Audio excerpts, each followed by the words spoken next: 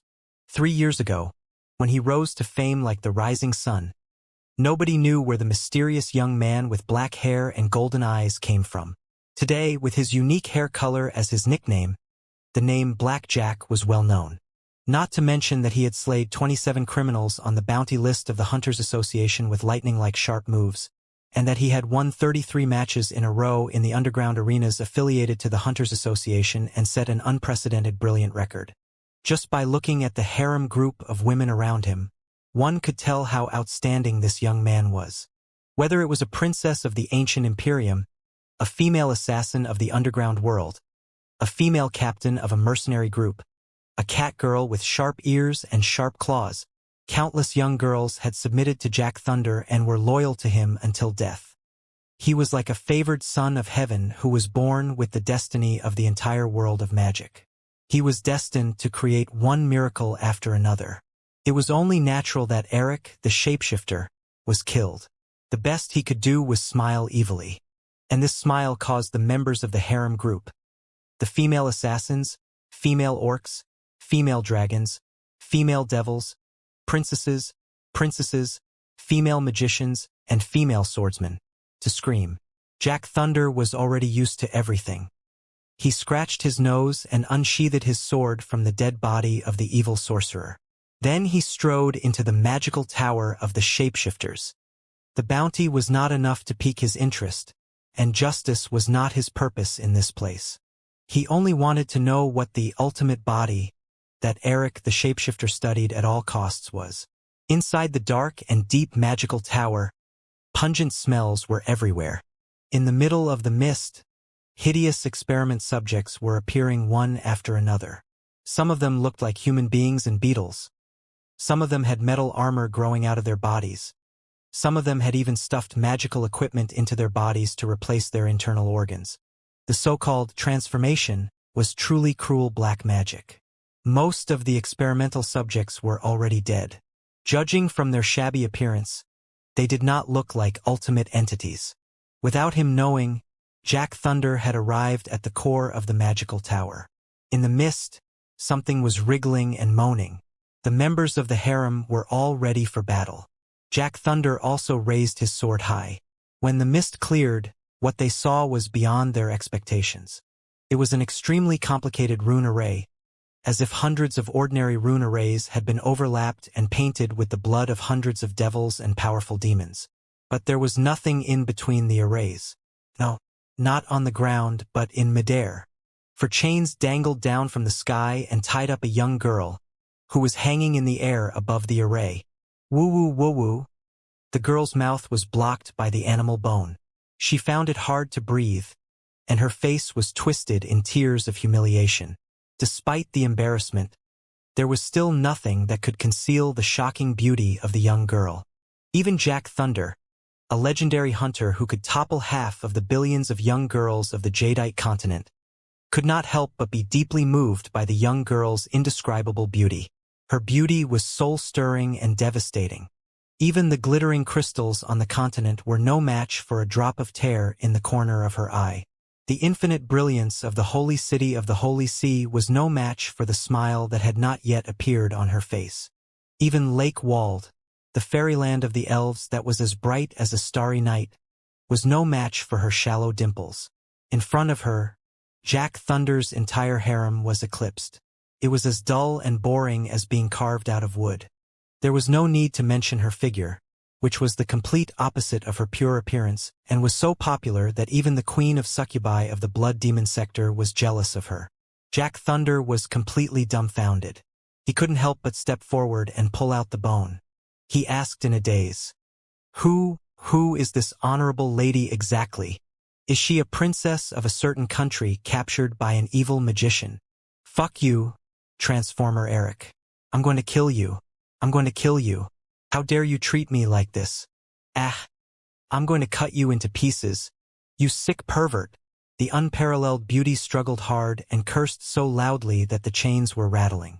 But what she cursed was in a weird language that even the knowledgeable Jack Thunder had never heard before and had no idea what she was shouting about. I've never heard of such a princess before. There must be something wrong with her for her to be tied up in this place so carefully. I might as well kill her. The members of the harem instinctively sensed the crisis. The female swordswomen, the female beastfolk, and the princesses all glared at the beautiful girl. Many of them even unsheathed their swords and bared their sharp teeth. The beautiful girl sensed danger and was too scared to curse again. Jack Thunder's eyes suddenly turned into glittering red hearts, and he was drooling. The beautiful girl's eyelids were twitching, as if she could not bear it any longer. However, seeing so many aggressive fans waving their weapons, he could not bear it any longer. This handsome hero, please save me. I am really an innocent girl captured by an evil magician. Holding her breath, the beautiful girl stammered in the common language of the Emerald Continent that she was not familiar with. My name is Hantella, Teresa. Jack Thunder was fascinated by the rich expression on the girl's face. He said in a daze, "It is indeed a good name. It's a pity that even the most beautiful name is not worthy of 1/1000th of your beauty." Yes, her name is Teresa. She is an innocent, pitiful, and lovely magical girl. There was a complicated expression on Teresa's face. She seemed to be regretting her decision, but she was even more desperate than before. Shame was written all over her face as she said, "I was captured by Eric the shapeshifter and brought to this place, but he hasn't had the chance to torture me yet. I'm still very innocent. Please save me. You don't know my name, but I can tell that you are a strong, righteous warrior." So it was like this. Jack Thunder was suddenly enlightened. He waved his sword without any hesitation, trying to cut the chains. But Dragon Lady, the most resourceful girl in his harem, stopped him. Hera's long hair was as glamorous as that of the rainbow dragon. Her slender dragon horns were like glamorous hairpins. The wisdom that belonged to the descendants of dragons was shining deep inside her eyes. She narrowed her eyes and stared at the rune array below Teresa and the girl for a long time, before she shook her head and said, "Rumor has it that Eric the Transfigurator is conducting very evil experiments on black magic. Judging from the materials he purchased and his reaction just now, the experiments should be at the most critical stage, and this is the core of the entire magical tower. Therefore, Miss Teresa, may I ask where you came from, what your ancestral name is, and how you were captured and brought to this place? What does it have to do with the so-called black magic ultimate body experiment?" I am from the Imperium," Teresa stammered. "My ancestral name is Han, Teresa Han. Yes, that's my name. Han Ham? I don't think I've ever heard of such a noble family before." Hella paused for a moment and could not help but look at the girl again. She had to admit, "Judging from your appearance, you must have been blessed by all the stars in the sky for you to be so beautiful. It's impossible for a family of ordinary farmers or even low-level warriors to have such beautiful flowers. But I know the ancestral names of all the nobles and high-level mages in the Jadeite continent." "Which Imperium are you from?" "Well, the Ives Empire," Teresa managed to reply. "My family lived in seclusion at the edge of the Ives Empire. It was just an ordinary family of hunters. Maybe my parents were not as simple as I thought and were really nobles in the past, but they never told me. I had a dream since I was a child. I wanted to become a great magician. So, before I reached adulthood, I left my family and wandered everywhere. After going through all kinds of hardships, I became an apprentice in magic. Suddenly, I heard that someone was recruiting apprentices. Not only did they have a good salary, but they could also receive the earnest guidance of a high-level magician. So I went to apply. As a result, I was captured by that shameless bastard Eric and brought here. This is probably really the laboratory of black magic, ultimate entities. He told me that I was chosen as a sacrifice and that he would sacrifice me to the great demon god of night when the spell was completed. But before he had the chance to cut my throat, chaos broke out outside.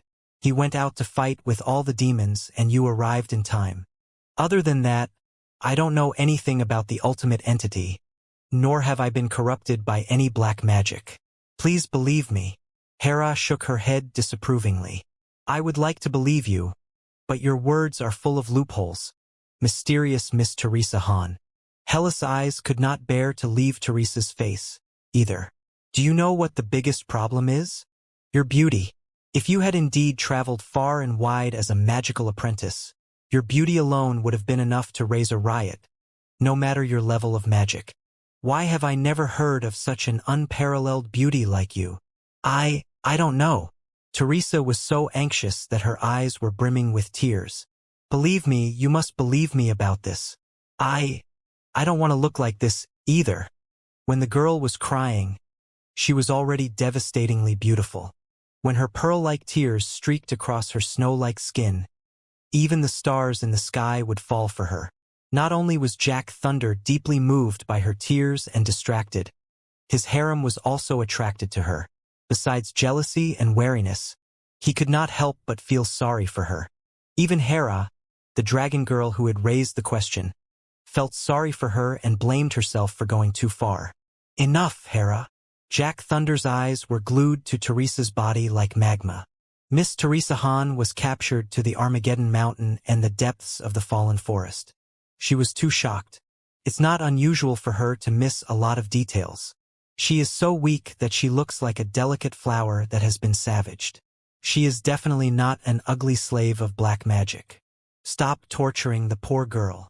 That's right, that's right. Master Hero, I was really shocked. I don't remember many things. My mind is blank. I'm so scared. I'm so scared. Teresa was shaking so hard that the iron chains were rattling.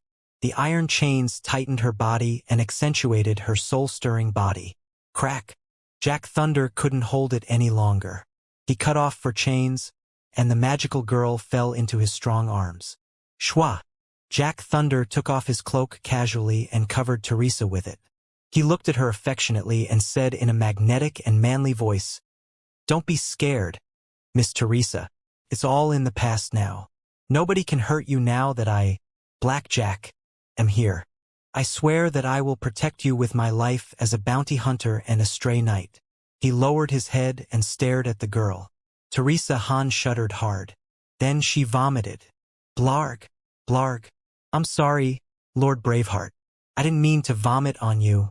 Blarg, thank you for saving my life. However, I really felt dizzy and couldn't help but want to vomit. I wasn't targeting you. Blarg. Every time Teresa Han looked at Jack Thunder, she would throw up. Every time she looked, she would throw up. She was about to throw up her dinner. It doesn't matter. Jack Thunder's face changed color, but it was soon back to normal. He put on his most charming smile again and said, "You were too shocked. It's a normal reaction. But don't worry. Transformer Eric, the evil sorcerer, has been completely defeated by me." Excellent. Teresa was overjoyed and danced. "Where is he? Have you locked him up? I have something very important to ask him. He owes me something." "Excuse me." Jack Thunder touched his nose in what he thought to be a handsome way. "He is already dead. Black Jack never leaves any survivors when he attacks." "What?" As if struck by lightning, the magical girl was dumbfounded. The magical girl, Teresa Han, continued to beg for everyone's support. The black magical tower was burning furiously in the flames. Countless filthy, dirty, ugly, and mysterious things were burnt to the ground and blown away by the wind. On the empty ground nearby, Jack Thunder and his harem were happily counting their trophies.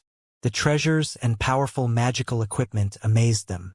The members of the fan club, in particular, were looking at Jack Thunder with admiration and obsession. They could not wait to push him to the ground right now. Only Teresa did not fit the picture of victory. She was kneeling alone under a giant tree, staring at Eric's incomplete body, which was impossible to revive, with tears in her eyes. You bastard. You son of a bitch, you big pervert. How can you die? How can you be so irresponsible as to die just like this? You turn me back. Quickly turn me back. You pervert. You pervert. Her beautiful eyes rolled, and her cherry lips opened slightly. Her tongue, which was enough to scare all the men in the world, suddenly cursed. "What am I going to do when you are dead? I'm going to be the king of cannons in the sea of stars and a great sorcerer. I'm going to conquer all the women in the universe. Men among men. Boo-hoo. Why are my cries so weird? Boo-hoo. No. I'm special Uncle Han. I don't want to become a boohoo monster. Boohoo! The magical girl felt wronged. If a crystal mirror had been placed in front of her right now, the mirror would have been broken into pieces. Wait, where is your sick book of magic? I remember that there was a black book when you performed the ultimate spell. Where did it go? Teresa suddenly remembered and felt hopeful again. She groped, hit, and stomped on Eric's body. Poor Miss Teresa. It seems that the scumbag must have tortured you so miserably that even a pure noble girl such as yourself burst into fury. Jack Thunder's voice came over, full of love. Stop torturing the body and yourself. The darkness has passed. Light is coming. I don't care whether or not he corrupted you in a certain way. I believe you've noticed that the girls gathered around me all have their own backgrounds and secrets. Does it matter? I will treat you equally and take care of you. While talking, he leaned close again, trying to grab Teresa's wrist. The hair on the back of Teresa's neck stood up again. She withdrew her hand as quickly as lightning and took 2 steps back, eyeing Jack Thunder warily. I know that you must have been traumatized by the trauma and find it hard to accept other men. Jack Thunder smiled casually. But believe me, I am different from other men. Maybe you can consider me to be the most special man in your life. Teresa felt like vomiting again. She shook her head hard and said in a voice as clear as an aureole, No, no, no. I don't have a shadow. As long as you don't come so close, everything will be fine. We are all experienced. I know what you are thinking. Driver. Jack Thunder was confused. Well, that's the dialect of my hometown. It means adventurer. Teresa rolled her eyes and said, Right, Master Thunder. I remember that the evil sorcerer had a dark magic book that he kept close to his chest. Why is it gone? Are you talking about this, Miss Teresa? Jack Thunder took out a grimoire with a glamorous which painted on the cover from his chest. Yes, yes, yes. Teresa's eyes lit up. But before she could reach out, Jack Thunder stuffed the book back. This is an ancient book of darkness. It is too dangerous for ordinary people. I have to destroy it, and you must not touch it easily, lest you are tempted by it, Jack Thunder said solemnly. Teresa had nothing to say. Looking at Jack Thunder and the unfriendly-looking fans behind him, they were evaluating each other's combat ability. Well, they were definitely no match for each other. She was somewhat confused. Then, now that you've been saved, where do you plan to go next? Jack Thunder asked elegantly, with a complicated look on his face. I don't know. Teresa felt like crying again. Damn it. Why did she like crying so much now? If I had known, I wouldn't have come out. It would have been better if I could stay at home peacefully. Boo-hoo. I hate it. Stop crying. Jack Thunder's heart was twisted by the cries of the magical girl. Oh, my poor Teresa. He was caught in a dilemma. Logically speaking, I should escort you all the way home as a warrior and a knight. But our mission has not been completed yet. We have to go deeper into the Fallen Forest or even through the line of fire to the Blood Demon Sector. So, Bloody Demon Sector. Teresa found it odd. Didn't you already kill Eric? Why are you still going to the Blood Demon Sector? Eric the Transformer is dead, but the secret of the evil magic has not been revealed yet. Jack Thunder explained, all kinds of evidence suggests that Eric did not fall from the position of royal sorcerer until he got the Book of Dark Magic and experimented on living people. At first, we didn't know where the dark books came from. But according to the letters we retrieved from the magical towers, as well as the precious magical equipment, including Eric's servants, he is deeply connected to a terrifying and brutal great lord in the Blood War Demon Sector, who is likely to have studied the ancient black magic with the help of the books and the resources he offered. In a sense, Lord Cooper and Eric are kindred spirits and even Eric's mentors. It is very likely that they are doing the same research. In order to destroy the darkness once and for all, we have to go to the Blood Demon Sector and confront Lord Cooper. What? Teresa stood up. The great king of the Blood Battle Demon Sector is doing the same evil research as Eric? That's great. No, I mean, Master Thunder, please allow me to join your adventure team and challenge the great king together. Huh? Jack Thunder raised his eyebrow. Why? Shouldn't a weak girl such as yourself be trying to find a way to go home now that you've just been tortured brutally? How can you summon the courage to go to the blood battle demon sector, which is even more dangerous? Well, Teresa was rendered speechless. That's right. What are you planning exactly? Many members of the harem group surrounded him. The eyes of the dragon girl, Hera, were shining with an intimidating aura. It's not like that. Listen to my explanation. I have my reasons. Teresa's eyes were glittering. She had nothing to say. There's no need to explain. We all know, said Kier, the cat girl in the team. Yes, we've been considerate of you since the very beginning, Natasha shouted. Exactly. Your purpose is written all over your face. You can't fool us. Princess Summer glared at Teresa. Ha! The girls looked at each other. Cold sweat was all over Teresa's head. She retreated, her back against the tree. There was nowhere to run to. She could not have felt more guilty. There's no need to cover it up anymore. Let us reveal your true colors. All the girls said solemnly. You must have been fascinated by the masculinity of our blackjack, fallen in love with him at first sight, and tried everything you could to create opportunities to be with him, didn't you? Teresa was silent for a long time. She was somewhat confused. He didn't know whether to scream, to laugh bitterly, to vomit or to flee. There's no need to deny it. It is an obvious fact. Our blackjack is such an excellent man. He is as brilliant as the purple sun and the crimson moon in the sky of the Emerald Continent. Even a blind girl will be awed by his masculinity. The cat girl Kier wagged her tail and blushed. Thinking back, I fell hopelessly in love with him the moment I saw him. How can you be different from me? That's right.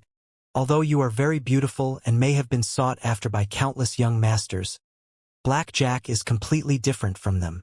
Natasha, captain of the mercenary group, said, No woman in the world can get rid of his charm. Even the females of the human-like species cannot escape from his affectionate eyes, unless they are not women or emotionless devils. Well, Teresa said, of course you are a woman with strong feelings. That's why you fell in love with Blackjack, too. Hela said coldly. Otherwise, why would you ask to go to the Blood Demon sector with us and look for Grand Lord Cooper without any reason? Teresa thought for a long time. It seems, indeed, that there is no other reason. You've finally admitted it, Princess Summer shrieked. She eyed Teresa with wariness and jealousy. You are indeed trying to win Blackjack's favor from us. The girls came close aggressively, like a bunch of cats that were baring their sharp claws. There was no way that Teresa could explain herself. She could only say feebly, No, sisters, you've really misunderstood me. I know that I am just an inconspicuous apprentice of magic who does not deserve Lord Blackjack's love at all. I never expected to be with him. I only wanted to follow you and watch him from afar. I'm sorry. My intestinal functions are still in disorder. Please don't be like this. At worst, taking a deep breath, she suddenly thought of something. From this moment on, you will stay close to me day and night and watch me closely. We will eat together, bathe together, and sleep together. You will make sure that I have no chance to get close to Lord Blackjack. Will that do? Ha! The girls were dazed, considering Teresa's proposal. After all, they were bounty hunters, not evil sorcerers or bandits from the Blood Demon sector. It would be too much for them to destroy a rarely seen treasure such as Teresa. All right, girls, stop fooling around. Blackjack stepped forward and looked around affectionately. His eyes were glittering, and his voice was indescribably magnetic. You are all the women that I love most. Even though more and more girls are gathering around me, my love for each and every one of you will not be diminished at all. Stop throwing tantrums. You are giving me a headache. Promise me that you will let Teresa join our family and take care of her like my favorite sister. Will you? Magical ripples were spreading in the air. Blackjack's eyes were extremely deep, and invisible ripples were entangling the girls' brains.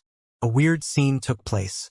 They had been angry, full of thorns, and full of wariness and jealousy. But after hearing Blackjack's words, their faces turned from relaxed and confused to peaceful, joyful, and magnanimous. All right, Natasha, captain of the mercenary group, shrugged. We should have realized it earlier. Black Jack is so charming that all the women will be awed by him. Teresa is a woman, too. It's not her fault. Yes, we were too selfish. Kier lowered her ears in shame. How can the few of us monopolize Black Jack's love? It's unfair to other women. Yes, we deserve to die for upsetting Black Jack.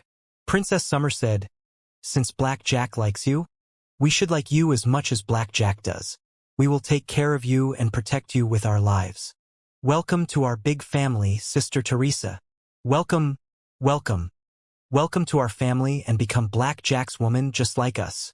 The girls of various species formed an enormous harem and extended their hands to Teresa with sincere, warm smiles on their faces. Teresa felt her blood run cold. What the hell? Just a moment ago, these girls were filled with envy, jealousy, and hatred. They were filled with vigilance towards her appearance and even wanted to destroy her. On second thought, this was only normal. After all, the name of a woman was jealousy. Why did they completely change after hearing Black Jack's words and the look in his eyes? Weird. It was too weird. Teresa's heart was beating fast. She suddenly discovered that Black Jack was even more dangerous than Eric. She happened to notice that Black Jack was looking at her with a weird smile. Damn. Why was the guy laughing even more crazily than she used to? Besides, maybe it was her imagination, but Teresa suddenly felt that Black Jack's eyes had turned into weird waves that were scanning and even interfering with her brain, trying to control the secretion of certain hormones inside her body. There's something wrong with this guy. Teresa's heart was pounding. She subconsciously stepped back and pretended to be shy, not daring to look at Black Jack again. Then it's decided. We will go to the Blood Demon sector with Miss Teresa, find the evil king, and figure out the ultimate secret of the ancient black magic. Maybe we can save the entire Emerald Continent. Black Jack retracted his gaze, smiled, and waved his hand. The girls raised their arms and cheered. Their eyes were blurred, and they looked at Black Jack as if he were their leader.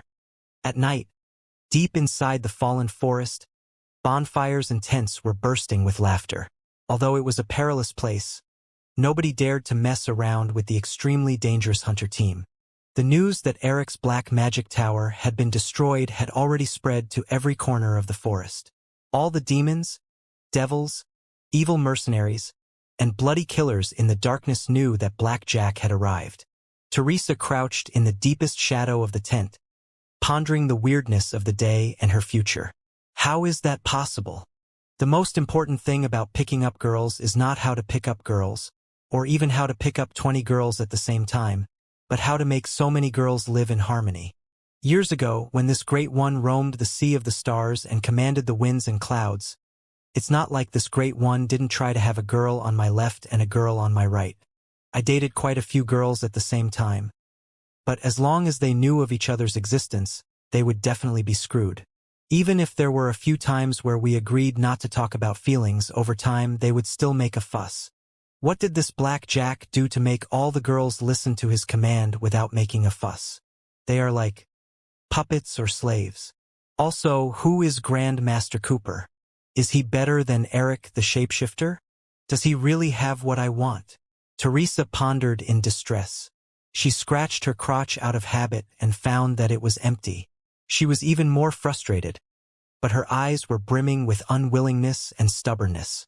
Whatever the hell Black Jack and General Cooper were, however dangerous the future was, and however slim her chances were, she was going to take back what was hers. I don't want to be Teresa, and I don't want to be a member of the fan club. While Teresa was sobbing, rustling sounds came from outside, followed by the unique scent of a woman. Damn it, when she was still a hot-blooded man. This was clearly the smell of a female. The moment she smelled it, her blood vessels would expand and her bestial nature would burst forth. But right now, she was not at all interested in the scent of several different females.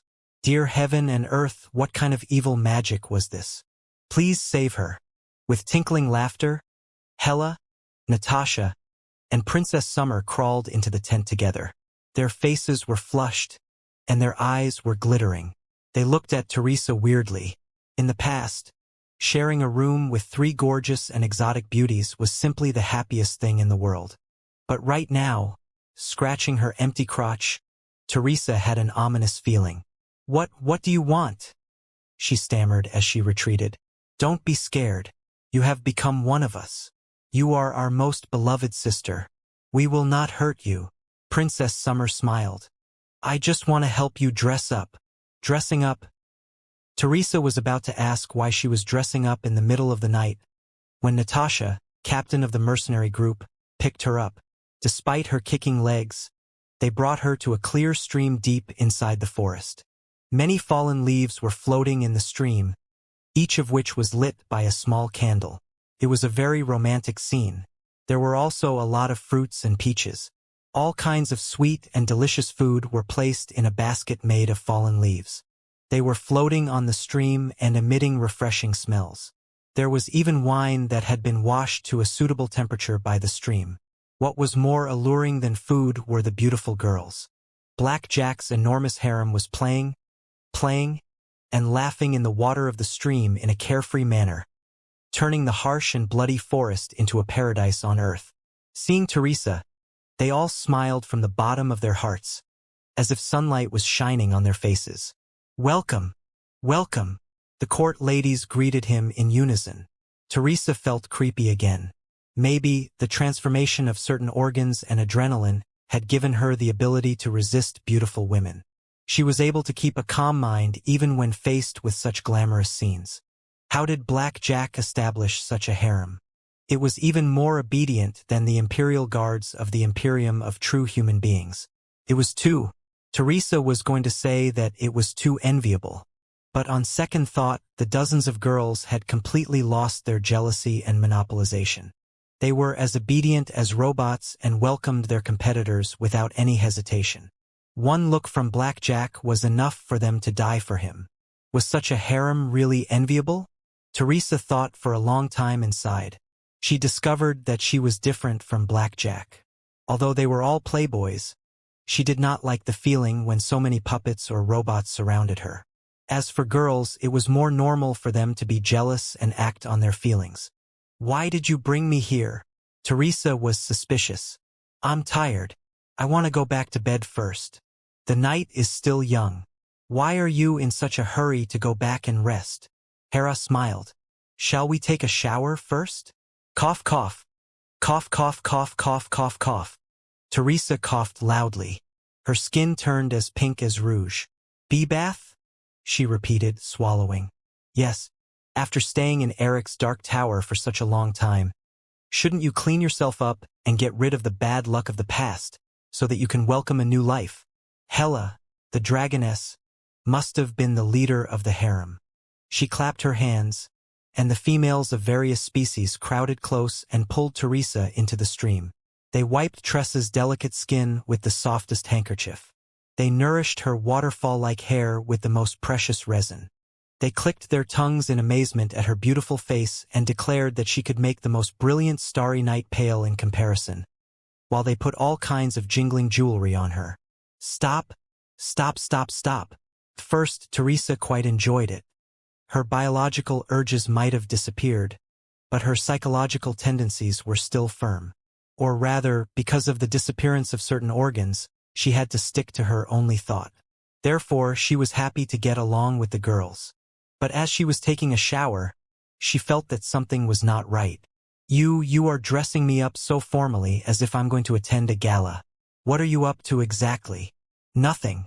We just want to welcome you to our team," Hera said. "To show our friendliness and sincerity, we have decided to give you the most precious gift. I guarantee that you will like it." "What's that?" Teresa was suspicious. "The opportunity to spend a night with Lord Black Jack." Hela said, "You are so lucky, Miss Teresa. You will have an entire night alone with Lord Black Jack and have him all to yourself." "How enviable." "Huh." Teresa scrambled out of the stream and clutched her chest subconsciously. What are you going to do to me? What are you thinking?" I can understand your excitement. Every sister was as excited as you when they first joined us when they heard that they could monopolize Lord Blackjack's love. Hera said, however, don't be hasty. Behave yourself.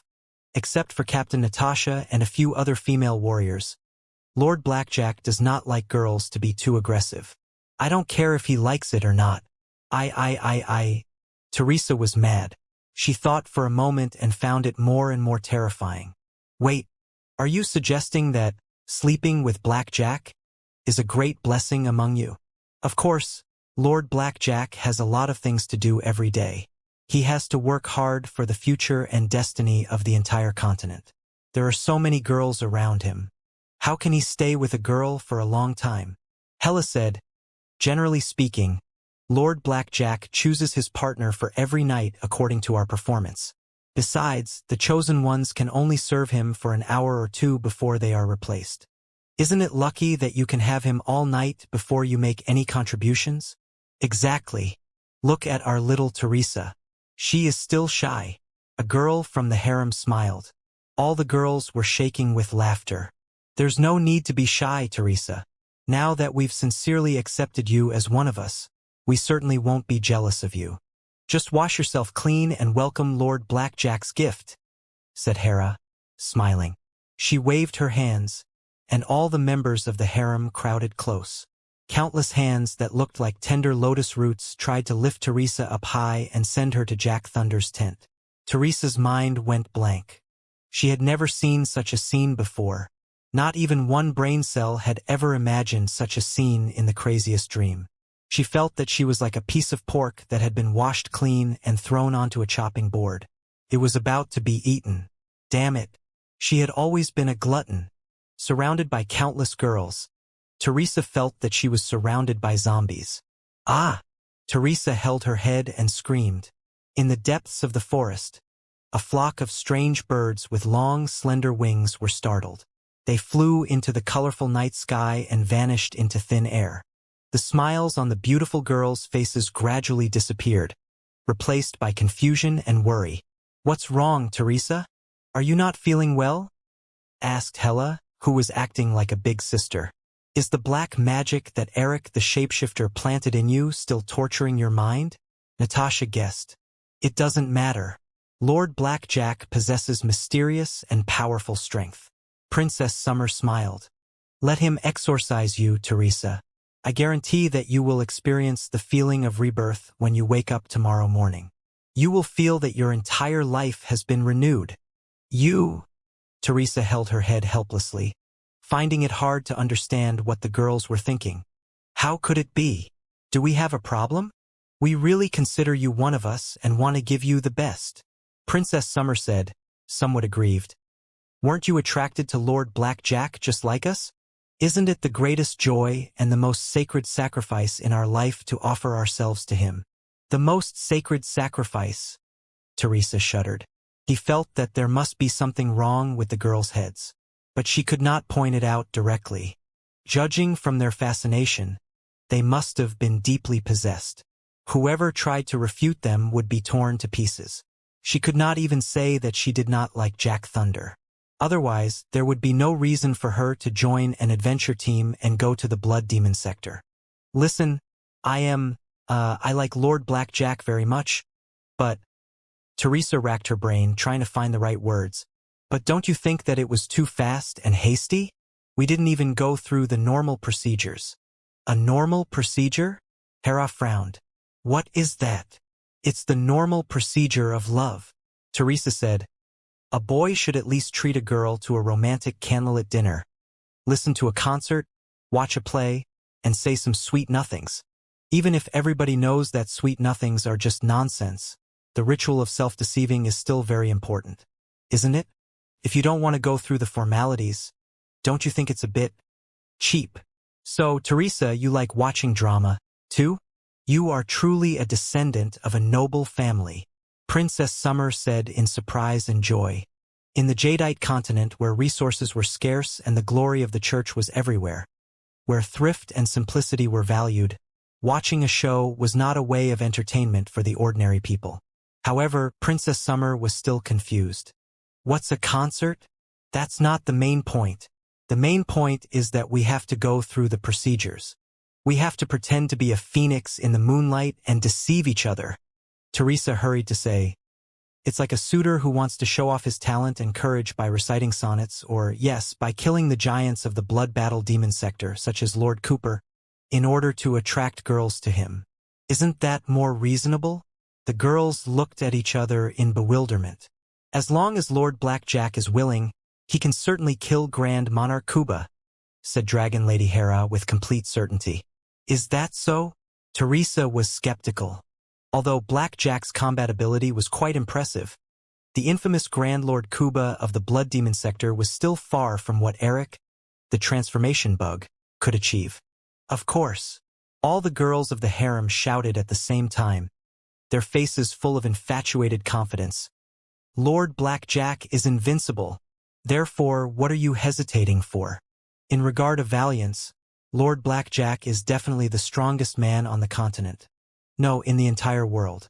Princess Summer held Teresa's hand and smiled. Come on, offer yourself to Lord Blackjack.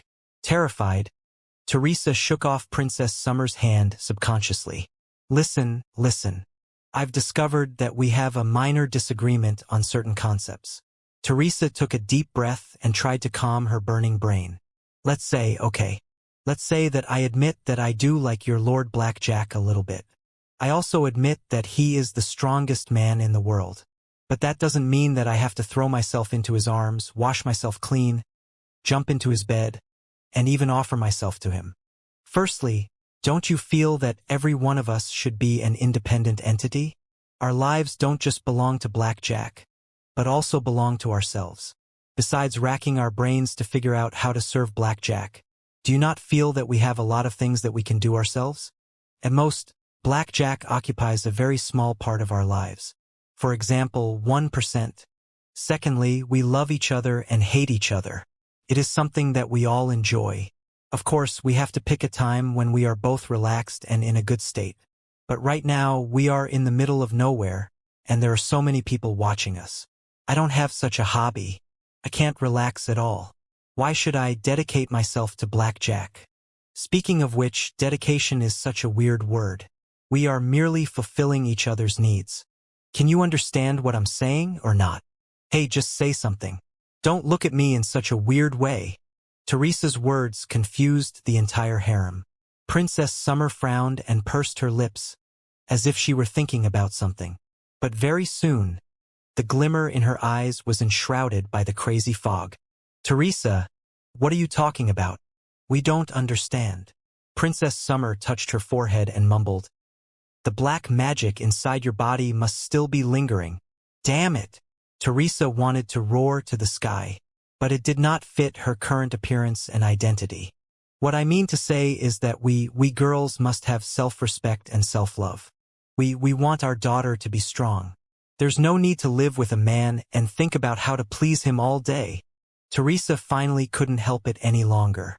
She waved her small fists and said, we are an adventure team, aren't we? We are going to adventure in the Blood Demon sector, aren't we? It's all very good. But the mission of so many sisters in the mercenary group is not just to dedicate ourselves to Lord Blackjack. That's hilarious. Sister Natasha, you were once the captain of a mercenary group. I believe that you were not like this at that time, weren't you? We can take the risk ourselves. We can fight the monster ourselves. We can save the prince or the princess. We can take care of whatever biological needs our sisters have. Well, Lord Blackjack must be tired from all the work every day. Let's just let him have a good night's sleep and not disturb him. Then we can take care of it ourselves. Teresa finished her speech in one breath. She breathed heavily with her hands on her knees. Damn it! Why was this body so easily tired and excited? He felt that the secretion of hormones inside his body was irregular like a furious swirl. She was about to cry again. Biting her lips, she held back the tears in her eyes and looked at her sisters in the harem in anticipation. The girls looked at each other in silence. Do you understand what I mean? Teresa asked cautiously. I don't understand. Hella and Natasha both shook their heads. Then the two big sisters waved their hands. The girls gathered again like zombies. They raised their slender hands and sent Teresa to Blackjack's tent. Hey, hey, hey. Let me go. Quickly let me go. Don't be so rough. Sob, sob, sob. Tears flowed out of Teresa's eyes. She felt that the world was spinning, and she was thrown to a bed that was as fluffy as a cloud. By the standards of camping in the wilderness, this tent was extravagant to the extreme. There was a woolen blanket on the ground, and tapestries and embroidery were hanging everywhere. Almost 100 candles mixed with special spices were lit on the exquisite wooden shelves. An aroma that was so strong that it could not be dissolved was hovering in the air. Blackjack was wearing a thin black silk robe. The perfect body was presented to Teresa in a soul-stirring way, making her feel that she was blind. Are you kidding me? Teresa was shouting in her heart. This guy has come to the Fallen Forest and the Blood Demon sector for adventure. He even brought such a luxurious tent, velvet mattress, and hundreds of candles. Does he have to be so flirtatious? Is he out for adventure or to pick up girls? Now that he thought about it, it was quite possible that the guy was a professional flirt and a risk-taker. However, it was fortunate that he had the ability to fool so many beautiful girls of various races and professions into being completely loyal to him. Not only did they follow him and risk their lives without any regrets, they also helped him carry so many tools to pick up girls. They even fucking helped him pick up girls. The entire harem was so harmonious. Back when he was the Star Ocean Cannon King, he had once dominated the universe, swept across the Imperium, and claimed himself to be a saint of love. It never occurred to him that the lost magical world, the Emerald Continent, the Armageddon Mountain, and the Fallen Forest seemed to be less appealing than the eccentric Jack Thunder. Comparisons were odious. Blackjack had no idea what was on Teresa's mind. He poured 2 glasses of wine and shook them, dispersing the soul-stirring aroma. Eric the Transformer truly deserves to be a magician of the palace in the old days. He does have some taste in wine. Blackjack smiled and walked to Teresa with the wine. This lion heart blood has been stored for at least 100 years. It is rarely seen in the market. It is said that it can significantly improve the 5 senses of human beings, especially the touch. Baby, you look a little nervous. Do you want to give it a try? I guarantee that after you drink it, even the gentle stroking of the feather below your body will stir a shocking tide in your heart. A confident and ambiguous smile appeared on Blackjack's handsome face. Teresa stared at him. Suddenly, she covered her mouth and vomited again. Blackjack's smile froze, split, and vanished. I'm sorry. I'm not in the best state today. Teresa said sincerely. It's probably because you've been in Eric's tower for too long and are under the influence of the black magic. After all, everything looks disgusting to me right now, especially the men. The more handsome a man is, the more disgusting he is. If you come any closer, he might really spit on you. That wouldn't be good, would it? Blackjack narrowed his eyes. Although he stopped, the brilliance in his eyes was even more gloomy and intense. You are very special. Blackjack finished his cup of lion heart blood. The blood-red liquid zigzagged and flowed down his loose collar to his chest, outlining his muscular chest muscles and highlighting his explosive masculinity. It was like a surging tide that was enough to topple all the female creatures in the world of magic. In response, Teresa vomited violently again. It was not hypocrisy, but physical nausea. He was vomiting so hard that tears were flowing out. You are truly extraordinary, my Miss Teresa. Blackjack looked at her with great interest. He was not bothered by her rejection at all. Instead, he was excited that he had met his match. When I first met you, I was merely attracted by your unparalleled beauty. But after only half a day of interaction, I've discovered that your mysterious soul is even more fascinating than your appearance. Teresa, my Teresa, what kind of girl are you exactly? I can't wait to open your heart and see the real you. Believe me, you'd better not open his mind. Teresa said sincerely, otherwise, you will regret it. Huh? Blackjack was dazed for a moment. What did you say? No, he didn't say anything. What he meant was that, Teresa stammered. There's actually nothing special about her. She's just an ordinary girl who has fantasies about love and likes romantics. Of course, other people look forward to love. But as for love, shouldn't they first talk about their life, talk about their dreams, hold hands under the moonlight, and make a vow of love? Then, the man will hand over all his assets and salary, and at the same time prepare a castle for the woman. Is this what love is? Is this the next step? Of course, I want to do some shameful things with Lord Blackjack. But I'm not ready yet. I'm still a young and ignorant girl who was just rescued by you from the evil sorcerer's Black Witch Tower. I've been traumatized both physically and mentally. You were so abrupt. Of course, I was scared. That's true. It seems that I was too hasty. Blackjack smiled casually. However, the women in the past, including Hela, Natasha, and Princess Summer, have never been as nervous as you. On the contrary, they have been throwing themselves at you most of the time. Ha ha ha ha.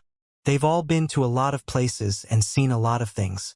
I've never seen a hero as manly as Lord Blackjack. I've been staying in my hometown all day, fascinated by magic. Teresa said obediently, "Your masculinity is too strong. I think I need some time to get used to it." All right. Blackjack opened his hands casually. You are such a special girl and deserve different treatment from the ordinary girls out there. Since you still need some time to get used to it, I won't force you. I believe that it won't take long. While he was talking, he winked at Teresa and smiled confidently. Teresa felt like vomiting again. Master Blackjack, can I ask you for a favor? Try not to smile at me evilly in the future. Teresa said, I didn't realize that I had such a violent reaction to the evil smile until today. It is indeed karma. Blackjack frowned. What are you talking about? Nothing, nothing. I just remembered some small things in my hometown. Forget it. Teresa said quickly, Anyways, Master Blackjack, I promise you that it won't take long for me to get used to it.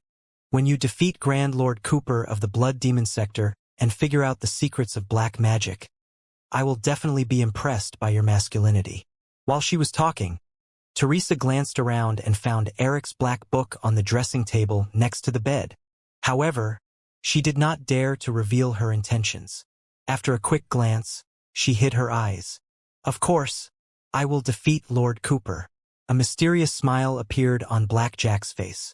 He murmured, When the time comes, just wait for it. The entire world. He drank the second cup of lion heart blood and waved his hand, gesturing for Teresa to leave. Relieved, Teresa hurried to run out of the tent. She didn't expect that more than 10 members of the harem would be eagerly waiting outside the tent. The look in their eyes made Teresa's hair stand on end. Teresa, you? The girls were all surprised to see Teresa come out before they heard anything. Suddenly, an inexplicable attraction force came from inside the tent and swallowed 5 members of the harem group like an invisible tornado. Hurricanes, earthquakes, and tsunamis immediately echoed inside the tent. The world is indeed degenerating day by day. People are no longer what they used to be. Teresa gritted her teeth and left. She mumbled to herself, Degenerate. This is too decadent.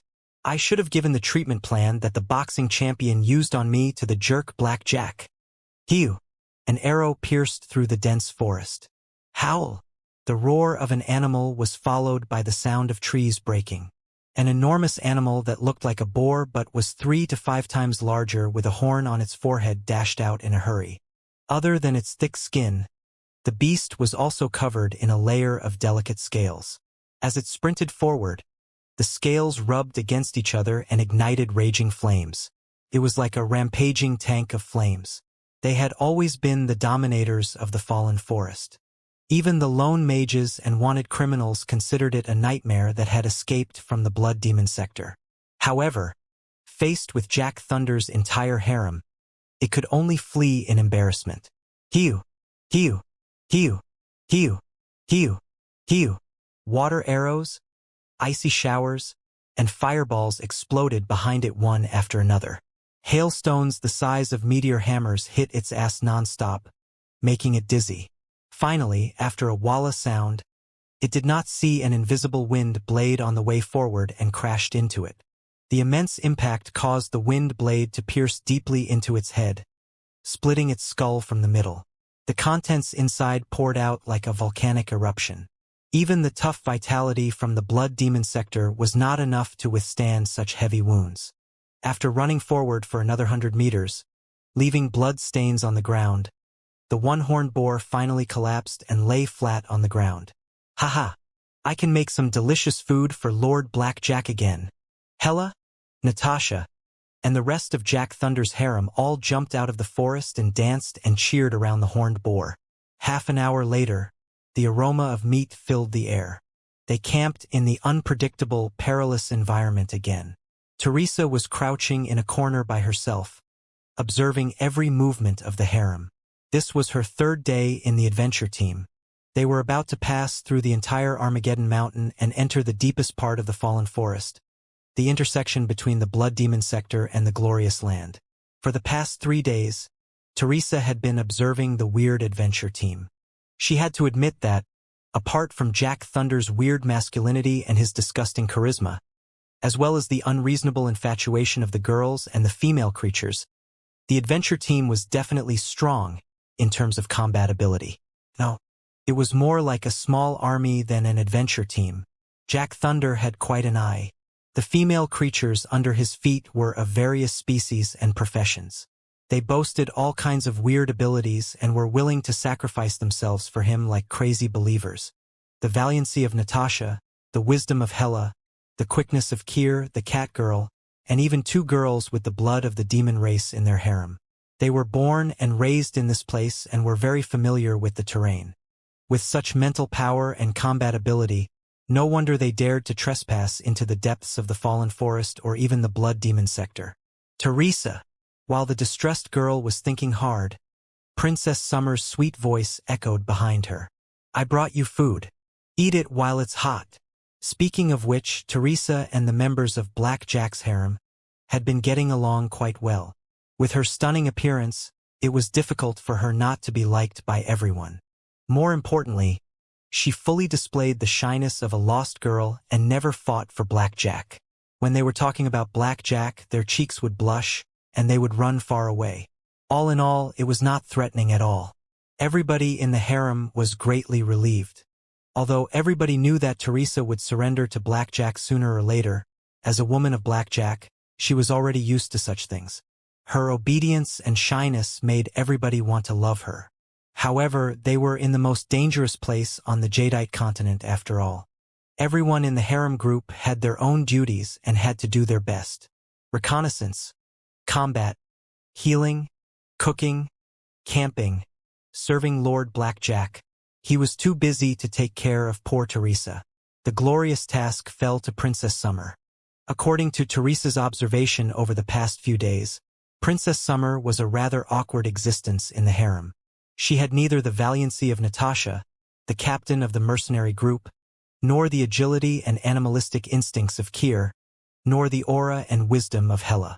Princess Summer knew healing spells that were not very impressive and could be the healer of the team. However, there was also an elf girl named Vera from the dark green forest in the harem who was born with the ability to heal her teammates. It was equivalent to an instantaneous spell that did not require any incantations. She could also take the form of a certain halo and envelop her teammates at the same time. She was the main healer of the team. With Vera around, Princess Summer did not have many opportunities to take action. As for the royal bloodline, it was of course a revered existence among the people. However, in Blackjack's harem, there were dragon girls, sorceresses, nobles of the elves and the orcs, and even Natasha, the captain of the female mercenaries, who seemed to boast the blood of the nobles of the primeval kingdom. Besides, Princess Summer's royal blood seemed to be somewhat suspicious. Among so many talented girls, she was just an inconspicuous sparrow. All in all, Teresa felt that, before she joined the weird adventure team, Princess Summer was just an unimportant member of the team who helped with the chores and patches. Right now, the girls had handed over the important task of taking care of Teresa to Princess Summer. She was very happy and determined to complete the task. Although she did not have any special skills, she did not have the airs of a princess. Instead, she was a kind-hearted, meticulous, and very cute girl. Even when he was threatening Teresa in the beginning, it was mostly a disguise. Teresa had always liked to get along with such girls. After a few days, the two had become good friends who talked about everything. However, Princess Summer seemed to have misunderstood her mission. Or rather, since it was not easy for her to get a mission, she was desperate to prove herself. All in all, she seemed to have interpreted taking care of Teresa as persuading Teresa to fall in love with Lord Blackjack and offering herself to him willingly. On Teresa's side, she was very curious, too, as to what kind of power had made so many girls fall in love with Jack Thunder and become mentally deranged. She was determined to explore the secret on Princess Summer. Of course, it would be best if Princess Summer could be cured completely. Hee. What's there to love about a stinky man like Blackjack? Teresa was calculating in her mind. He is so cute.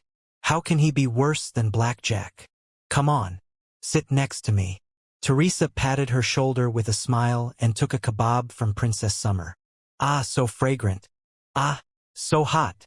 Teresa extended her tongue and touched the meat of the kebab before she started yelling as if she had been scalded. Her eyes were glittering. Hey, is it very hot? It's my fault, it's my fault. I'm sorry, Teresa. I forgot that your skin is more delicate than that of ordinary girls. Princess Summer was at a loss. Then what do we do? Shall we eat later?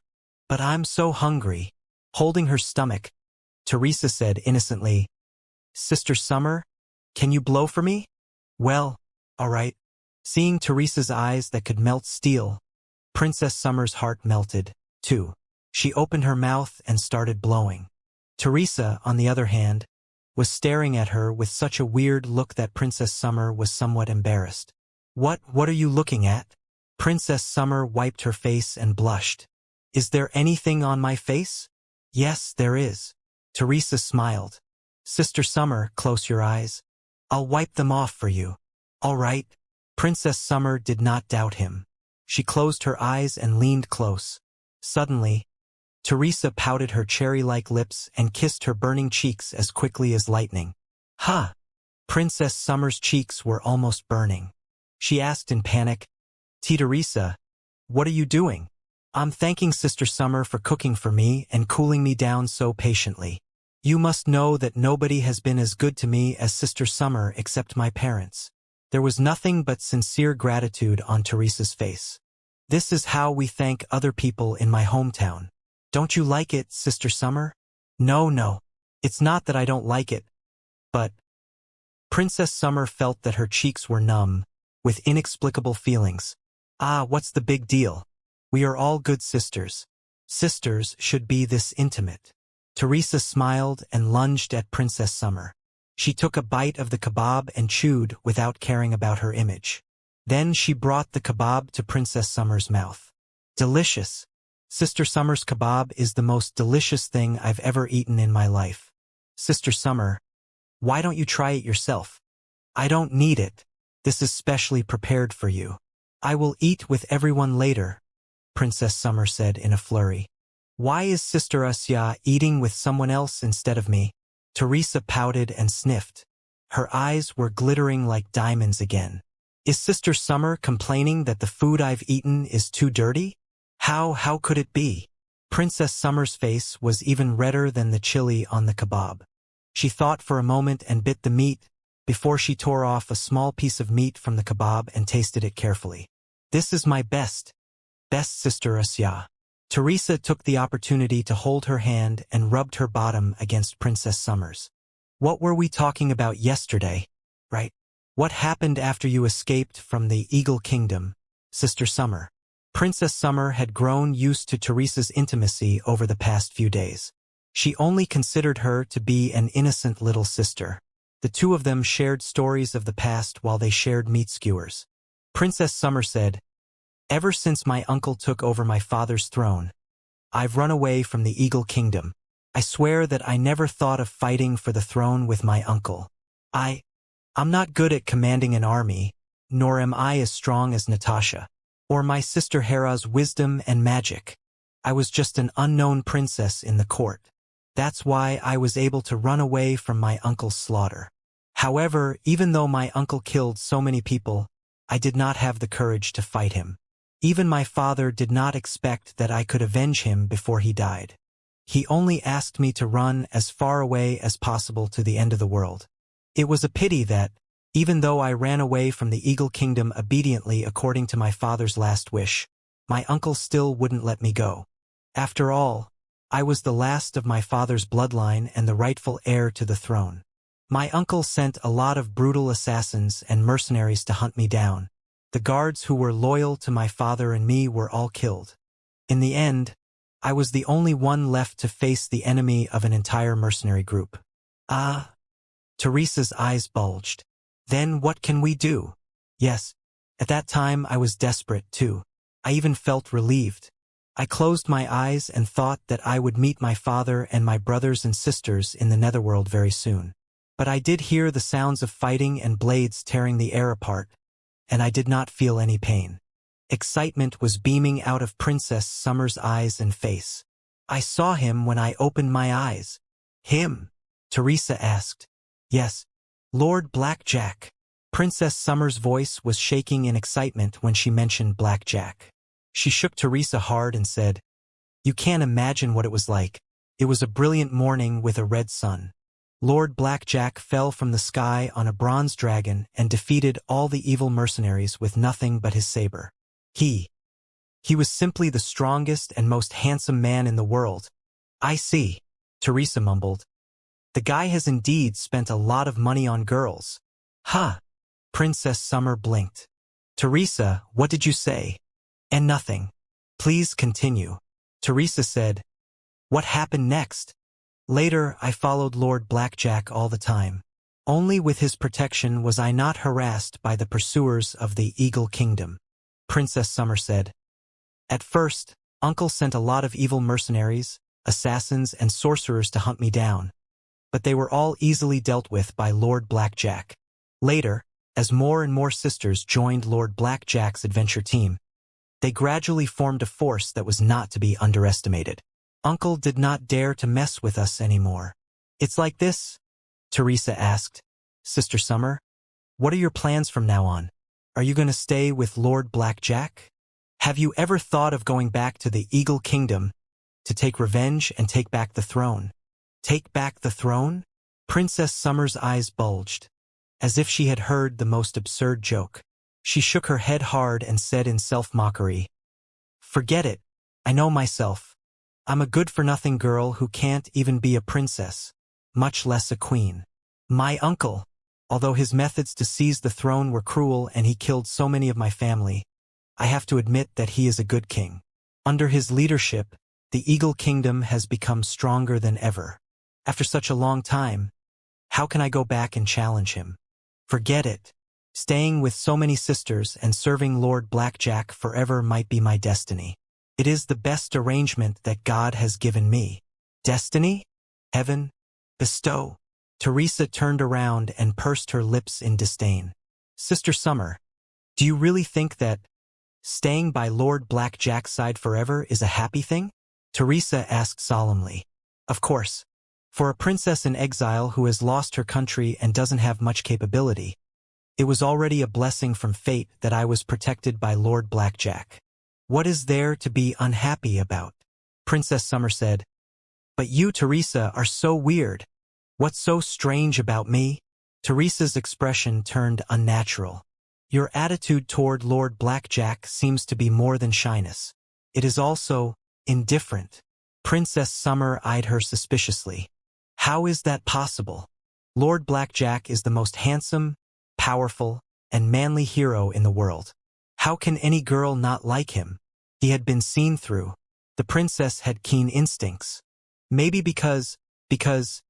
Teresa racked her brain and said somewhat clumsily, "Because I've seen men more heroic than Lord Blackjack." "Huh!" Princess Summer exclaimed in disbelief. "How is it possible?" "It's true." Teresa extended 3 fingers and made a solemn vow. "Sister Summer grew up in a palace and has never seen too many heroes. It's perfectly normal that she was attracted by Lord Blackjack's handsome appearance when he descended from the sky. But I've seen a lot more in the chaotic world. Real men, even if they are not necessarily better than Lord Blackjack, have their own charms. That's why I'm not as excited as you are. Yes, that's it. A real man. Princess Summer narrowed her eyes full of suspicion. It's hard for me to imagine that somebody is better than Lord Blackjack. Who is he? What is his name? Well, he is a hero from my hometown. Teresa took a deep breath and said solemnly. He turned the situation around at the critical moment. He risked his life to save his innocent compatriots. He defeated the evil demon king all by himself. He is the best of the best. Countless girls adore him, just like you admire Lord Blackjack. His name is Han Te, the king of cannons in the sea of stars. Princess Summer blinked and looked at Teresa for a long time. What does king of cannon mean? It means that they are particularly good at shooting. Teresa said, don't we have cannons in the Emerald Continent? Too? Magical cannons? So, the hero that Sister Teresa admires is a gunner of a magic cannon? Princess Summer thought for a moment. Is this Han Te a dwarf? Huh. Teresa was dazed. She stammered, why do you say that? Only the gnomes and the dwarfs like to use the cannons. Princess Summer said matter-of-factly, isn't it a well-known fact? If he is not a dwarf, then he must be a gnome. It's hard to imagine a gnome with masculinity. No, he is a human being. Teresa was silent for a moment. Then she said, in fact, he is a very handsome young man, at least as handsome as Lord Blackjack. Is that so? Princess Summer looked at Teresa meaningfully. Suddenly, she pursed her lips and smiled. I understand now. I finally understand why Sister Teresa was not attracted to Lord Blackjack immediately. This Star Ocean Cannon King must be your sweetheart in your hometown, right? Pooh! Teresa spat out the roasted meat in her mouth. She coughed loudly and wiped her face. No, it's not. Sister Summer has completely misunderstood. Teresa did not know how to explain. There's no need to explain. I understand. Princess Summer gave her a very understanding look. Every girl who is deeply in love always thinks that their boyfriend is unique. Since he is Teresa's sweetheart, it is not strange that you compare him to Lord Blackjack. However, I still insist that you haven't discovered the charisma and strength of Lord Blackjack yet. The so-called Star Ocean Cannon King is just a snotty boy compared to Lord Blackjack. He is not a real man at all. By then, you will certainly forget about him and fall in love with Lord Blackjack. Who says so? Teresa burst into fury. Han Te is not a snot-nosed boy. He is a real man and an out-and-out hero. I also insist that Sister Summer will forget Jack Thunder and fall in love with Han Te when she sees Han Te's heroic appearance one day. The two girls were arguing over such a boring topic. It's quite odd. What did this Han Te do to make Sister Teresa think of him as a hero even more awesome than Lord Blackjack? If he is really so awesome, there's no reason for him to be unknown in the Jadeite continent. Is there? Princess Summer said, Lord Blackjack once slew a 9-headed dragon. He broke into the Temple of the Dark Assassins by himself and assassinated one of the best assassins in the Jadeite continent. He also fought against 7 great sorcerers and made brilliant contributions in the War of the Golden Roses. That's why we admire him so much. What about Special Agent Han? What did he do to deserve to be called a hero, or at least a real man? Well, Teresa blushed. He thought for a long time and still could not figure it out. He was so anxious that he was about to cry. Seeing her reaction, Princess Summer secretly blamed herself for her rashness. I'm sorry, Sister Teresa. That's not what I meant.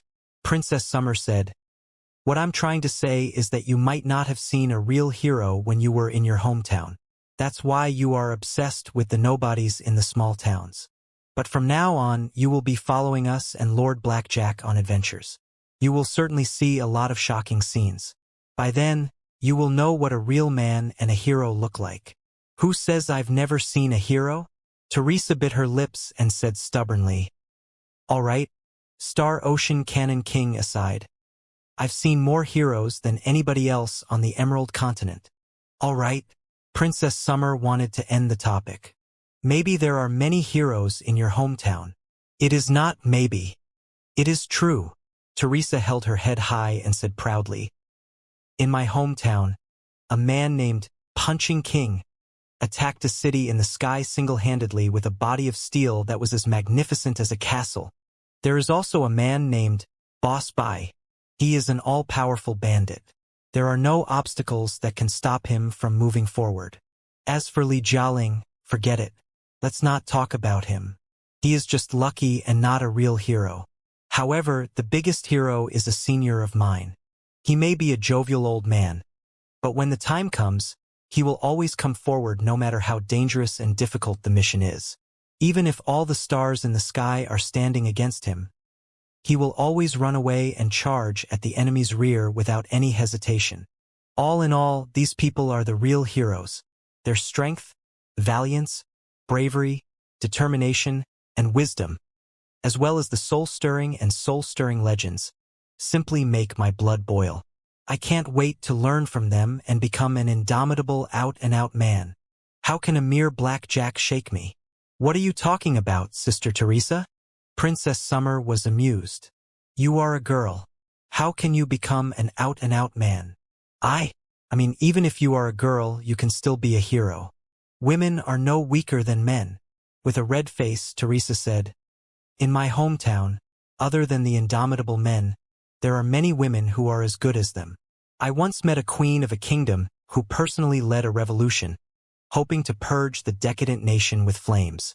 I've seen a woman named Red Fire Dragon King who could blow up a planet, a mountain with one punch. As for me, I was a childhood friend. I grew up with my sister. Although she didn't have much combat ability, she swore that she would plant a golden crop that would make the world a better place. Right? There's also a senior named Long Yongjun. Although I'm not sure whether or not she's a woman, she can play around with the old hero that I mentioned just now. All in all, in my hometown, men and women are all trying their best to release their light and their passion and live the most splendid life. I want to leave my name in the endless universe just like them. I cannot allow myself to be completely devoted and attached to Lord Blackjack, even if he is a superhero. While Teresa was talking, a breeze blew through the forest. The branches above their heads were rustling. The perpetual mist of the fallen forest was thinner than before. The brilliant starry sky appeared in the sky. Maybe it was because the brilliant stars hadn't shed their brilliance on the dark world for a long time.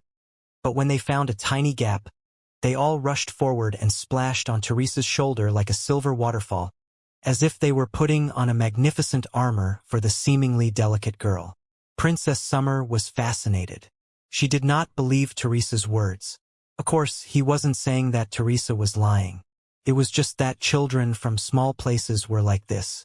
It was easy to paint beautiful memories into unrealistic fantasies. Maybe she would imagine the captain of the strongest militia in the town to be the unparalleled sword saint. Maybe she would imagine the fierce-looking butcher as a barbarian born in an icy storm in the north. Maybe she had played adventure games with her childhood friends in the forest behind the town and really considered the caves in the mountains to be the labyrinth of devils and the treasures of dragons. At least, at this moment, the courage that Teresa displayed was 100% real and something that Princess Summer had never had before. Such courage made Princess Summer's heart race. Sister Teresa, you are too unusual. Princess Summer lowered her head. I've never seen a girl like you. Not at all. In my hometown, girls like me are the most common and ubiquitous. Teresa waved the skewers as if she were waving a knife and a gun. On the other hand, it is rare to see girls who are weak and cannot live without a man. I can't. Princess Summer said, I'm different from you. I was born weak and suffered a disaster. I don't know what I should do without Lord Blackjack. See? This is your biggest problem. Teresa pursed her lips. It doesn't matter whether you like Jack Thunder or not. Even if you really like him, do you have to make yourself someone else's accessory and occupy 100% of your life? Even if you really like Blackjack, you can always try to become an even more awesome person like me. Speaking of which, if you really like Blackjack, Shouldn't you make yourself stronger so that you are no longer dispensable in a team? Should you really help Black Jack in times of crisis? Princess Summer was dazed for a moment. That sounds about right. Then he lowered his head, even more depressed and feeble. But I don't know anything. Even my healing skills are mediocre. What can I do except to serve Lord Blackjack? What's the big deal? Nobody is born with martial arts and magic. If you want to learn, I can teach you. Teresa grinned. She raised her thumb and pointed at her soft chest. In the old days, I was a great sorcerer and a warrior. I was a dual cultivator. Huh? Princess Summer's eyes bulged. Are you kidding me? Who's lying to you? I'm really good at magic. I can barely be called an apprentice of magic. Before I became an apprentice of magic, I trained with the powerful and shameless senior for a period of time. Right, I'm also very good at magical cannons. It's a pity that there are none here. Teresa warmed up her body. 2 bunnies were bouncing on her chest. She frowned and stared at the 2 bunnies. It's just that my body right now doesn't feel right. My strength is completely wrong. I need some time to recover. It just so happens that Sister Summer can train with me and help me recover my strength. She can also help me fight for the Great Tao. She can also turn you into a heroine who is no weaker than any man and free you from the shackles of Jack Thunder. No, I want you to help Lord Blackjack. Can I? Princess Summer was somewhat anxious. I can't. I definitely can't. If you haven't tried it, how do you know it won't work? No matter how powerful magic and martial arts are, aren't they all cultivated by humans? Since others can cultivate, why can't you? Staring at her, Teresa raised her nose and said confidently, maybe there is potential inside your body that you didn't notice and you can train yourself to be even stronger than Blackjack? Huh? Princess Summer was both anxious and amused. How is that possible? What are you talking about? Why is it impossible? Is Blackjack so awesome and invincible? Teresa was irritated. We are all human beings, and he doesn't have much more than us. Well, let's say that he does have 1 more than us right now, but we have 2 more lumps than him. As long as we have the courage, the determination, and the faith in our own hard work, we will definitely surpass him. At the very least, we will be able to do it. We will no longer need to rely on him, but we will completely become our masters. Come on, Sister Summer. We are about to enter the Blood Demon sector. I'm told that it is a place of chaos and chaos. We must be stronger than before in order to protect ourselves and not cause trouble for Lord Blackjack. Right? Princess Summer hesitated. Yes. Then let's begin. Let me think. I should start with the most basic martial arts and recover my strength step by step. There it is. Teresa snapped her fingers. She picked up a thick, slightly curved branch from the ground with the tip of her foot and tossed it to Princess Summer. She smiled and said, the powerful and shameless senior once taught me a very simple yet magnificent saber art named Thunderous Tornado Saber Art. Come on, Sister Summer. Train with me. I'll teach you. Me? With a saber? Princess Summer was shocked. Is there a problem? Can't a girl use a saber? Teresa raised the skewer in her hand high. The moment the meat skewers were raised above his head, he seemed to have changed into a completely different person. His temperament had undergone a drastic change. No matter how delicate and beautiful she was, it was impossible for her to resist the magnificence deep inside her bones. A raging hurricane seemed to have appeared in her watery eyes. Gender, race, identity, status, what kind of power system we use, none of that matters. The point is, we are all human beings. Proud human beings who have complete control over our own destiny. Teresa smiled and unsheathed her saber. She said resolutely, one word after another. With enough belief and determination, even a tornado will be slashed to death when it appears in front of us. Over the next few days, as Liao expected, Teresa seriously drafted a training plan and danced with Princess Summer all day. For Princess Summer, it was a marvelous experience that she had never experienced before. She had been tortured by Teresa all day. Her muscles were aching, and she could not even stand up or pee. She even felt that Teresa was like a wolf in sheep's clothing. How could such a lovely, harmless girl become so strict when it came to training, as if she were a ferocious warrior or a magus? However, Princess Summer could not complain at all.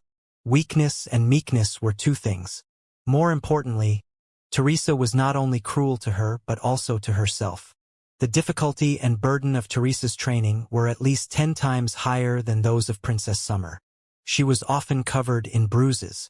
Every time she saw Teresa's petite body erupt with such terrifying strength, grit her teeth, and persist in completing the incomparably cruel training content, drenched in sweat, and her entire body going limp, Princess Summer was deeply shocked and infected by her. Even if she had to go through thick and thin with her sister, she wanted to go all the way with Teresa. In only a few days, it was impossible for Princess Summer to turn from a feeble assistant healer into an expert. However, compared to a few days ago, she had made amazing progress. At the very least, she could carry a stone weighing dozens of kilograms, and she could smash the trunk of a tree with her bare fists until blood was flowing out. From a wooden stick to a wooden saber, and from a wooden saber to a real saber. Princess Summer had never thought that there would be a day when she could wield a saber so ferociously. The feeling of sweating, exhaustion, yet a sense of accomplishment and satisfaction was too enjoyable. Schwa. Once again, while the sisters of the harem were crowding around Jack Thunder, Princess Summer and Teresa had snuck into the forest for training. Today, when she held the saber, she felt that she was one with it. In an almost perfect curve, silver brilliance was beaming out. A giant tree as thick as a bowl in front of him was cut in half and fell to the ground. I did it! I actually cut down such a thick tree. Princess Summer was breathing heavily. Looking at her hands that were full of blisters and blood, she could not believe her eyes. She was so excited that she wanted to laugh, but she could not help but cry. She recalled the scene where her father was killed by her uncle. If she had the courage to hold her saber at that time, would the outcome have been different? Maybe she could run away with her father? Long live Sister Summer. Teresa hugged her tightly and rubbed against her body, interrupting her thoughts. Like I said, Sister Summer must have tremendous potential. Come on, let's celebrate. Despite her resistance, Teresa kissed Princess Summer's cheek. You kissed me again. Princess Summer blushed. She tried to struggle but failed to get rid of Teresa's iron-like hands. The girl was indeed strong. A monster seemed to be lurking inside her small body. Like I said, this is the custom of my hometown. This is how girls thank and celebrate each other. Teresa smiled. How about it? You feel good, don't you? This kind of strength comes from the bottom of your heart and is stronger than before every second. The feeling of firmly controlling your own destiny is much better than relying on other people and waiting for their protection and favor, isn't it? Well, Princess Summer blushed again. They are two different things. Really, Sister Teresa, why are you so reluctant to see me rely on Lord Blackjack? You are not jealous, are you? Jealous my ass. The deeper she got to know Princess Summer, the more unrestrained she became. She gradually returned to her original appearance. I feel sorry for you. Sister Summer is so beautiful and has so much potential. Everybody likes her wherever she goes. Why did you have to fight for Blackjack with so many other sisters? After all, I don't think Blackjack needs you very much. You've been with me for the past few days. He didn't go to you, nor did he. Don't say that. Princess Summer's eyes were red. Lord Blackjack is too busy. He will definitely remember me when he is free. Definitely. It doesn't matter. Whether Blackjack misses you or doesn't need you, he will always miss you and always need you, Teresa said with a smile. What do you need me to do? Princess Summer asked, blushing. They need you to fight side by side with me and find themselves, said Teresa. Forget it. I know you are just making me happy, Princess Summer said. I can tell that Sister Teresa was not lying. You used to be a very good expert. Chances are that you are a dual cultivator. It is. Teresa stuck out her chest proudly and said, even though there is still a gap between me and Blackjack, I might not necessarily lose to Natasha, the captain of the mercenary group, or Hella, the dragoness. However, I fell for Eric's trick by accident. I was captured and tortured by him for a while. My body was not used to it, and part of my strength was sealed. That's all. But over the past few days, thanks to Sister Summer's help, I have gradually found my old self. My strength has returned bit by bit. Besides, I also discovered that my body has undergone a rebirth. As long as I grasp the trick, I seem to be even stronger than before. While talking, she took a step back and jumped up and down, performing all kinds of soul-stirring, unbelievable movements as if she were dancing on the tip of a saber. Look, I thought that the two lumps were just burdens, but I didn't know that they could accelerate the attack with the help of elasticity and inertia. The angle of the attack is much more dazzling, too. It is quite confusing. Teresa lifted her long hair and wiped her sweat, while she mumbled to herself, "This brand new body is not as simple as a minor change. There must be a great secret to it. Jadeite continent, glorious mortal world, bloody battle demon sector, Eric the morphing worm, Lord Cooper, Blackjack, and my weird body. I believe the answer will be revealed soon." "Sister Teresa, what are you mumbling about?" Princess Summer asked. "Is today's training over?" "All right, the last step is over," Teresa said. "Come on, continue what you did yesterday. Massage each other professionally to get rid of the poison. Relax your muscles and relax your veins. Print the content of your training into your body and transform it into your combat instincts. Then go take a shower." Starting from the next day, the environment became more and more gloomy and weird. The fallen forest a few days ago was dark and full of danger, too. But at the very least, the vegetation was dense, and all kinds of animals and birds were flying in and out of the forest. But in the deepest part of the fallen forest was a completely different scene. The trees nearby were sparse. The earth was covered in a layer of moss-like, but even thicker, putrid purple humus. In the middle of the sparse forest that looked like the shadows of devils, there was a layer of vague purple mist. Not only was the sun and the sky invisible, even the endless Armageddon mountains that pierced into the sky behind him were gone. The small adventure team seemed to be lost in a purple ocean and did not know where they were. Princess Summer told Teresa that this was the most mysterious and dangerous place in the Emerald Continent, the border between the glorious mortal realm and the blood demon sector. Different from the imagination of ordinary people, there was no clear boundary between the human world and the demon world. It was not as vivid as the bards described, either. The magnificent gate was made of the corpses of billions of lost creatures, guarded by skeleton soldiers, surrounded by the rushing Nether River, and guarded by the brutal three-headed dogs of the devil world. In fact, the space between the glorious mortal world and the blood demon sector was exactly such a lost area that was too vast to measure. It was wreathed in weird purple mist and terrifying tornadoes all year round. Whenever a tornado rose up, it would bring the lost travelers to the blood demon sector. Of course, it was also possible that the hideous, ferocious devils in the blood demon sector would be brought to the human world. According to Teresa's multiple trips to the Sea of Stars, she estimated that the so-called Lost Zone was an extremely unstable space wrinkle or a super-large teleportation array left by the ancient high-tech civilization. The glorious world and the bloody demon sector should be two worlds. Just like the relationship between the War Heroes sector and the Empyrean Terminus sector, or the Blood Demon sector and the Heaven's Origin sector. In this place, even Blackjack, who had been confident and calm all the time, had lost the mood to dote on his harem. Like a real commander-in-chief of the army, he commanded the harem to march forward in a united formation. Everyone was to hold hands and never to be separated. It was said that the overwhelming storms in the Lost Zone would teleport the travelers to different areas of the Blood Demon sector randomly.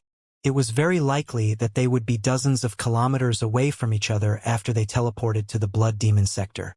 That would be very bad. Everybody must be careful. No matter how terrifying the tornado is, you must hold the hands of the people around you tightly.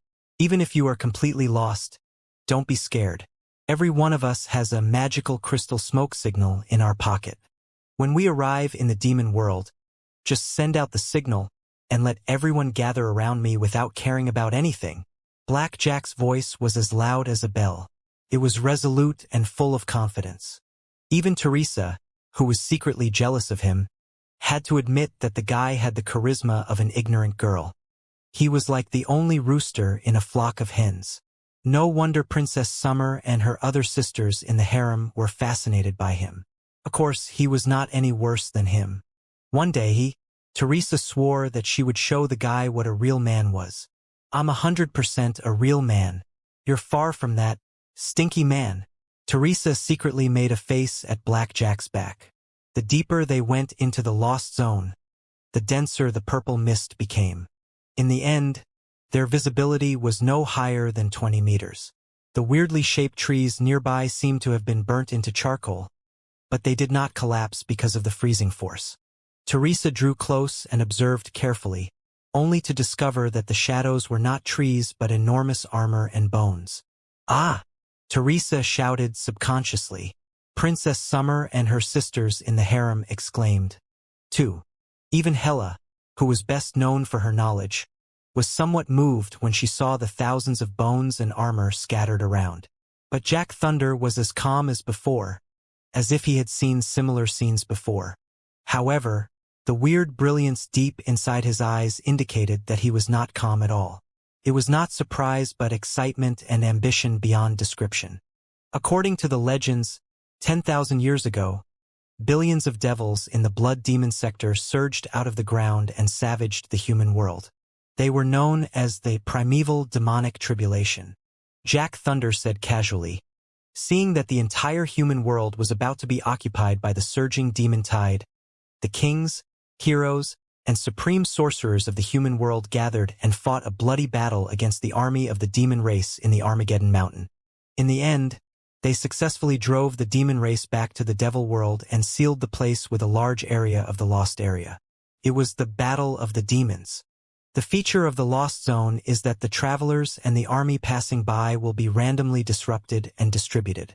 That is to say, with the blockage of the lost area, even if the demon race gathers thousands of soldiers and horses to march toward the human world, they will still be torn apart and randomly teleported to a place hundreds of kilometers around the Armageddon Mountain. Then, they will completely lose the combat ability of their army. They will be unable to fight and can only harass. For small adventure teams such as ours, it is not a big problem. But for an army of more than 100,000 soldiers, it is impossible to launch a large-scale strategic attack. Therefore, the world of brightness has been peaceful for 1,000 years. Of course, in such a case, the army of the glorious mortal realm will find it difficult to attack the blood demon sector on a large scale. However, the blood demon sector is a barren land cursed by the gods in the first place. As long as the devil race does not want to attack the human world, they can do whatever they want in the blood demon sector. It's a pity that the effectiveness of the Lost Zone will vanish one day. The reappearance of the ancient black magic is not a good omen. I'm told that Lord Cooper is ambitious enough to unite the world of devils and put on another show of the apocalypse. We must stop the crisis before he completely solves the mysteries of the ancient black magic. Teresa, what are you thinking? Are you scared? Blackjack suddenly turned his eyes to Teresa, who was deep in thought. Compared to the harem which he had grown tired of, he naturally paid special attention to this soul-stirring beauty. No, I am a little scared. Teresa shook her head and then nodded. Of course, she was lying. She was staring at the enormous bones and armor not because she was scared, but because she was slightly surprised. She discovered that the super-large armors that perished in the Battle of the Apocalypse were similar to crystal suits and the Titan warriors. The dust that had been flowing for thousands of years covered the debris of the war in a lackluster seal. The weeds, vines, and suspicious humus, as well as the snakes, insects, rats, and ants that were growing inside the humus, were all nesting on their bodies. The rust had corroded the once glorious body and the sophisticated structure. The purple mist added an air of mysteriousness to them. However, Teresa could still tell that the mechanism behind the rust was indeed marvelous. Dense tubes, control chips, and artificial nerves that looked like crystal processors were everywhere. Of course, the designs of the super-large armors and war machines were vastly different from those of the crystal suits and the Titan warriors in the Panga universe. It was more like the great iron city, the iron body of the city in the sky, red spider lily, that the boxing champion had built on the evil land. In other words, it was not the style of the world of cultivators but a product of the magical world. Of course, Teresa was very sure that, whether it was cultivation or magic, it was essentially the utilization of spiritual energy.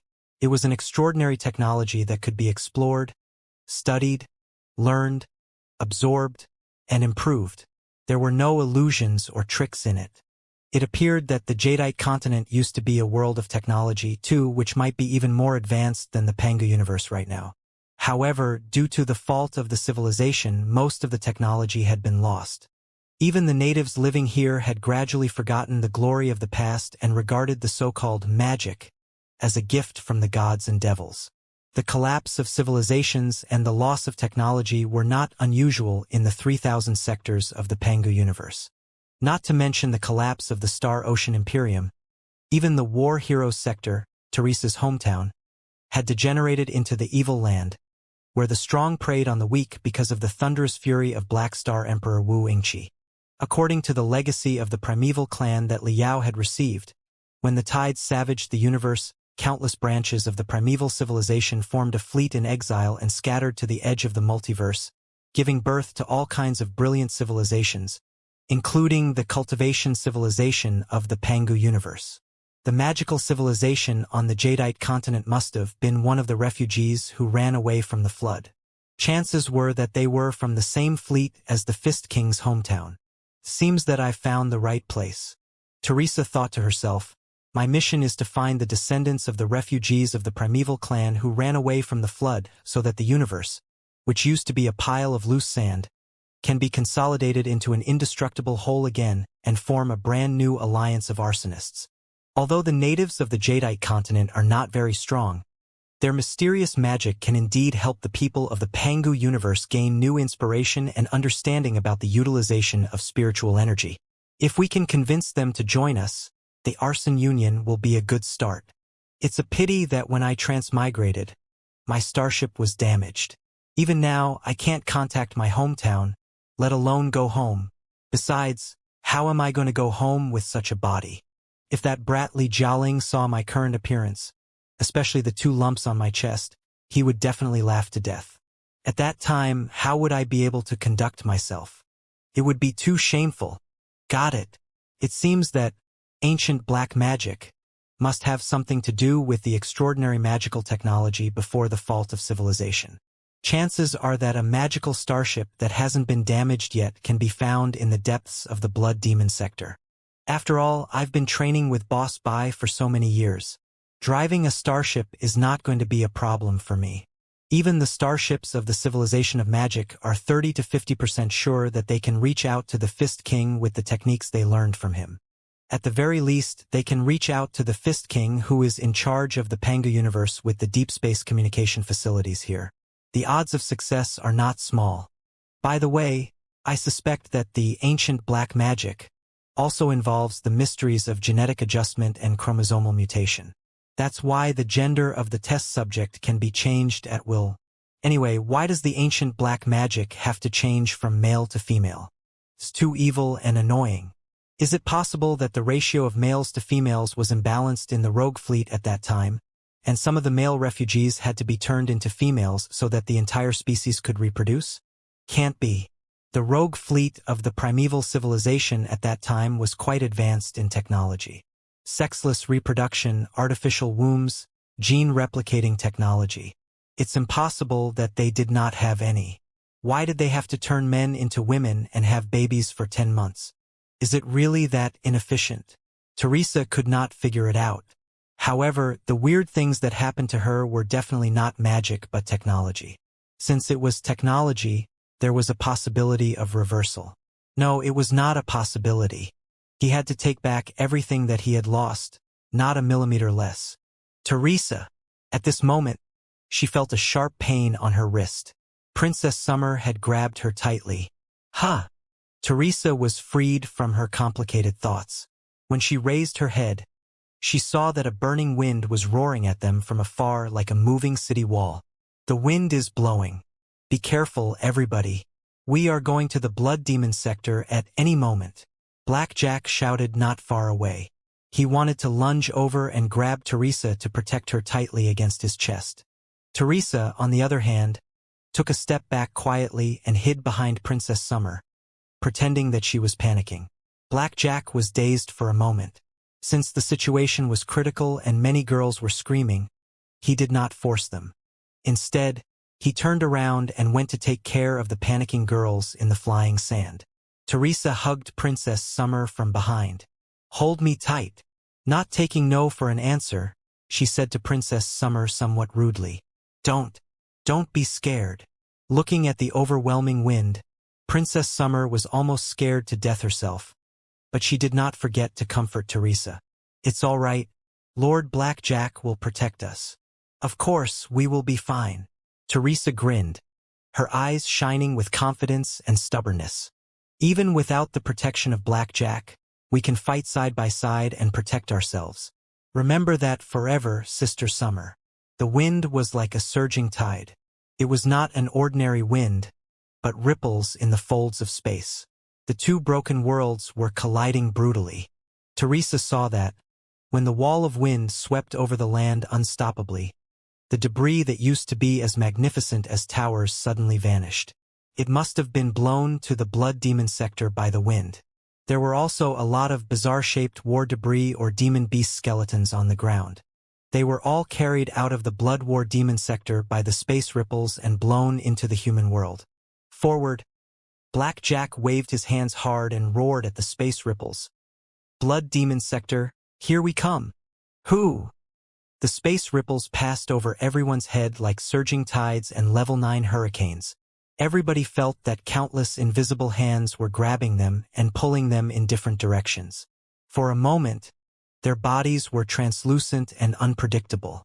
They were even beginning to melt like heated candles. Before they had the chance to exclaim, they were blown into the air by the space ripples and fell into the ubiquitous wrinkles. It was a familiar feeling for Teresa. She had tasted a similar feeling countless times during her space jumps. It was like bungee jumping where the rope on one's body accidentally broke and one fell into a bottomless abyss.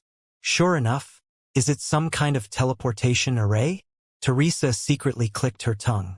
It is truly unbelievable that a super-large teleportation array hundreds of kilometers in diameter can exist on a planet stably.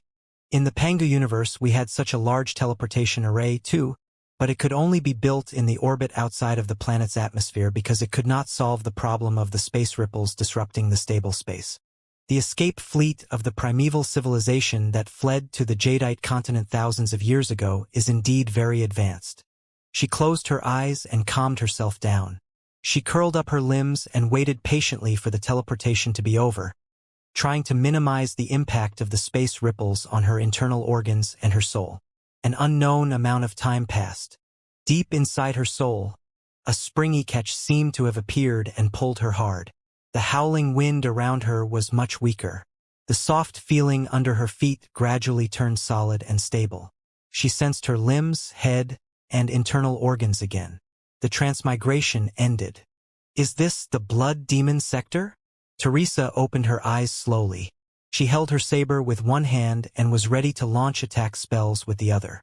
She observed the world around her with great interest.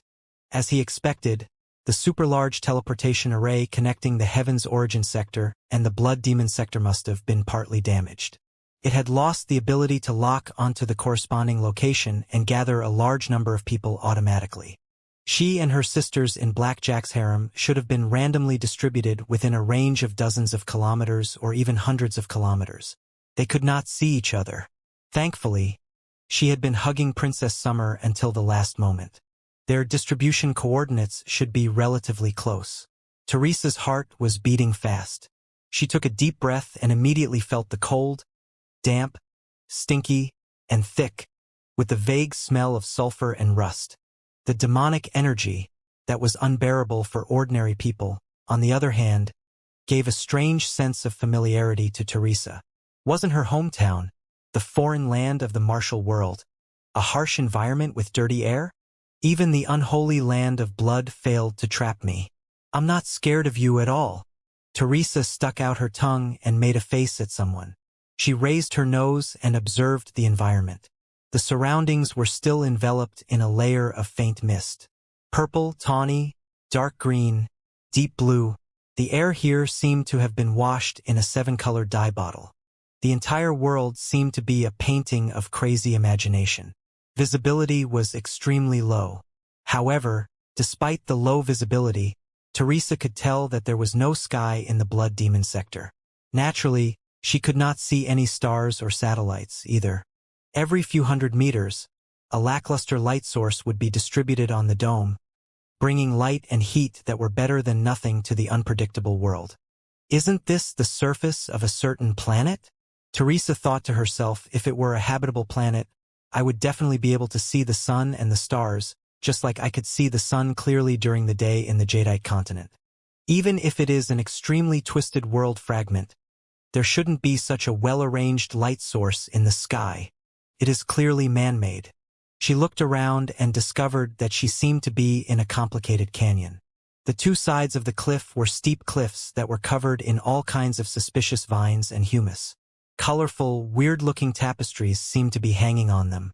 They dangled and extended to her feet, soft and squishy when she stepped on them. Teresa picked up some humus with the tip of her saber and rubbed it carefully. The texture seems to be a combination of moss and earthworms. If it is not poisonous, it should be edible, and it contains abundant energy. It is a good energy supplier for the bottom level of the food chain. Although she looked devastatingly beautiful, Teresa was not a delicate girl. In order to survive, she and the people of her hometown had been eating synthesized food all year round. In order to improve their lives, earthworms, mice, and all kinds of insects were edible. Interesting. What is the so-called Bloody Demon sector exactly? Teresa thought for a moment and reversed her saber. She clenched it and stabbed it into the wriggling humus below her feet. However, when the body of the saber was more than halfway in, it hit something as hard as iron and failed to pierce in. No matter how hard Teresa tried or where she stabbed, the result was the same. When she was 1 meter below the ground, she would touch the solid ground. Even if the tip of the saber was broken off, she would not be able to dig half a centimeter deeper. How interesting! Beneath the living humus that is almost 1 meter thick is something solid and flat. Is it metal? Teresa thought to herself, if it were a rock, it would not have been so flat. It should have had certain curves. Only man-made scenes have such vertical and horizontal features. Straightening her back, she gazed into the distance. From the cliffs on both sides, she saw rows of semicircular bumps that looked like dragons that were hanging down from the sky to the ground. Although covered by the vines and the humus, the arrangement of the dragons was still too regular. Teresa pondered for a moment and discovered that it was something very familiar to her. It's a tube. So, Teresa said to herself, the crags that are lined with so many tubes are not natural landscapes, but a large artificial structure. This is not a canyon but a super large channel inside a large structure? The pathway alone is already so enormous. I wonder how magnificent and complicated the entire structure is. Teresa thought of the starships of the Pangu civilization. He felt that ants were crawling in a palace of giants. But she was not too shocked because it was within her expectations. As I expected, the Blood Demon sector does not seem to be naturally occurring. It is more like a man-made object. I was right. From the beginning, when she heard the concept of World of Bloody Demon from the bards, Teresa had felt uncomfortable. The so-called harsh environment, the barrenness of natural resources, and the lack of sunlight were two contradictory concepts. Since the environment was harsh and the resources were barren, how could it support a large population, produce a developed civilization and a strong army, and threaten the safety of the human world? It was true that, in the early years of the civilization of many planets, strong nomads had been born in the barren grasslands and deserts and threatened the safety of the farming civilization. But that was a phenomenon unique to the era of cold weapons. Besides, the nomads were not entirely barren. At least in regard to the most important strategic resource, the horse, the nomads had the absolute advantage over the farming civilization. However, the cultivation civilization and the magical civilization that developed techniques in magic had passed the cold weapon stage and entered the new era of long-range hot weapons. No matter how brutal the so-called devils were, and no matter how high their fighting will was, they would be burnt to ash under the bombardment of the saturated magical equipment. When a civilization reached this level, it was a competition of comprehensive national strength. More precisely, the efficiency of resource collection and energy absorption. In that regard, there was no reason that the blood demon sector, which was always in darkness, could be better than the human world, which boasted a stable star. Unless, the blood demon sector was not naturally produced but man-made. Part of the resources and technology of the rogue fleet of the primeval civilization from thousands of years ago are still intact. It makes sense now. Teresa was deep in thought.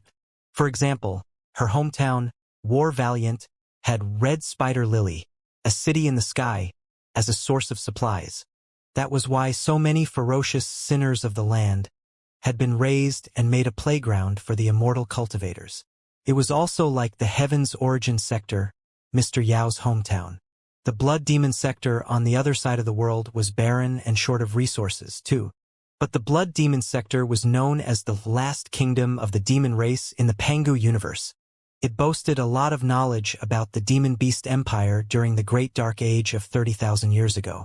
That was why it was able to support an Ironblood army that far exceeded the capacity of the environment in violation of economic common sense and productivity. This is getting more and more interesting. Let's keep watching. Teresa took out a cigarette from her pocket. It was a magical equipment that looked like a firecracker and a kaleidoscope. It was like a signal flare, but it had much more content and could transmit information dozens of kilometers away. Teresa held the tail of the smoke crystal and was about to open it. Suddenly, she saw dazzling fireworks blossoming in the dome not far away. It's Princess Summer. Magical crystal smoke signals were not as simple as signal bombs. They could be mixed with unique identification or simple information according to the input of the user, so that Teresa would immediately recognize that it was a distress signal sent by Princess Summer. After getting along for a few days, she had a good impression of this kind but weak girl.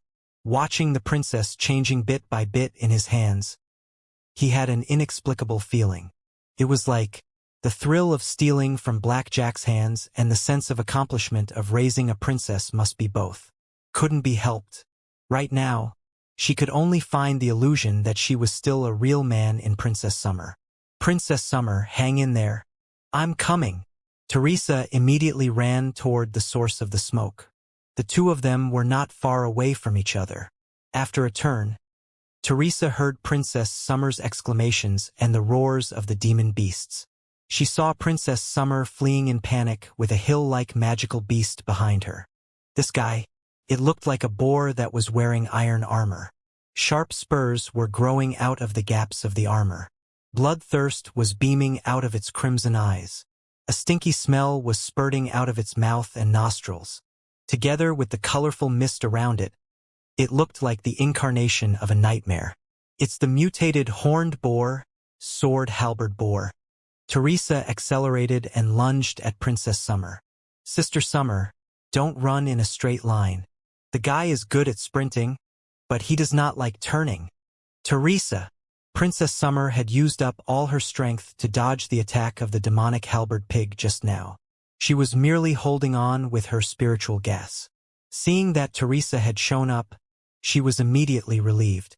Her energy and courage seemed to have been drained. She tripped over the humus and fell forward. Who? The demonic halberd pig stomped on the ground and dug 2 shallow pits in the humus. Then it jumped high like an oversized cannonball and crashed into Princess Summer. Don't touch her. She is mine. Teresa raised her hand. One of the most basic magic bullets was shot at the demonic halberd pig, while she lunged at Princess Summer. Pa! The ball of light was smashing right between the eyes of the demonic halberd pig, as if a small sun was rising in front of its retina. Although the attack was not very powerful, it was enough to burn its retina and cause it to experience short-term pain, dizziness, and even blindness due to the serious deterioration of its retina due to the dark environment. Even so, its momentum was too immense. Pushed by the inertia, It continued smashing at Princess Summer like a heavy hammer. Princess Summer was too scared to move. She could only watch the enormous body of the demonic halberd pig falling from the sky. At the critical moment, Teresa lunged at her and rolled on the ground, barely dodging the attack of the demonic halberd pig. Boom! The demonic halberd pig smashed so hard that the earth was shaking and the soil was splashing. Woo! Teresa gritted her teeth and grunted. Teresa! Princess Summer was both surprised and delighted. She was about to hug Teresa without caring about anything else, but when she saw the painful expression on the girl's almost perfect face, her heart suddenly sank. She reached out and touched Teresa's back, only to find that her skin was bleeding and her hands were bleeding. They were too close to the demonic halberd pig and were unable to completely escape. Teresa helped Princess Summer resist the sharp thorns on the body of the demonic halberd pig with her back, only to be scratched into a bloody mess herself. Teresa, I'm sorry. Princess Summer's head was blank. Tears were rolling in her eyes. She stammered, "It's my fault. No need to apologize. We are companions. We agreed to fight side by side and protect each other." Teresa had suffered 100 times more serious wounds in the evil land of her hometown. The pain was not enough to diminish the sharpness in her eyes. She grinned and patted Princess Summer's head. "If you really want to apologize, unsheath your saber in this second." Princess Summer had no idea how Teresa could still smile. Teresa's bravery only accentuated her weakness. Her hands were shaking, and she could not hold the saber any longer. She was about to cry. "I don't dare. I can't." At the same time, the demonic halberd pig snorted. 2 streams of hot air spurted out of its nostrils, and its red bean-sized eyes were beaming with brutality and greed again. Turned over and got up. "Come on, you can do it," Teresa encouraged Princess Summer. "Nobody can protect you forever. Not Blackjack, not me. I will fight side by side with you, but I cannot protect you forever. Sister Summer, summon your courage and fight for yourself with your saber." "No, no, no." Princess Summer blushed and shook her head hard. Before she made up her mind, the boar lowered its head and charged at them again with its head held high. "Careful." Teresa strode forward and blocked Princess Summer's way. She raised her battle saber high, the edge of which was mixed with the momentum of lightning and thunder. She slashed at the head of the demonic halberd pig brutally, as if she were going to slay a tornado. Unfortunately, the top of the head of the demonic halberd pig was the hardest part of its body. Teresa did not have full control over her brand new body either. Her control over her strength was almost flawless. More importantly, the saber in her hand was a standard weapon commonly used by bounty hunters and mercenaries. Besides, it had been used many times and was covered in cracks. It was not the super weapons of the Star Glory Federation or the Imperium of true human beings that boasted cutting-edge technologies such as metal smelting, crystal embedding, and magical equipment manufacturing. Bam! The saber and the bone spurs on the head of the demonic halberd pig collided brutally. Before Teresa's strength to slay the lightning was fully unleashed, the saber was already shattered because of the intense blast. There was only the handle of the saber in Teresa's hand. Before the strength in his body poured out, his body had already lost balance. Instead, the demonic halberd pig seized the opportunity and heavily crashed into him. Like a kite whose string had been cut off, Teresa flew 30 meters away and vomited a mouthful of blood. "Teresa!" Princess Summer was so scared that she rushed close and cried when she saw the blood on her chest. I'm fine." Teresa was breathing heavily. When she lowered her head, she found that the leather armor she was wearing had been riddled with dozens of holes. The impact of the monster was indeed tremendous.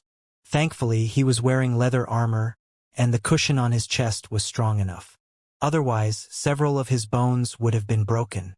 "Run!" Tasting the blood on her lips, Teresa said to Princess Summer. She was ready to unleash her ultimate move. Princess Summer's eyes seemed to be dyed red by Teresa's blood. Finally, she grasped the handle of the saber with trembling hands. "I'm sorry, Teresa. I won't run away again." "Who?" The demonic halberd pig roared and charged at them like a cannonball again. Even the earth that was full of weird humus had been plowed into a deep ravine. It was intimidating and unstoppable like a giant rock that had fallen off a cliff. Faced with such a behemoth, Princess Summer's lips, hands, and legs were all shivering. His tears were out of his control like pearls whose strings had been cut off. But she still raised her saber high. While sobbing, he gritted his teeth and encouraged himself.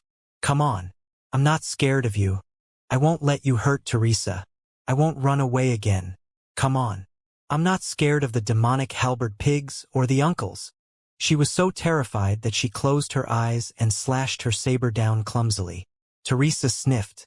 His young face, on the other hand, was filled with the indifference of a seasoned warrior. There was also a hint of gratitude. The handle of the saber, which had lost its edge, was still clutched in her palm, neither too lightly nor too heavily.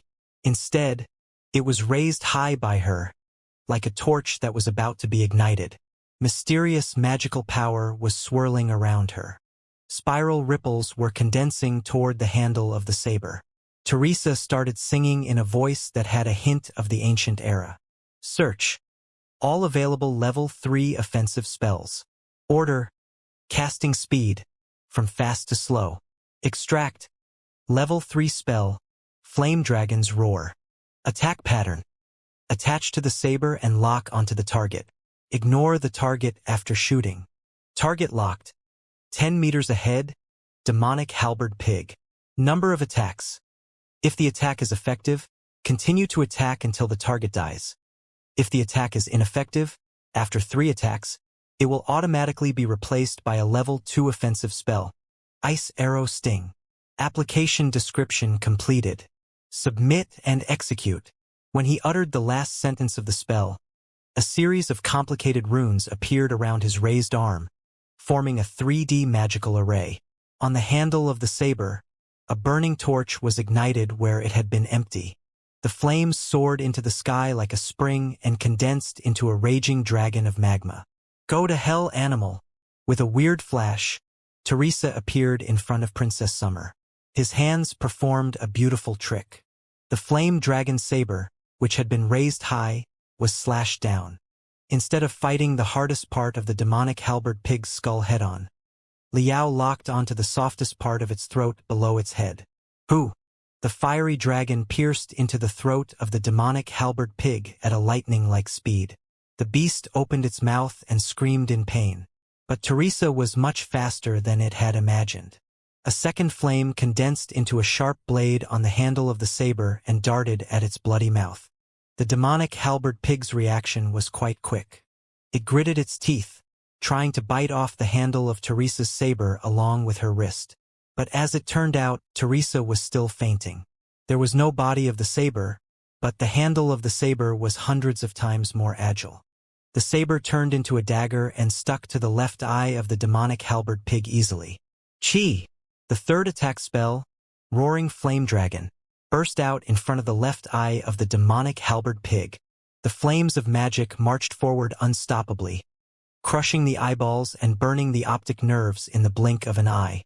They raged inside the tiny brain of the demonic halberd pig and spurted out flames from its right eye, nostrils, ears, and mouth. The head of the demonic halberd pig turned into a giant fireball. The man and the pig crossed paths for a moment. Teresa lowered her body and rolled forward beautifully, dodging the body of the demonic halberd pig.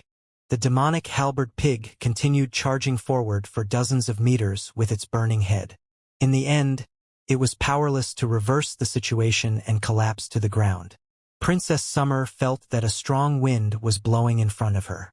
It seemed that her flesh and blood would be burnt away from her bones. She had thought that she was doomed and had fallen into a terrifying purgatory. However, the pain of death did not come for a long time. Instead, Teresa's laughter echoed behind her. Sister Summer, that's enough. Stop fighting the air. Ha! Princess Summer opened her eyes suspiciously and happened to notice that the enormous head of the demonic halberd pig not far away had been burnt into a pale skull. Princess Summer was so shocked that she could not believe her eyes. She turned around and stammered,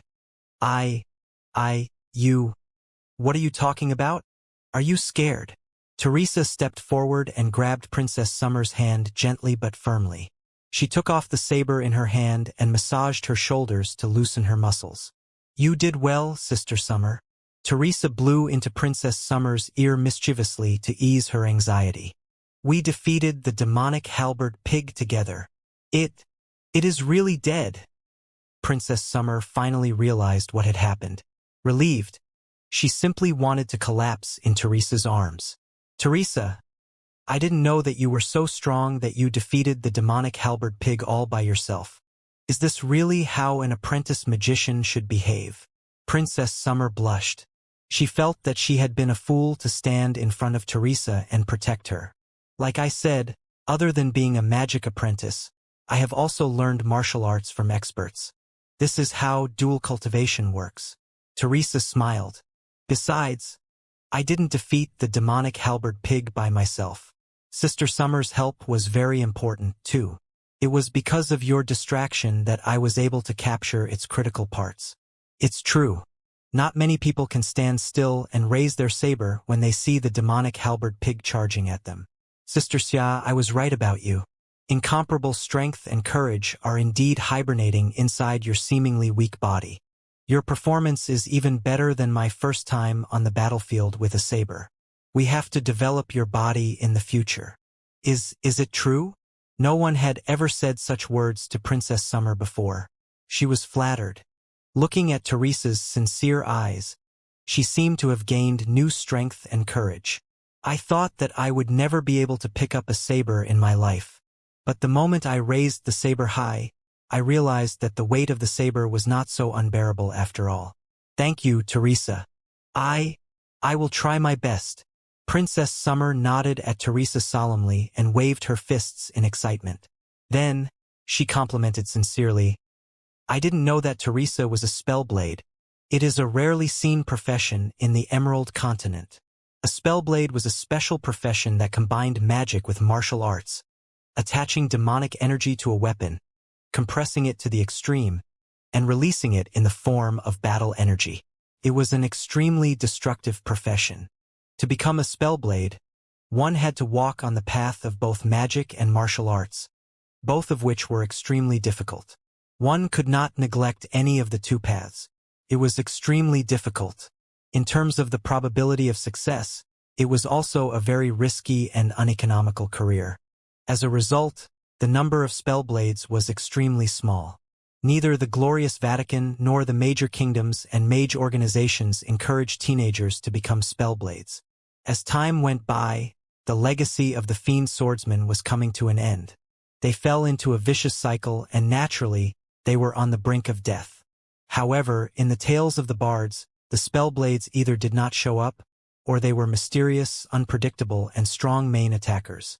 Although Princess Summer was not good at fighting, she had read a lot of classics of the royal family's arts of magic and martial arts when she was growing up in the palace. Also, she had been following blackjack for a long time. Therefore, she had a keen eye.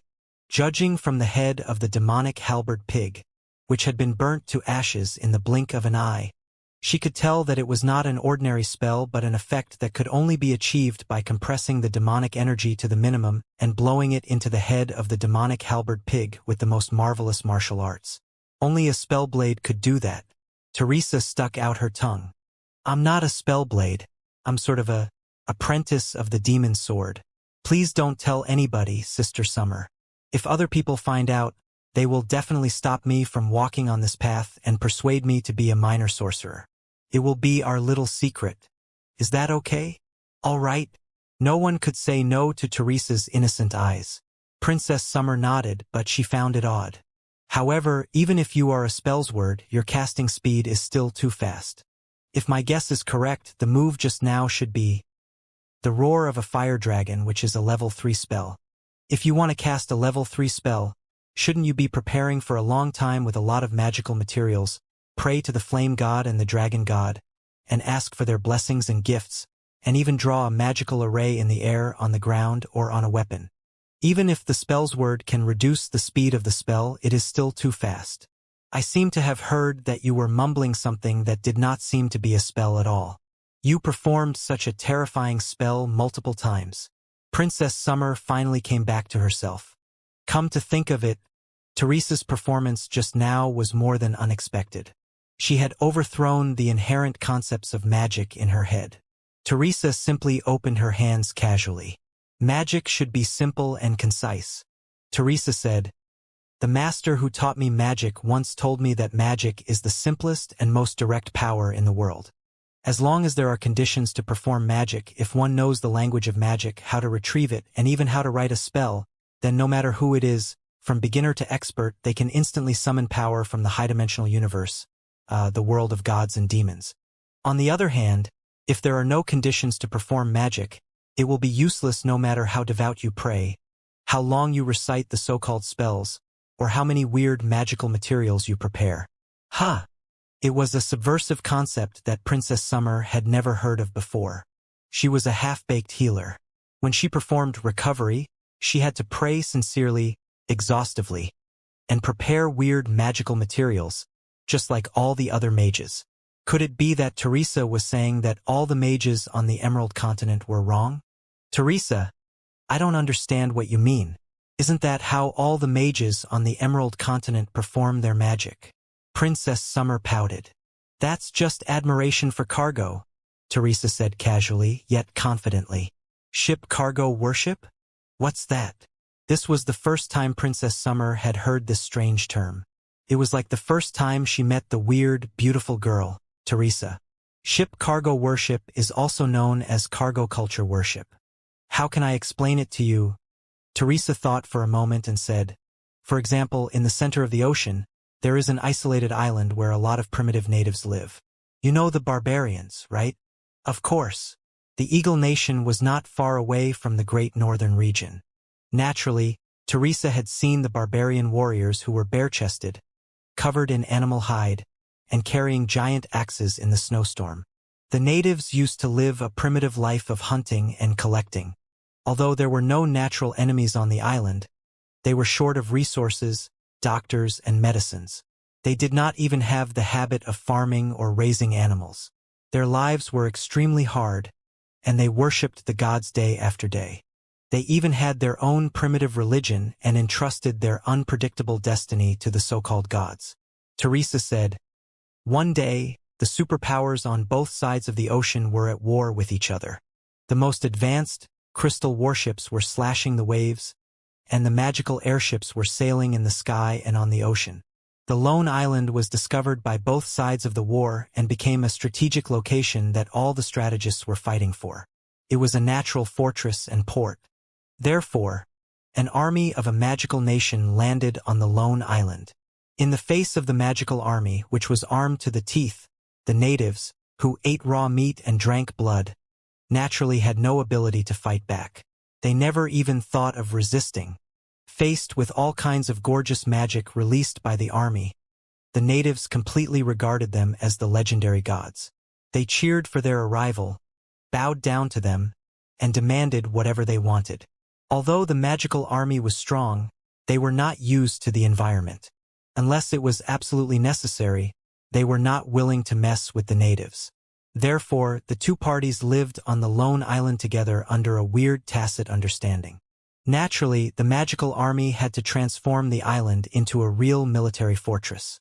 The soldiers need to train themselves and reach out to the rear with the magical crystals. They were surrounded by an ocean. All the supplies they needed had to be delivered by crystal warships or even magical airships. Therefore, during the several years of war, the natives on the lone island would see the magical army training from time to time. Sometimes they would take out a mysterious crystal ball and fiddle with something. Very soon, a magical airship would drop a lot of supplies. The delicious canned food, and even the food preserved by magic, were all delicacies that the natives had never tasted before. Of course, during the war, the hostile countries tried everything they could to take over the island, too. Their army launched a large-scale attack on the island. Their magical airships cast dazzling fireballs that looked like thousands of small suns that were rising in the sky of the island. The explosions of the magical cannons and the blast of the bombardment were even more devastating than the raging tides. However, the war will come to an end one day. It doesn't matter who wins or loses between the two magical powers on either side of the ocean. In short, the smoke and the corpses have all sunk into the endless undersea. Peace has come again.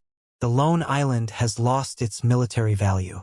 The magical army has evacuated from this place, leaving the debris of broken crystal warships, magical airships, and crystal balls behind. The natives seemed to have resumed their peaceful, miserable lives. But their hearts were no longer tranquil. When the adventurers set foot on the lone island again decades later, Sister Summer, guess what they found the natives doing? Princess Summer listened attentively and pondered for a long time, only to come up with nothing. She shook her head and asked, "What are you doing?" The natives were left behind in the army of magic. The rusted armor and the ragged robes of the mages, with broken swords and wands that had lost their power, were training like the army of magic. Teresa said, "They also made crystal warships and magical airships out of branches and straw for a grand ceremony. They even offered the captives of the hostile tribes as sacrifices to the imaginary warships and airships. They believed that, as long as enough blood was shed, the toys made of branches and straw would become real war machines." Right? There were no hostile tribes on the lone island. However, the natives discovered the flags of the two magical countries. For some reason, they gathered under different flags and turned into hostile parties, continuing the war that had long ended with simple stone axes and bone spears. The most ridiculous thing is the priests of the tribe. His mission was to wear the uniform of the soldiers in the army of magic and curl up in the dark, damp military fortress. He prayed to the crystal ball, which had lost all its brightness, day after day, praying that the omnipotent gods would come again and airdrop delicious food that they could not finish, magical drugs that could bring people back to life, and magical cannons that could spurt raging flames and lightning. Naturally, the crystal ball never responded to the prayers of the priests and the entire tribe. However, the beliefs of the natives did not collapse. They firmly believed that it was because their prayers were not sincere enough, or maybe it was because there were hostile tribes on the island. The arrival of the adventurers further strengthened their belief. They regarded the adventurers as the messengers of the gods and were amazed by the common magical equipment that the adventurers offered. Even the colorful candies that the adventurers offered to the children were treated as panaceas. All in all, when a backward, primitive civilization saw an incomprehensible, advanced civilization and an advanced technology, they would instinctively explain everything with gods and superstitions and regard the advanced technology as the blessing or curse of the gods and devils. They would also imitate the technology and yearn for the power of the gods and devils. Such was the worship of goods. Princess Summer could not help but laugh when she heard that. "The natives are too silly. This must be a story you made up, Teresa. The barbarians of the great northern region are not so silly. Yes, the frost barbarians of the country of darkness in the north are not so stupid." Teresa sighed and said casually, "However, there are many people in the world who are more foolish than the ice barbarians and the lone island natives." Princess Summer was dazed for a moment. She pursed her lips and thought for a long time, before she realized what Teresa meant. Her face suddenly flushed red. "How is that the same?" Princess Summer argued. "The imitations of the natives are not helpful at all, but our spells are. In the beginning, before the magical equipment left by the magical army ran out, the natives' imitation worked occasionally." Teresa said, "Any 3-year-old can use some simple magical equipment as long as they find the trick. But it does not mean that the 3-year-old has truly grasped the mysteries of magic." As time went by, the magical power in the magical equipment ran out. Even the magical equipment itself was worn and rusted. No matter how vividly the natives imitated it, it was impossible for it to be of any use. In the natives' understanding, it was as if the gods and devils were gradually leaving them, and the magical power enveloping the entire island was running dry. The same thing is happening in the Jadeite continent, isn't it? In the tales of the bards, the gods and devils of the primeval era were always the strongest. The ancient heroes seemed to be able to wipe out thousands of soldiers and horses with a single strike of their sword. But as time went by, the magic power of the modern era grew weaker and weaker, leading to the arrival of the era of doom. The priests of the Radiance Church all said that the world had committed too many sins and that they had to pray and redeem themselves more sincerely under their leadership. Sister Summer, do you really believe that? Well, Princess Summer was dazed, deep in thought. The Federation is lying. Sin, prayer, and devotion have nothing to do with magic. Teresa said solemnly, magic should be the purest, and most direct power in the world. The spell to activate the magic is so simple that it can only be described with one word. All the spells only have one word? Princess Summer found it hard to believe. Yes, all the spells regarding magic are here. Teresa snapped her fingers. A cluster of glamorous flames appeared on his fingertip. Look, this is the first word, representing the first state. The burning state can be called Wanda. While talking, Teresa blew out the flames on her fingertips. Right now, the fire is extinguished and returns to nothingness. This is the second word, or rather, the second state, which can be called 0. Teresa opened her hands. There was nothing in them, but ever-changing ripples seemed to be spreading out. 1 gives birth to 2, 2 gives birth to 3, 3 gives birth to all things. 0 and 1 are the entire language of magic, and the superposition and variations of these two states can give birth to an entire world. However, if you are fascinated by the complicated yet glamorous appearance, indulge in the simple and clumsy imitation, and cheer when you trigger a spell by accident, you will never be able to grasp the mysteries of 0 and 1 because you are scared of the horror of deities and devils. Teresa spoke frankly with her hands behind her back. Her clothes and hair were fluttering even though there was no wind. She really looked like a knowledgeable master. The rebellious and shocking remarks should have aroused Princess Summer's suspicion and disgust. Perhaps, if it were anyone else, Princess Summer would have scoffed. But it had to be Teresa. Princess Summer did not know whether or not she should believe Teresa's words. She only knew that she was about to be drowned in the soul-stirring strength in Teresa's beautiful eyes and could not free herself from it. Teresa! Princess Summer thought for a while and found it hard to believe. Are you saying that there are no deities in the world? How is it possible? What should we do? No means no. What's impossible and what to do? Teresa smiled and recited casually. There is no God in the sky and no devil king below the ground. I am the God and the devil king. Let the sea of stars open the way. Here I come. Wow. Princess Summer was about to pass out in Teresa's arms. Indescribable emotions were flowing in her eyes. Teresa, what is this? Is it a poem? How strange. It sounds very different from the sonnets in the court, but it is full of weird power. I didn't know that you could recite poems. Of course, Teresa said, as the sister of the Canon King of the Star Ocean Imperium, reciting poetry is a compulsory course for me.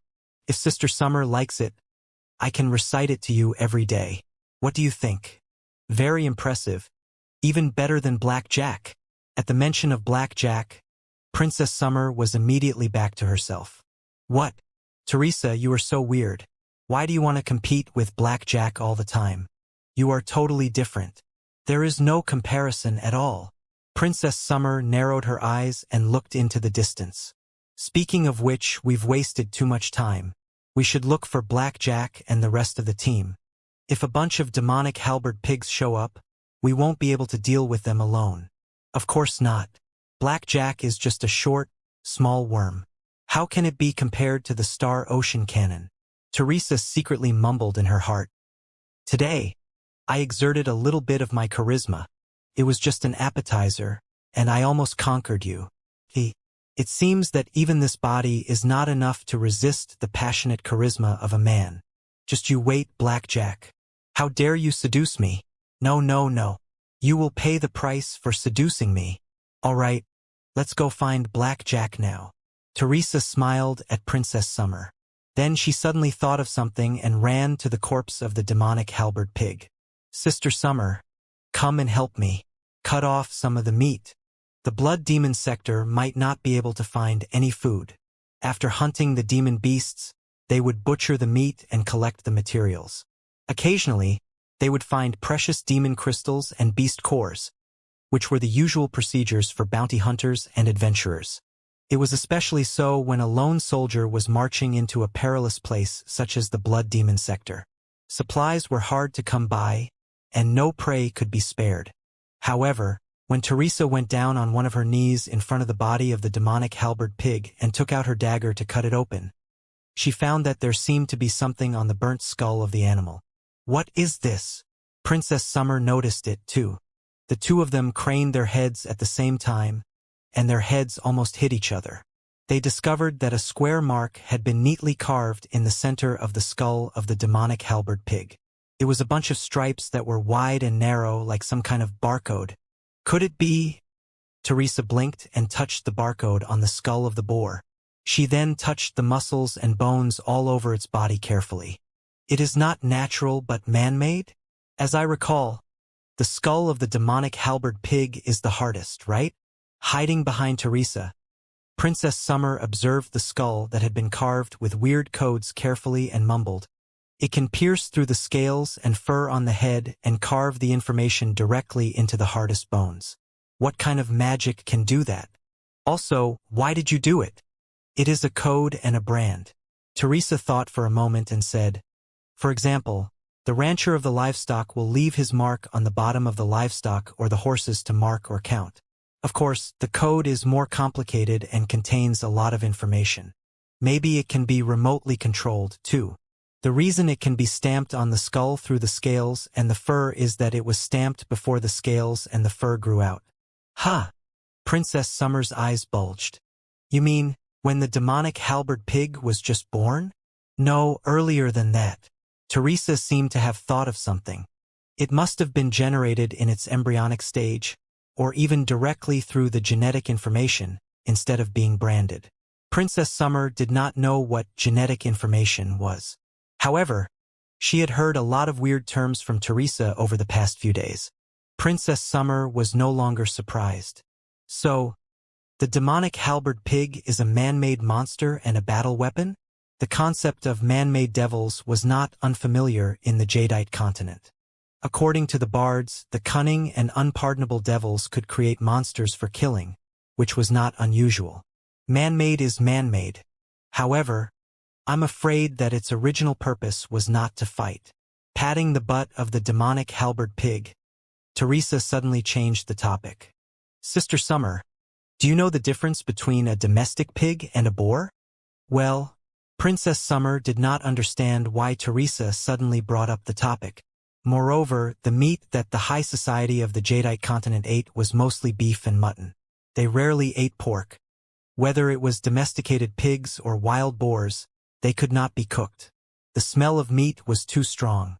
Princess Summer shook her head. The domesticated pig has narrow shoulders, broad buttocks, and a triangular shape from head to tail. On the other hand, the boar has broad shoulders, narrow hips, and powerful muscles. It is most suitable for sprinting and ramming. From head to tail, it is an upside-down triangle. Teresa pointed at the demonic halberd pig and said, "Look at this demonic beast.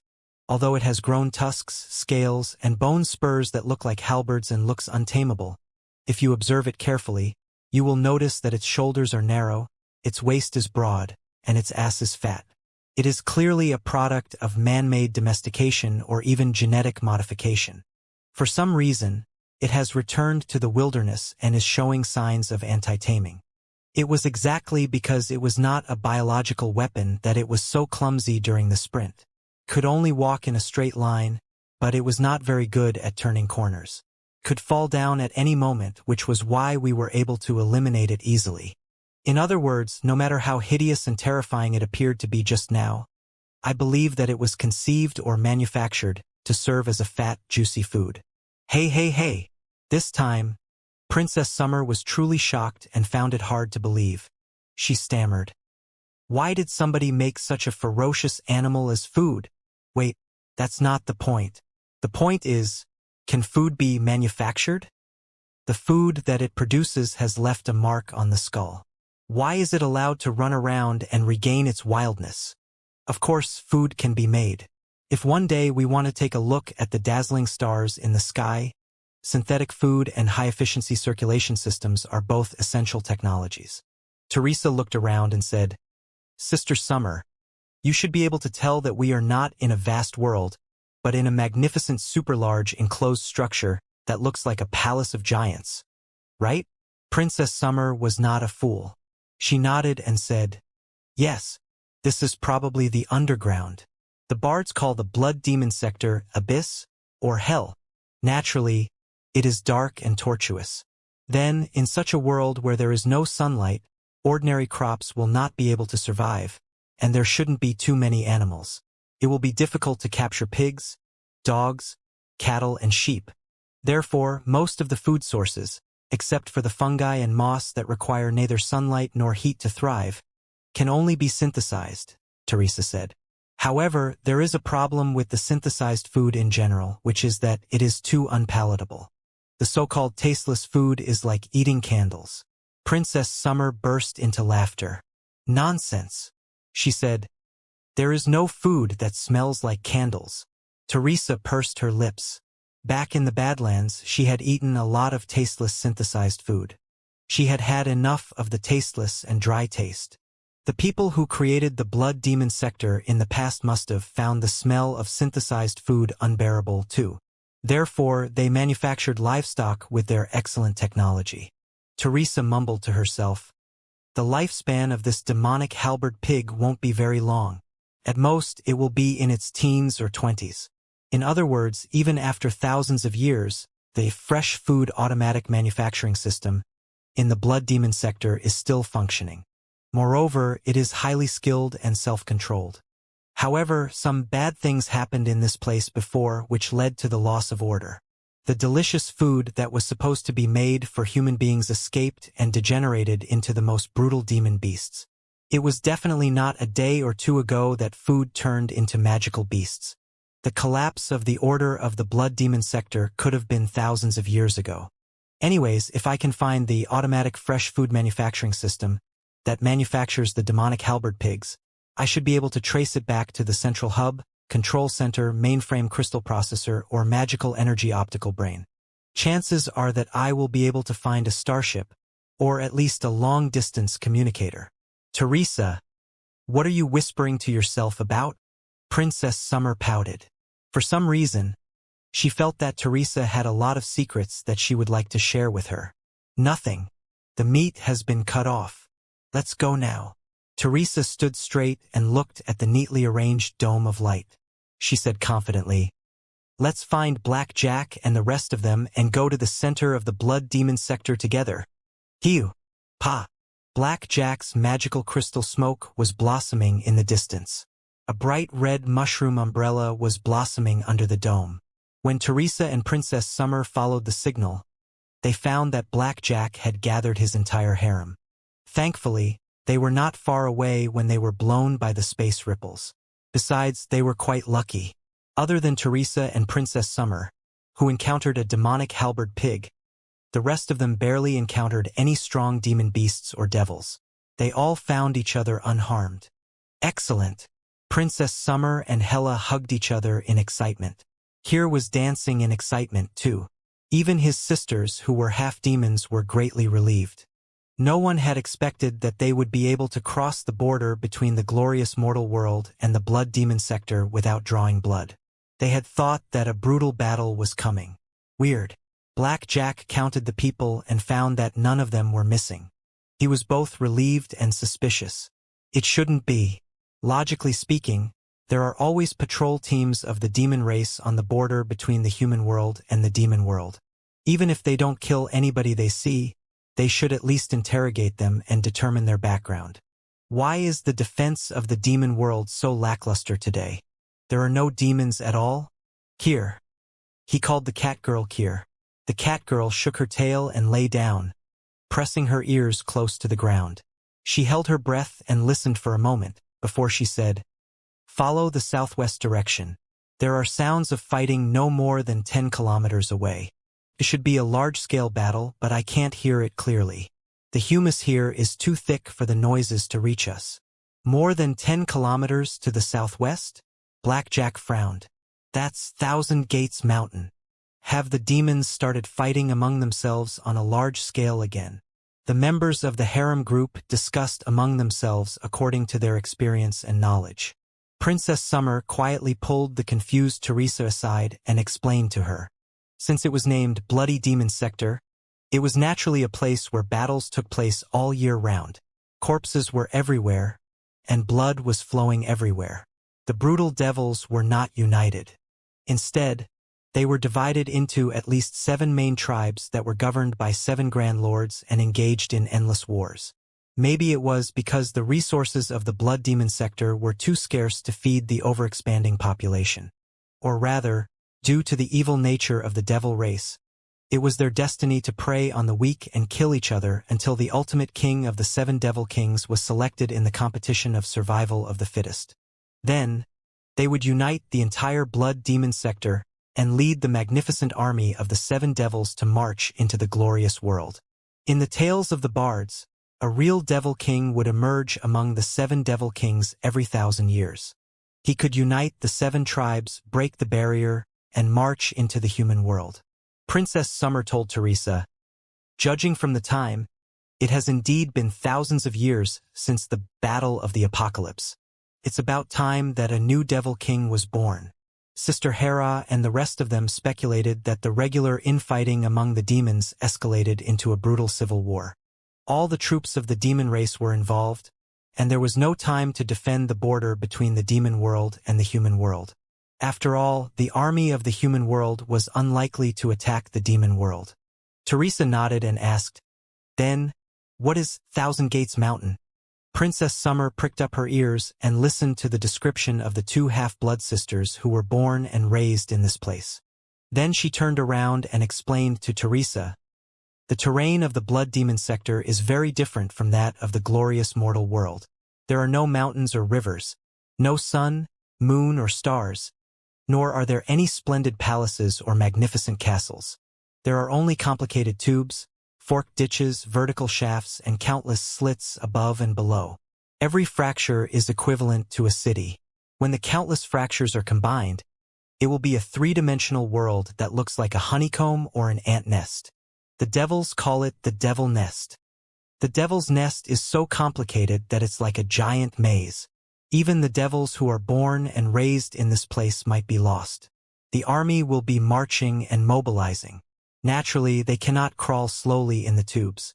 Therefore, in the Blood Demon Sector, the sections far away from each other are mostly connected by teleportation arrays, or demon gates. Through the demon gate magical teleportation array, one can be teleported from the 1st floor to the 999th floor instantly. It is the main mode of transportation in the Blood Demon Sector. Naturally, it can be seen from the common sense of the military that whoever controls the demonic gate will be holding the key to victory and failure. The more teleportation arrays and nodes a tribe controls, the more influential they will be. In the words of the devil race, Thousand Gates Mountain is a super-large transmission center with thousands of demonic gates that can lead to any place in the entire nest. They can even appear behind hostile tribes unpredictably. Naturally, they are the most important strategic locations. However, there is an unwritten rule that has been passed on for thousands of years. The Thousand Gates Mountain is a place of peace shared by all the demons. It is a prohibited military zone. Not a single drop of blood is allowed to stain the sacredness of the Thousand Gates Mountain. Whoever dares to attack or even take over the Thousand Gates Mountain will become the enemy of all the demons. Even the demons who did not have a grudge against them will attack them together. Teresa was dazed. Why? Because the technology to manufacture demonic gates has been lost. Princess Summer said, "Once the devil gate is damaged, it is almost impossible to repair. Besides, the devil gate is the key to maintain the devil nest. If the connection between the devil nests is cut off, the devils will be suffocated to death. Therefore, although the battles between the devils often revolve around the attack and defense of the demon sects, few of them will destroy the demon sects directly. The Thousand Gates Mountain, where thousands of demon sects are gathered, is the holy land of the devils. Whoever dares to fight in this place will likely destroy the entire Blood Demon Sector. Of course, that is the logic. But more importantly, I'm afraid that the strategical value of the Thousand Gates Mountain is too high. If any of the tribes of the demon world take control of the Thousand Gates Mountain, the balance that has been established for thousands of years will be disrupted, and they will become the supreme dominators of the demon world. It is not something that other demons are willing to see. However, today, it seems that a devil lord finally couldn't hold back his ambition any longer and marched toward the Thousand Gates Mountain despite the universal condemnation. It also means that the devil lord is confident that he can unite the entire devil world and become the new devil king thousands of years later. Right? Everyone, as he expected. After listening to the analysis of the two demonesses, Black Jack shouted solemnly, "If a war breaks out in the Thousand Gates Mountain, it means that the balance of power between the 7 lords of the demon world has gone out of control. At least one of them is confident that he can defeat the other 6 lords and unite the entire demon world. And his next step after unifying the blood demon sector will certainly be to march into the glorious world. Of course, it might be because he misjudged his own capability. He overestimated himself and was seeking his own doom. Very soon, he would have been annihilated by the other 6 captains. But if it's true, it means that the demonic disaster thousands of years ago will be repeated in the world of brightness very soon. Therefore, we must investigate the situation closely and find out what is going on. If the general's army is truly unstoppable, we will have to return to the glorious mortal world and report to all the kings, masters of the towers, and the Vatican so that they can be prepared." The girls of the harem whispered and nodded. They had always followed Black Jack's lead. Besides, for the human beings of the Federation, the news of the unification of the demon world was as bad as the apocalypse. It was their duty to scout the situation and report back. Even Teresa could not figure out what was wrong about it, although she still felt that it was too much of a coincidence. Although the 2 sorceresses were born in the demon world, they had abandoned their self-belief after they were conquered by Black Jack. They immediately volunteered to lead the way for Black Jack. Hera, on the other hand, frowned, worried about the danger. After all, Black Jack was too big a target with his entire harem, and there were too many enemies in the demon world. If he made contact with the main troops of the demon race, it would be very difficult for him to move forward. No, Black Jack, on the other hand, smiled and said confidently, "If the 7 of them really fall out with each other, their biggest enemy will be each other before their strength is completely out of balance. If they maintain a subtle stalemate like a scale, any counterweight will be welcomed by them, not to mention the powerful mercenaries such as us. Besides, I know a few of the 7 demon lords.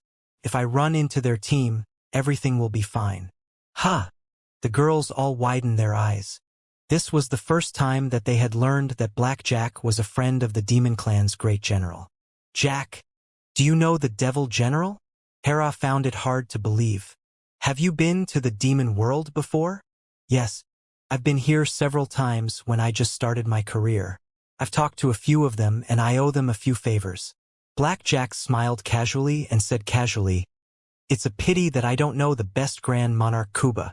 Otherwise, everything would have been settled easily." But Hera was still not at ease. "The devils are all cunning and brutal. Our friendship in the past might not necessarily be what it is today." The 2 devils in the harem sniffed and glared at Hera.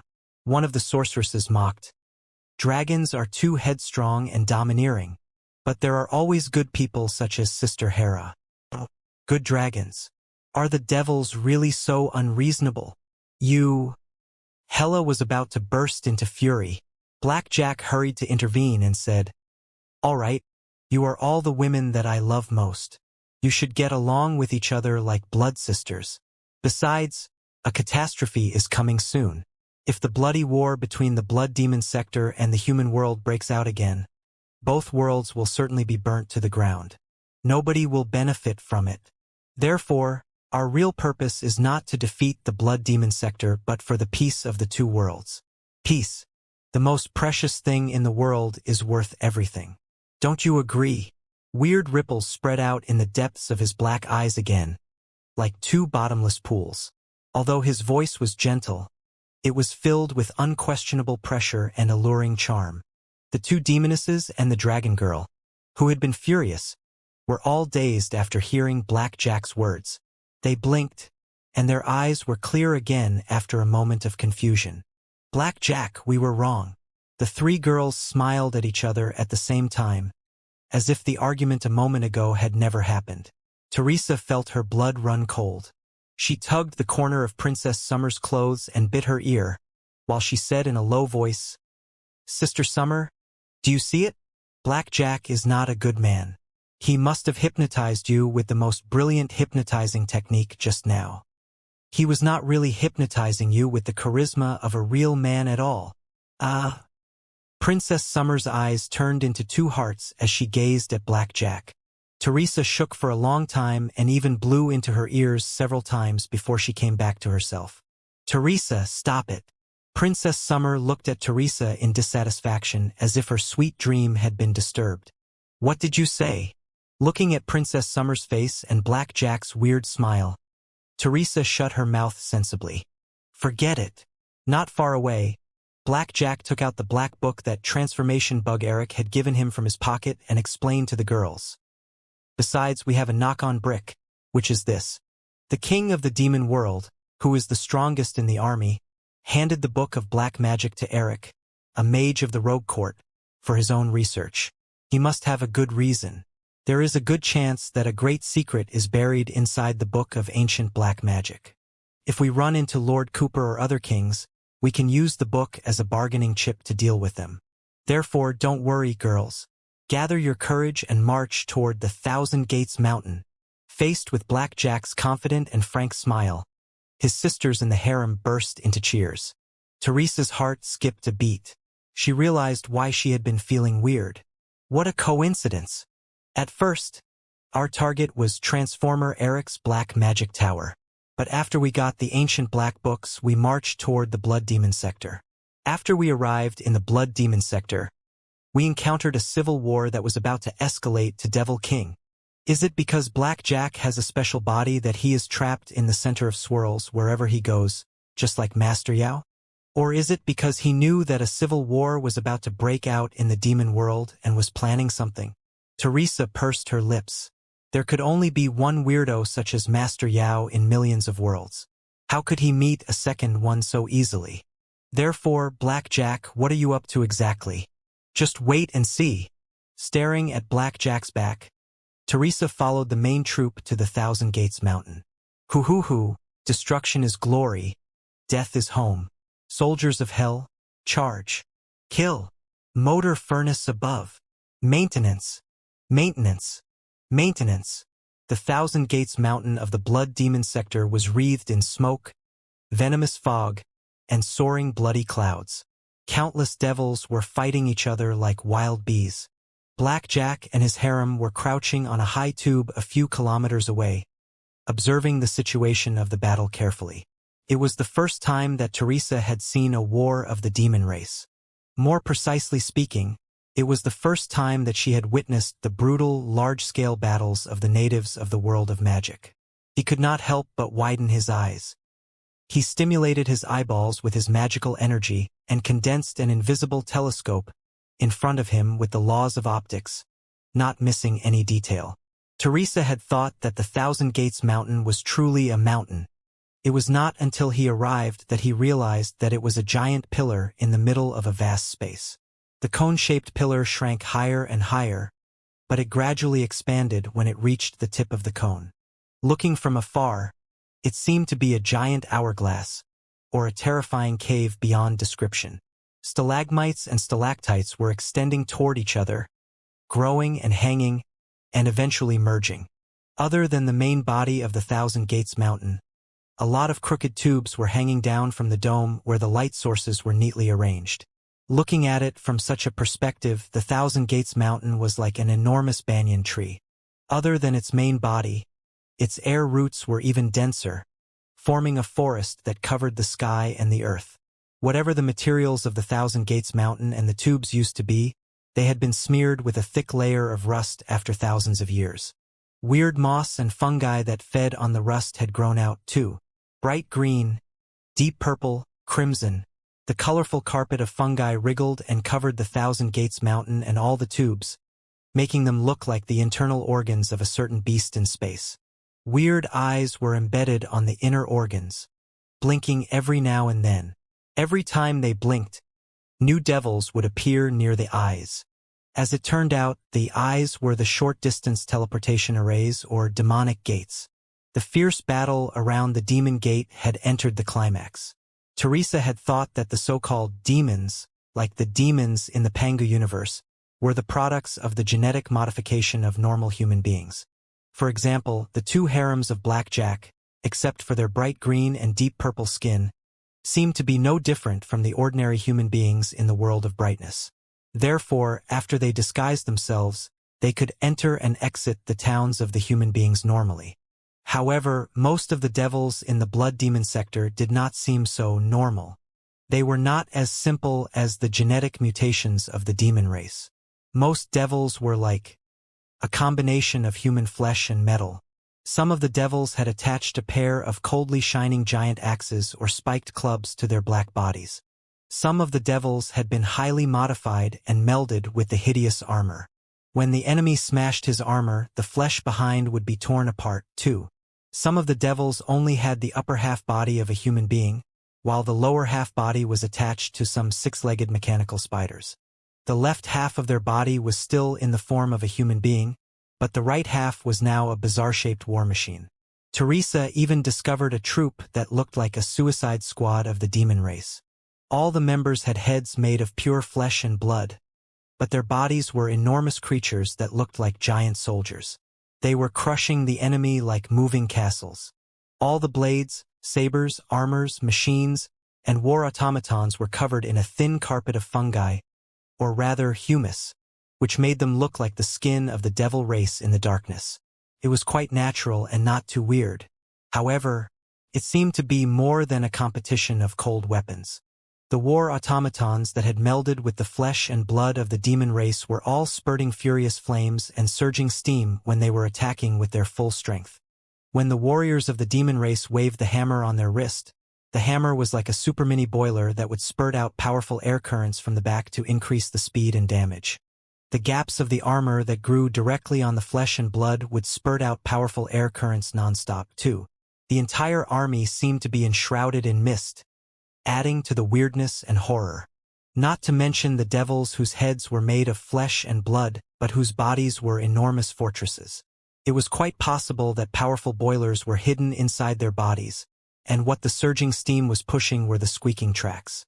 All right, it seems that the people of the blood demon sector retained more advanced technology from the ancient times than the natives of the glorious mortal realm did. They pushed their civilization into the era of cold weapons and steam again. No wonder the kingdoms and churches that are still in the dark and medieval era could not resist such an army of demons when they marched into the glorious mortal realm. Of course, they still have a long way to go compared with their common ancestor, the fleet of the primeval Lord of Fleet, who has fled to this world. Do you see the flags that are sweeping crazily on the left side of the battle formation? There is a turtle shell embroidered on the flag with an umbrella. It is the army of the prison destroyer, or in other words, the army of Lord Cooper. After hearing the introduction of the two demonesses, Princess Summer crawled back and bit Trish's ear. The Hell Exterminators are one of the two fighting species of the blood demon sector, and they are the strongest. Before, we had to gather the strength of the other 6 demon clans in order to suppress the Hell Exterminators. But over the past few years, under the command of Grand Lord Kuba, the Exterminator tribe has expanded exponentially. It has surpassed the limits of the other 6 tribes and fought against 6 of them at the same time. As you can see, the army of Hell Exterminator King is about to crush the coalition army of the other 6 demon clans. Teresa saw it. The battle formation on the left side of the Thousand Gates Mountain was indeed neat and disciplined. Besides, the war automatons were the largest in number, and the soldiers were the bravest and most brutal. One could tell that they were ready to kill at a glance. She just didn't understand. Why did Grand Emperor Kuba embroider an umbrella-like turtle shell on his flag? Is there anything special about it? In fact, it is not a turtle shell but a relic of the Hell Destroyer clan. Princess Summer said, "It seems to be an ancient magical equipment passed down from the ancient ancestors of the Hell Destroyer clan a long time ago. It's called Orb Assault Capsule. Naturally, Princess Summer was not referring to the rail assault capsules in the language of cultivators. It was not even the common language of the Jadeite continent. It was an even more ancient and mysterious language that seemed to be made of countless syllables. Although it was a poor imitation of hers, it did not reflect the essence of the language. But Teresa felt that it was vaguely familiar. The syllables seemed to be similar to the magical language that the Fist King had taught her. They were the military terms of the ancient magical civilization. That was why Teresa could understand what rail assault capsule meant.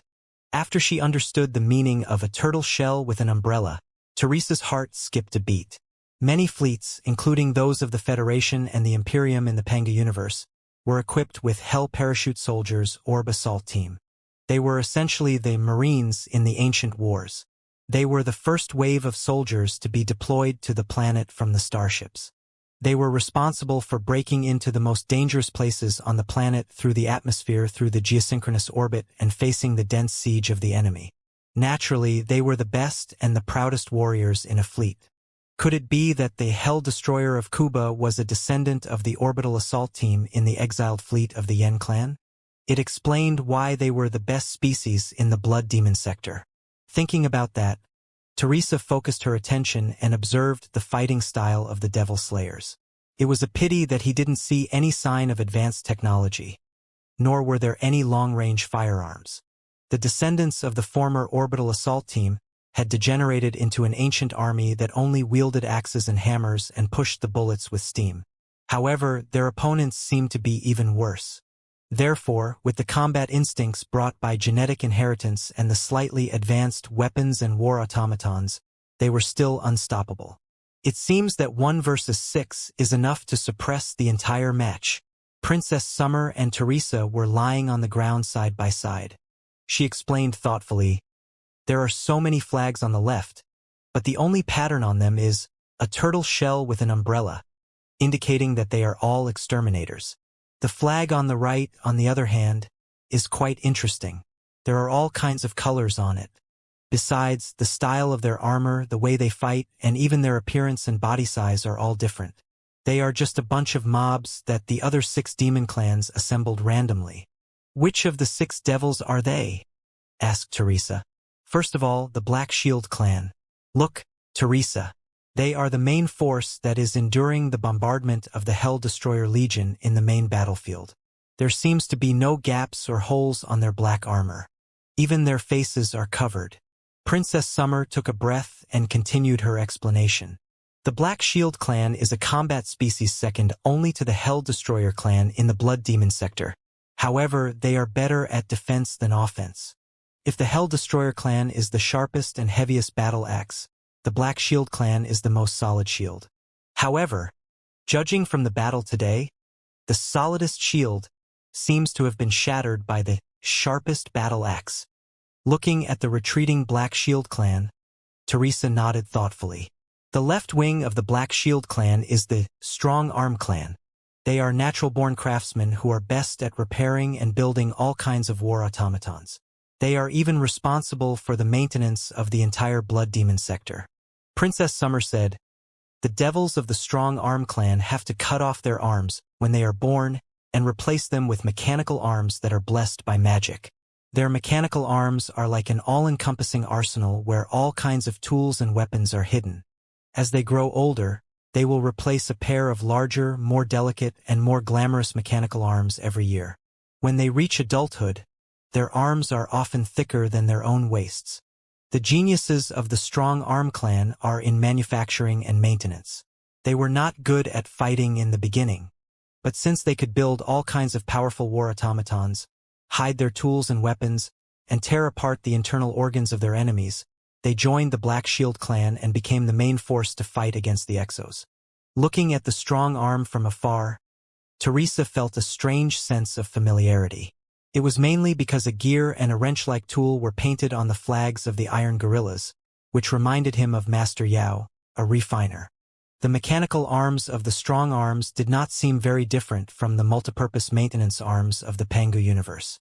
"What are the flamethrowers for?" Teresa pointed at the army on the right flank of the Black Shield clan.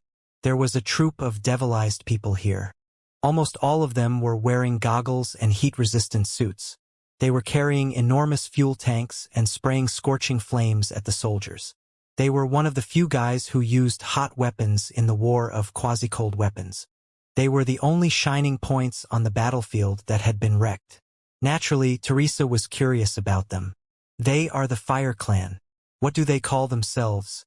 Let me see. Guardian of the faster-than-light engine born in the engine furnace. By the glory of the universe, God knows what kind of devil the faster-than-light engine is. Princess Summer said, the Fire Clan is not a combat species. Their mission is to stay in every node of the Blood Demon sector, protect the burning demonic fire, and maintain the functioning of the entire sector. They are also particularly fond of crawling in various tubes in search of ancient power furnaces that have been sealed for a long time.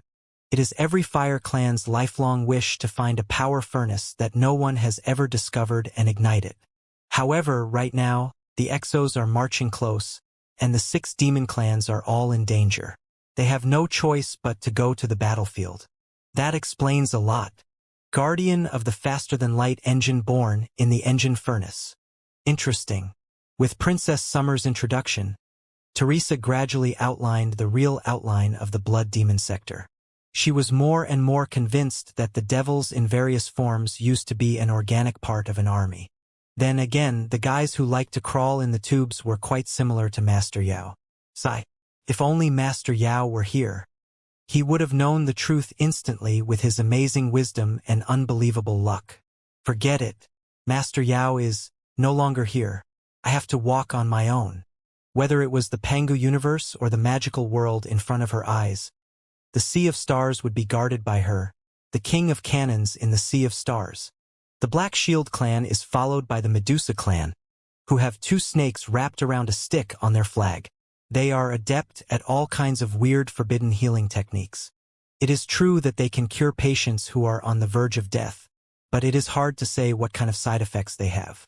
Unless it is absolutely necessary, other demons do not like to seek treatment from the Medusa clan. But the Medusas are crazy about healing, Princess Summer said. Their biggest hobby is healing techniques. They are best at petrifying rays. They often freeze the innocent and perform the most terrible operation. On the left side of the Medusa clan is the beast-taming clan. They are adept at refining and manipulating all kinds of demon beasts. Do you see, Teresa? They are all riding terrifying demon beasts. Just like the demonic halberd pig that we just killed, they are all under their control. I'm told that in their temple, they can assemble the ugliest and most terrifying demon beasts as if they were children. However, the combat ability of the beast-taming clan is quite ordinary. Therefore, they are standing in the back row together with the Medusa clan. Lastly, the Turing clan has the fewest members, and their combat ability is the weakest. The Turing clan is a very strange group of devilized people. Their mission is like the royal library in the Imperial Palace and the admin.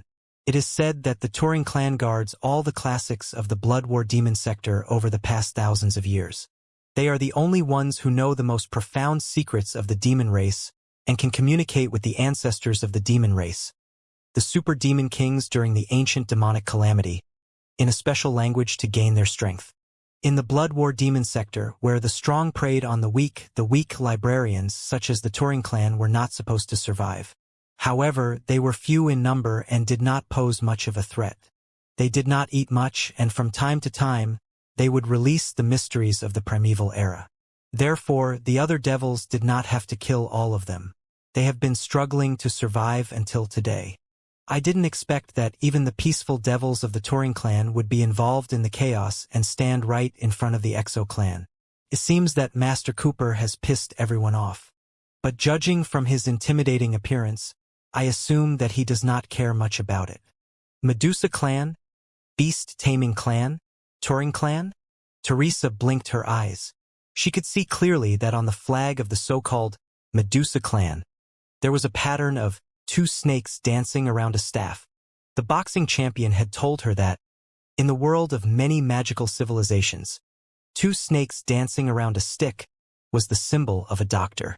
So, the predecessors of the Medusa race should have been medics in the rogue fleet?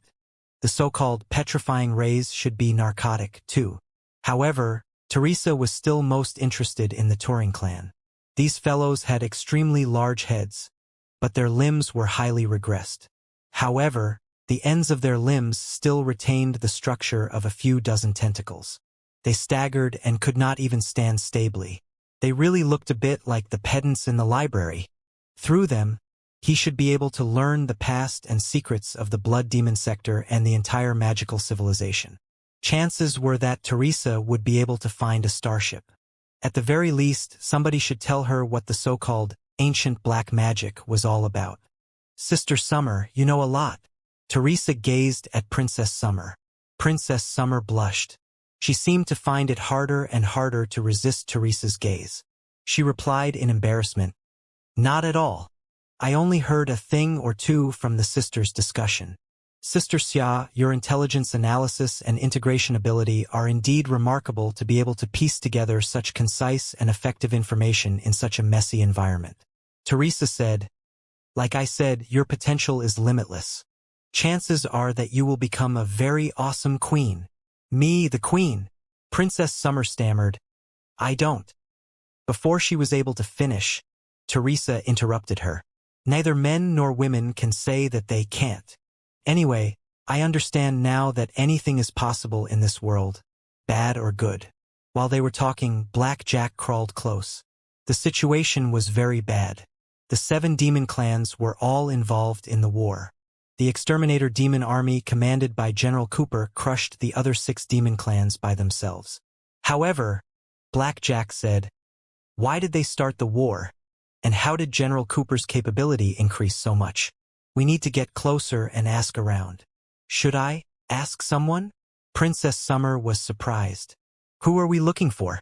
If we go there openly, won't we be regarded as enemies by the rising demons and be killed along the way?" "Believe me, it won't. Just follow me." Black Jack waved his hands and led the girls of the harem forward along the tubes that were full of fungi and humus. Of course, they did not rush to the center of the battlefield. Instead, he found the teleportation arrays scattered around the battlefield. At this moment, reinforcements were still coming from both sides of the chaotic battle. They showed up through the teleportation arrays and marched toward the battlefield murderously. The teleportation arrays were under the control of various branches of the demon race. Basically, the previous batch of newcomers were definitely his compatriots. Black Jack observed carefully and bypassed the teleportation array controlled by the Hell Destroyer. He also ignored the Black Shield clan, the Strong Arm clan, and the Fire clan. He chose a teleportation array controlled by the Medusa clan.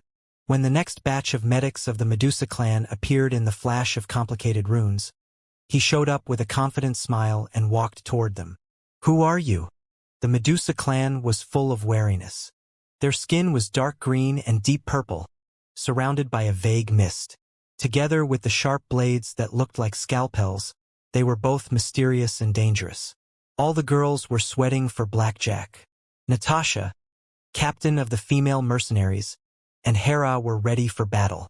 Black Jack, on the other hand, was not in a hurry. He took out a glittering badge that had the dancing twin snakes pattern on it and threw it at the enemy. The 2 devilized people of the Medusa clan took the badges. Their faces immediately changed into that of respect. They folded the surgical blades on their arms and legs like scales and bowed to Black Jack. "It's the Queen's distinguished guest, Master Black Jack." "Huh!" Hiding in the back of the crowd, Teresa sniffed in disdain. She thought to herself, the guy has a lot of friends. Does he have an affair with Queen Medusa of the demon world? Well, it's very likely. The guy is a male dog in heat. There's no reason why he wouldn't conspire with Queen Medusa. No wonder he is fearless. He has an old lover here. Black Jack smiled and gestured for the 2 Medusa demons to dispense with the formalities. Then he asked, "What's going on?" "The soldiers of the Hell Exterminator seem to be much stronger than when I was in the demon world. Besides, he dared to attack the Thousand Gates Mountain and piss off the 6 demons at the same time." "Yes." The 2 Medusa demons looked at each other and seemed to trust Black Jack, the distinguished guest, very much. They said, "In the years when the distinguished guest was away, Grandmaster Cooper excavated several ancient arsenals that had been sealed for thousands of years and armed his compatriots with the ancient demon soldiers inside. Then, he drove a wedge between the 6 demon clans and lured us to attack each other. When we were all weakened and lowered our vigilance against the exterminators, he suddenly marched toward the Thousand Gates mountain. It was not until we discovered that the strength of the Hell Destroyer clan had soared and that countless unprecedented ancient demon soldiers had appeared that we realized the ambitions of Lord Kuba, but it was already difficult to stop him. I see. Deep in thought, Black Jack glanced over the green and purple faces of the 2 Medusa demons and seemed to have noticed something. He asked, "Is it really that simple? Is there no trigger or a deeper reason?" Well, the 2 Medusa demons were hesitating. "I am a distinguished guest of your queen and have done the Medusa clan such a great favor. Can't you trust me?" The black ripples inside Black Jack's eyes spread out again. His voice was both mysterious and irresistible. "You know that I am a pacifist of the unification of the world. I have no prejudice against human beings or the demon race. The harmonious coexistence of the human world and the blood demon sector is what I like most. It is exactly because your Queen Medusa thinks so that we can be best friends. Therefore, you can't tell me anything yet. Chances are that I can help your queen. Or are you going to report to the queen first?" Teresa watched Black Jack's every move from behind. She found that Black Jack's brainwaves were weird again, just like how he hypnotized the girls in his harem. Black Jack seemed to boast weird abilities. As long as it was a woman, no, as long as it was a female, from the age of 13 to 86, regardless of whether it was a human being, a beast race, a dragon race, or a devil race, he could release the special hormones known as manliness and charm them into submission. They would listen to his every command until they became his slaves. Besides, the weird hypnosis could attack the enemy's soul directly without alarming them. No matter how strong the enemy was, they would definitely be affected. In other words, no woman in the world could resist the temptation of Black Jack. Other than Teresa, the 2 Medusas were both witches. Naturally, she was hypnotized by him. Confusion flashed on their faces, and their eyes rippled as they followed Black Jack's gaze. "It doesn't matter if you tell Lord Black Jack. After all, it has become a well-acknowledged matter in the entire blood demon sector. Even if we don't tell you, you can capture any random devilized person and tell them everything." One of the Medusa witches said, "There is indeed a fuse." An elder of the Turing clan received a revelation in his sleep that the Crimson Palace was about to rise from the abyss again thousands of years later. A new empress of crimson blood was about to be born. Besides, according to the Enlightenment, the elders of the Turing clan found the way to the Crimson Palace in the secret treasury that had been sealed for thousands of years and drew a detailed map. However, the Turing clan is weak, and they do not have the ambition to dominate the demon realm. It is even more impossible for them to pass the test of the Crimson Queen. They are looking for someone who is qualified to accept the legacy of the Crimson Queen and sit on the Crimson Throne. But as it turned out, the news leaked out and was known by Lord Kuba. Lord Kuba was too ambitious to allow the Red Queen to show up and become his mortal enemy. Therefore, he sent an army of the Hell Exterminators to hunt down the elders of the Turing clan. The 6 demon clans all knew that the Red Queen's legacy was our last hope against the Hell Exterminators. How could we allow Lord Kuba to destroy it so easily? We found the elders of the Turing clan in time and protected them, but the army of the Hell Exterminators arrived soon after. The 2 parties engaged in a fierce battle in the Thousand Gates mountain. In the beginning, it was just a small-scale encounter, but both sides continued to send more soldiers. The more they fought, the more intense it became. That's what the honorable guest saw. His words raised whispers and discussions in Black Jack's harem. Teresa was confused, too. What was the Crimson Queen? Black Jack said, "I've heard the legend of the Crimson Queen before, but it was a long time ago. Can you please explain it to us?" "The Crimson Queen is a hero in the legends of the demon race," Medusa said. "No, not just a hero. She is the savior of the entire blood demon sector.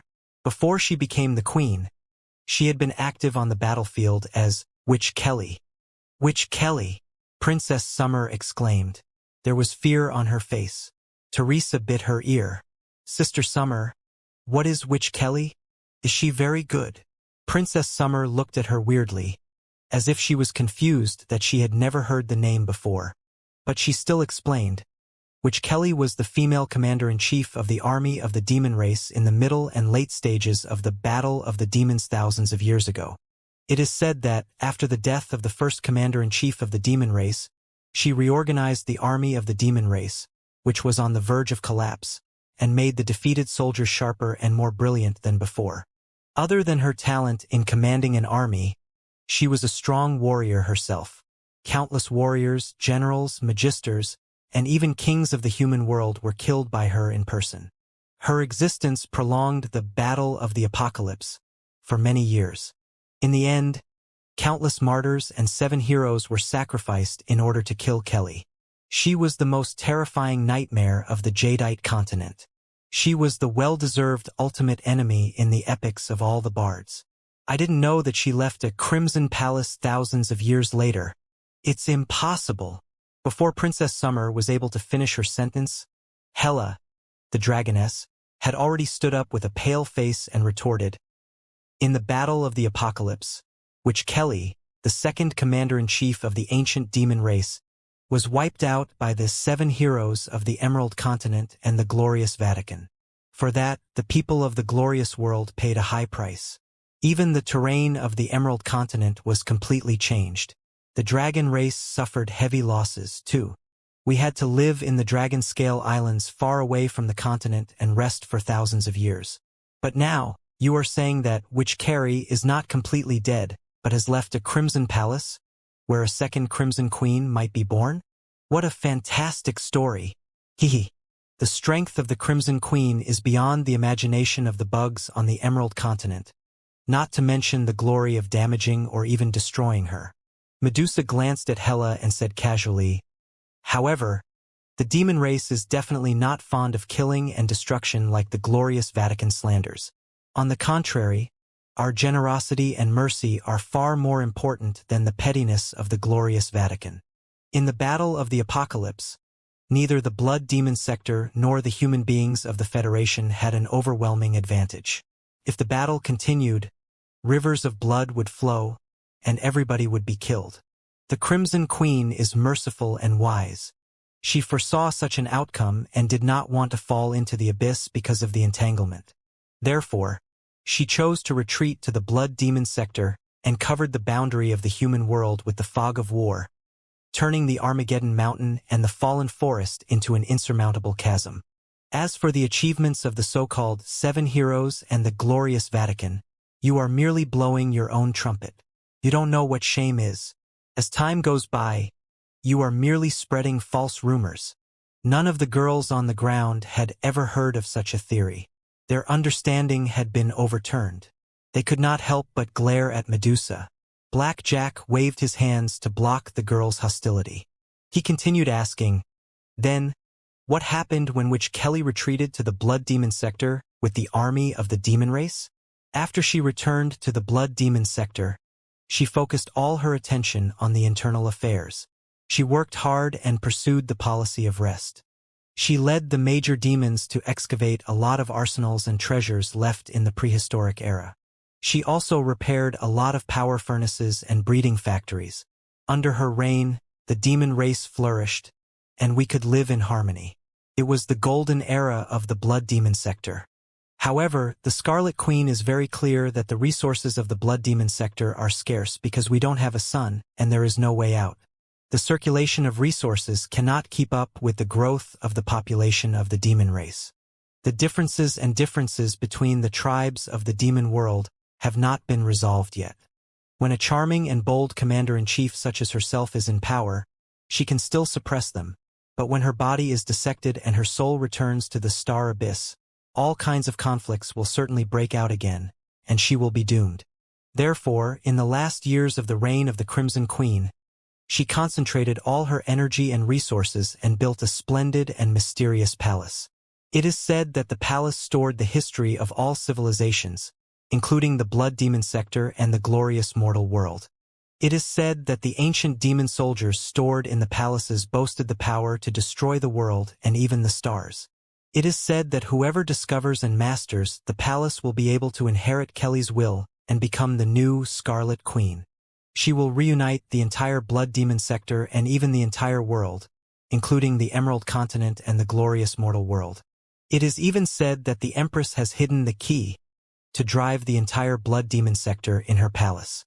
As long as it is activated in a certain mysterious way, the form of the Blood Demon sector will be completely changed, and the entire Blood Demon sector will be activated from the sleeping state into the cruising state again.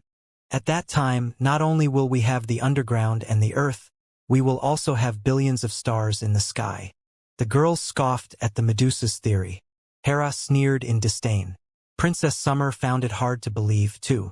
But Teresa widened her eyes in disbelief. A storm was raging inside her heart. He could not see the sky, and there was nothing but metal below the ground. Tubes were everywhere. Activated humus and biochemical beasts were everywhere, too.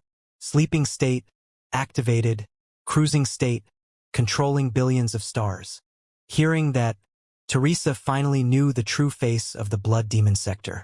She had planned to look for a starship that could return to the Pangu universe in the depths of the Blood Demon sector. But she did not know that the Blood Demon sector itself was an unimaginably enormous super starship. Yes, this is not underground but inside a super starship. I was so silly. Why didn't I think of it in the beginning? Even the technology of the Pangu universe can excavate asteroids and refine them into starships. The dense honeycomb structure can provide more living space than the surface of a planet. As long as the problem of the automatic circulation of air and food is resolved, it will not be a problem to live in it for the rest of your life. With the technology of the rogue fleet of the primeval civilization, it wouldn't be a problem to build superstar magical equipment with the resources of several planets.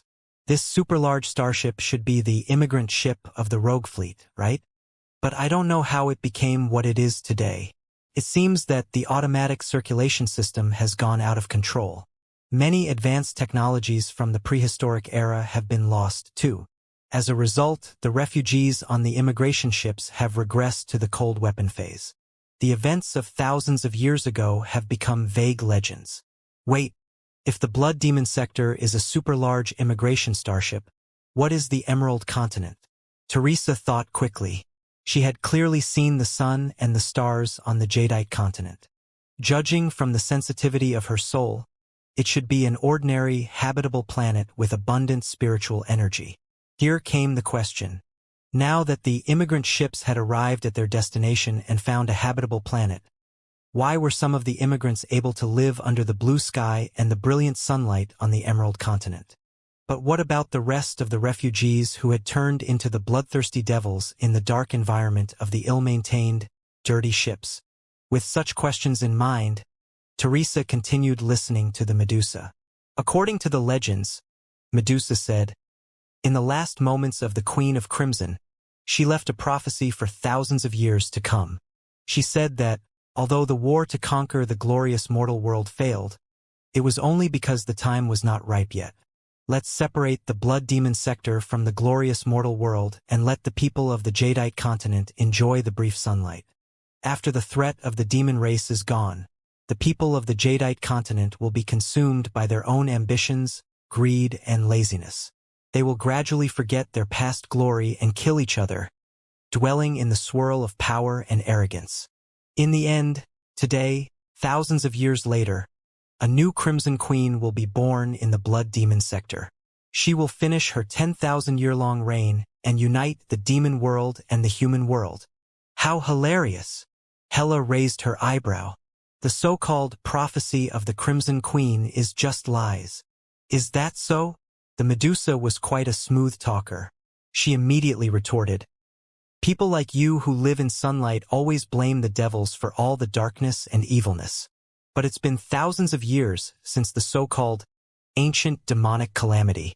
The devils have never launched a large-scale attack on the glorious human beings in the past thousands of years. Let me ask you, has the war on the Emerald Continent stopped? Well, Hera was rendered speechless. You are a dragon. Medusa carefully observed Hela for a while before she put on a proud smile and said, "You said just now that the dragon race suffered heavy losses in the ancient demon disaster, and were forced to migrate to the Dragonscale Island in the depths of the Ocean of Storms to recover. I'm afraid that's not the truth. Is it? Everybody knows that the dragons showed too much capability in the fierce battle against the devils in the ancient demon disaster and were deeply feared by human beings. In the end, right after the ancient demon disaster was over, human beings abandoned you and drove you to the depths of the ocean when you were at your weakest. TSK, TSK, TSK. Do you still consider the devils to be your greatest enemy? You, having been hit where it hurt, Hera was not able to argue back for a moment. She simply chose a different battlefield. Hasn't the blood demon sector always been at war with other demons? Yes, it was exactly what the Crimson Queen had foreseen. That's why she left an entire Crimson Palace, where magical equipment from the primeval era were stored, as well as the hope to unite us and control the stars. Hera was going to say something, but Black Jack stopped her. All right, the legend of the Crimson Queen is indeed interesting. Black Jack looked at Medusa and said, "But how can you be sure that the legends are true and not just rumors? You must know that legends such as ancient heritage, secret treasures of deities and devils are everywhere in the Emerald Continent. There are at least 8,000 of them. A full-scale civil war in the demon world over a vague legend? Even an ambitious man such as Grand Lord Cooper would not be so hasty, would he? Yes, although the palace and the prophecy of the Crimson Queen have been passed on in the blood demon sector for thousands of years, not many people have taken them seriously because they are too bizarre and far away. But this time is different. We have irrefutable proof. Over the past 3 to 5 years, Medusa said, small-scale earthquakes have been happening frequently in the blood demon sector. Although the damage is not too serious, it is getting more and more frequent, and the range of impact is getting larger and larger. The blood demon sector is an enclosed space. If the earthquake continues, it is very likely to lead to the collapse of the entire world. Everybody is panicking. Many demons are worried that the apocalypse is coming. However, although the earthquake was a disaster, it brought hope, too. Many power furnaces that had been sealed for a long time were somehow reignited during the earthquake, producing abundant and stable spiritual energy. Many secret arsenals were automatically opened during the earthquake, too. It was only because of the benefits inside the arsenals that the troops of the Hell Destroyer clan were armed to teeth. At that time, the first elder of the Turing clan received a revelation in the intense earthquake. He seemed to have found irrefutable evidence, too. Therefore, he mobilized the entire Turing clan to look for a new Queen of Crimson and excavate the Crimson Palace together. The great elder of the Turing clan has always been the wisest man in the blood demon sector. He has a lot of secrets and classics from the primeval era, too. There's no way that he will be confused by the vague legends. Besides, we don't have any other options right now. With the arrival of Grand Lord Kuba, the Crimson Palace is our last hope. Only when the new Queen of Crimson Blood steps forward can we fight against Grand Lord Kuba. I see. Black Jack was deep in thought. Wait, I have a question. Hela said, hasn't the Blood War demon sector always been a place where the strong prey on the weak? If you are so strong, why didn't the first elder of the Turing clan submit to you and offer the Crimson Palace to you so that you could get the legacy of the Crimson Queen? Why did you have to fight against you? There was a weird smile on which Medusa's face. Did you not hear me, wise dragon girl? That's because the great elder of the Turing clan is looking for a new Empress Crimson, the Empress. It is said that only women can pass the test of the Crimson Palace and inherit Kelly's legacy.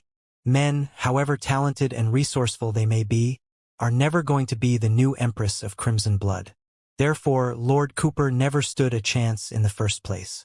No wonder he was so desperate to destroy everything before a new Empress was born. There is such a thing? Hera was in disbelief. However, the world of magic was full of mysteries. Even the bloodline of the dragon race had a lot of weird rules and taboos. It was not strange that only women could inherit certain bloodlines.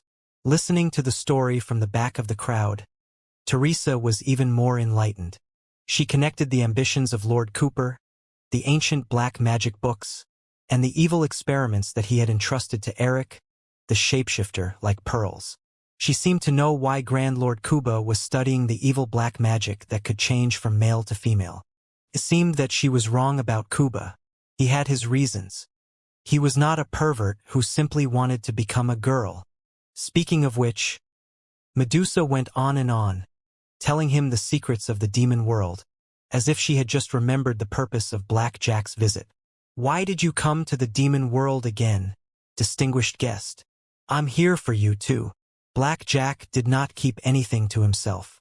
He replied straightforwardly, "We discovered that Lord Cooper was cooperating with some evil sorcerers in the world of brightness and studying the mysteries of ancient black magic. A great scheme must be brewing. Therefore, we went deep into the demon world and prepared to stop Lord Cooper. The enemy of my enemy is my friend. Does that mean that the Medusa clan has the opportunity to fight side by side with the honorable guest again?" The Medusa rolled her eyes and suddenly said, "It's possible that you can help our queen find the Crimson Palace and become the new Empress of Crimson." Hearing that, many members of the harem all sniffed. Hera sneered in disdain. "Can't you see that we are not devils? Although the human beings of the Federation and the Blood Demon sector have not fought for thousands of years, the minor bloody conflicts have never died down. We are enemies, not friends. Give me a reason. Why should we help your Queen Medusa advance into the Crimson Queen?" "Because it is the least bad choice," which Medusa replied unhurriedly. "You should know that the Medusa clan is second only to the Turing clan in the Blood Demon sector and does not have much ambition. Our racial talent is healing and modification, not killing and destruction. The Queen Medusa of today has a deep friendship with you, too. You know very well that she is not an ambitious person who wants to see the Emerald Continent shed blood. Even if our race occupies the Crimson Palace, we will only end the 1,000-year chaos of the Blood Demon sector and make a long-lasting peace with the human world with the help of our distinguished guest. However, if the Crimson Palace falls into someone else's hands, that might not be the case, especially in the hands of a ferocious, bloodthirsty demon king such as General Cooper. Since General Cooper could not carry on the will of the Crimson Queen himself, he could always push out a female puppet to control the power of the Crimson Palace in his place. By then, the world of brightness would be faced with a new catastrophe. Neither the Emerald Continent nor the Dragon Scale Island would be able to escape the fate of suffering. Hee. Hera was not convinced.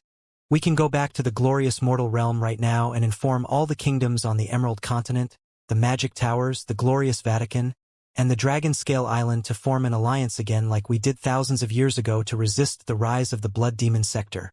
Firstly, are you sure that all the kingdoms and magical towers, together with the Federation and the Dragon Scale Island, can resist the power of the Crimson Queen? Secondly, without any proof, how did you convince so many kings, high-level mages, and deacons of the Vatican to believe your warnings?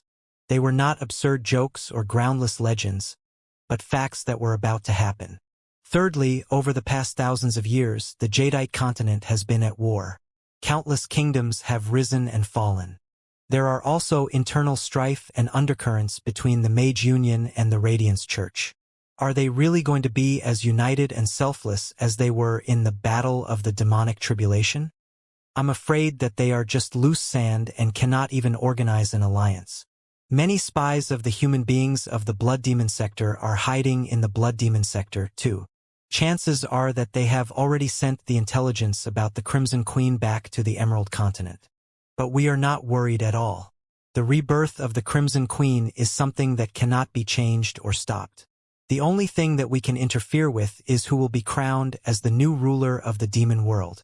Black Jack pondered for a moment and said solemnly, "This is very important. We must think about it carefully." The two Medusa witches looked at each other and bowed politely. They took a few steps back and allowed Black Jack to discuss with his harem. "Jack, you wouldn't agree to such an absurd request, would you?" Hela said, "Helping a queen of the demon world to become the legendary queen is a betrayal of the human world." She seemed to summon her courage and bit her cheek before she uttered the word, "traitor." "Of course, I wouldn't agree to the Medusa clan's request so easily, but their analysis is undeniable. Blackjack smiled bitterly. Judging from the overwhelming army of the Hell Destroyer, we don't have enough time at all. Chances are that, as soon as we return to the Jadeite continent and before we had the chance to run to a few kingdoms or magical towers, Lord Cooper seized the Crimson Palace and absorbed the magical power that had been sealed for thousands of years. Besides, I'm just a bounty hunter. Although I'm quite famous in the circle of hunters and mercenaries, the kings, the Ninth Circle mages, and the deacons of the Holy See are too high and mighty to believe my words easily. The only solution is to follow Queen Medusa to the Crimson Palace and find a way to influence the balance. Hera wanted to say something else, but Blackjack raised his hand and interrupted her. Black waves as intense as fire burst out of Blackjack's eyes again and spread out, touching the brains of all the women, including the two Medusa witches. Ladies, believe me, I know what I'm doing. Blackjack smiled confidently. His bright smile was like the warm sunlight, making everybody trust him more than ever. No matter how many sacrifices we make, we must find the Crimson Palace. It is the only way to save the world of mortals. Yes, we must find the Crimson Palace. In the blink of an eye, there was confusion in the eyes of the dragoness. Her expression was no longer as wise as a moment ago. She mumbled, "This is the only way to save the glorious world." All the girls repeated after her, as if they were reciting scriptures. No matter how many sacrifices we make, we must help Blackjack find the Crimson Palace. It is the only way to save the glorious world. They had no more objections. Their eyes were as firm as iron, as if they would be smashed into pieces by Blackjack the very next second. But Teresa gritted her teeth again. The more she thought about it, the more she felt that something was not right. Why did the two Medusa witches tell him everything, including the big secrets of the demon world, and even warmly invite him to help Queen Medusa? Were they not scared that Blackjack was a spy or an assassin sent by the glorious Vatican? Besides, there were many ways to save the world of brightness. Finding the Crimson Palace with the demons was the most outrageous, risky, and unreasonable one. How could the wise Hela and so many other girls agree unanimously? Teresa suddenly felt that Blackjack seemed to boast a terrifying ability that could automatically reduce the intelligence of the opposite sex near him and turn all the girls into idiots and fangirls. The question that had been lingering in his mind popped up again. What if none of this was a coincidence? What if Blackjack had known of Lord Cooper's scheme and the existence of the Crimson Palace from the very beginning? What if he had come for the Crimson Queen? Teresa could not help but shudder. When she raised her head, she found that Blackjack was staring at her with his deep, dark eyes. This guy. A drop of cold sweat appeared on Teresa's forehead, but his fingers were numb and stiff, and he didn't know whether or not he should wipe them. She felt uneasy. If Blackjack really had the terrifying ability to actively lower the IQ of all the members of the opposite sex around him and make all the members of the opposite sex fall head over heels in love with him, in other words, he could turn all the members of the opposite sex into idiots and fangirls, and he was very clear on this point. Then, would he notice that something was wrong with him and realize that he was a fish that had slipped through the net? Teresa lowered her head quickly and mumbled, "This is the only way to save the world of brightness." She read it a few times and observed it out of the corner of her eyes, only to find that Blackjack was still gazing at her with a mysterious smile. Teresa cursed Blackjack in her heart. She thought to herself, "No, if I had a cannon in my hand, I would have blown you up a long time ago. Why are you still pretending to be mysterious?" It was a pity that she did not have a giant cannon. In front of Blackjack, she had no ability to fight back at all. She could only swallow her anger and play dumb. Black brightness was blinking inside Blackjack's eyes, as if he were hesitating whether or not to approach Teresa. Right then, dull drumming echoed in the direction of the Hell Destroyer. It was like the rumbling noise of a war beast weighing dozens of tons walking close at the same time. Hearing the voice, the faces of Blackjack and the two Medusa witches both changed. Prison Destroyer Cannon. It's the Hell Destroyer Cannon? That's impossible. The Hell Destroyer clan has dismantled such a terrifying ultimate weapon and shipped it to the Thousand Gates Mountain.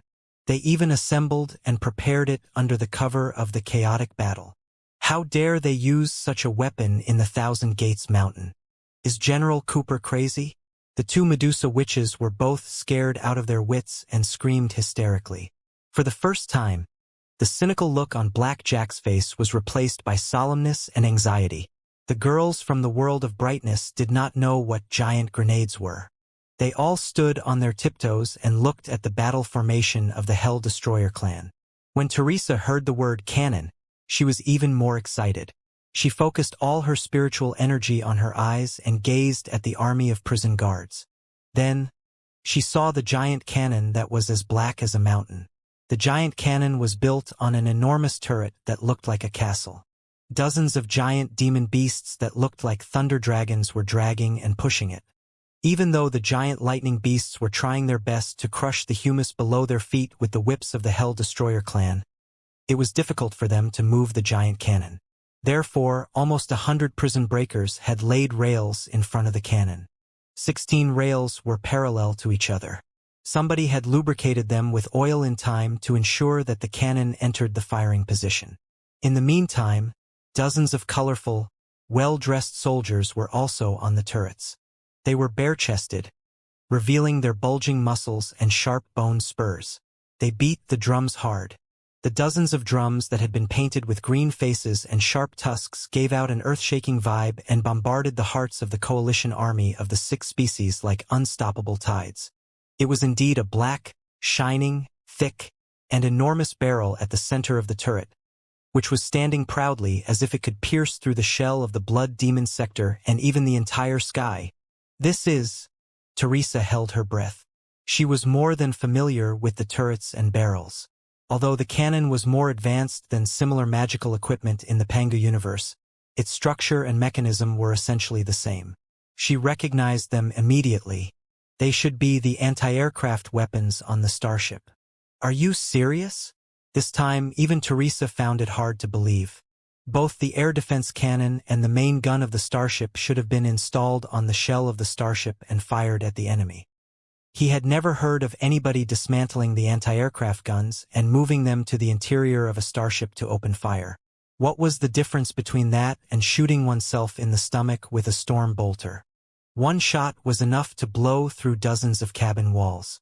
If it accidentally affected the ammunition warehouse or the fuel warehouse, or the critical air, food, and water circulation system, the consequences would be dire. How could Grand Lord Cooper be so insane? Teresa finally understood why the other 6 most brutal demons were so scared of Grand Monarch Cooper. He couldn't help but cry in his heart.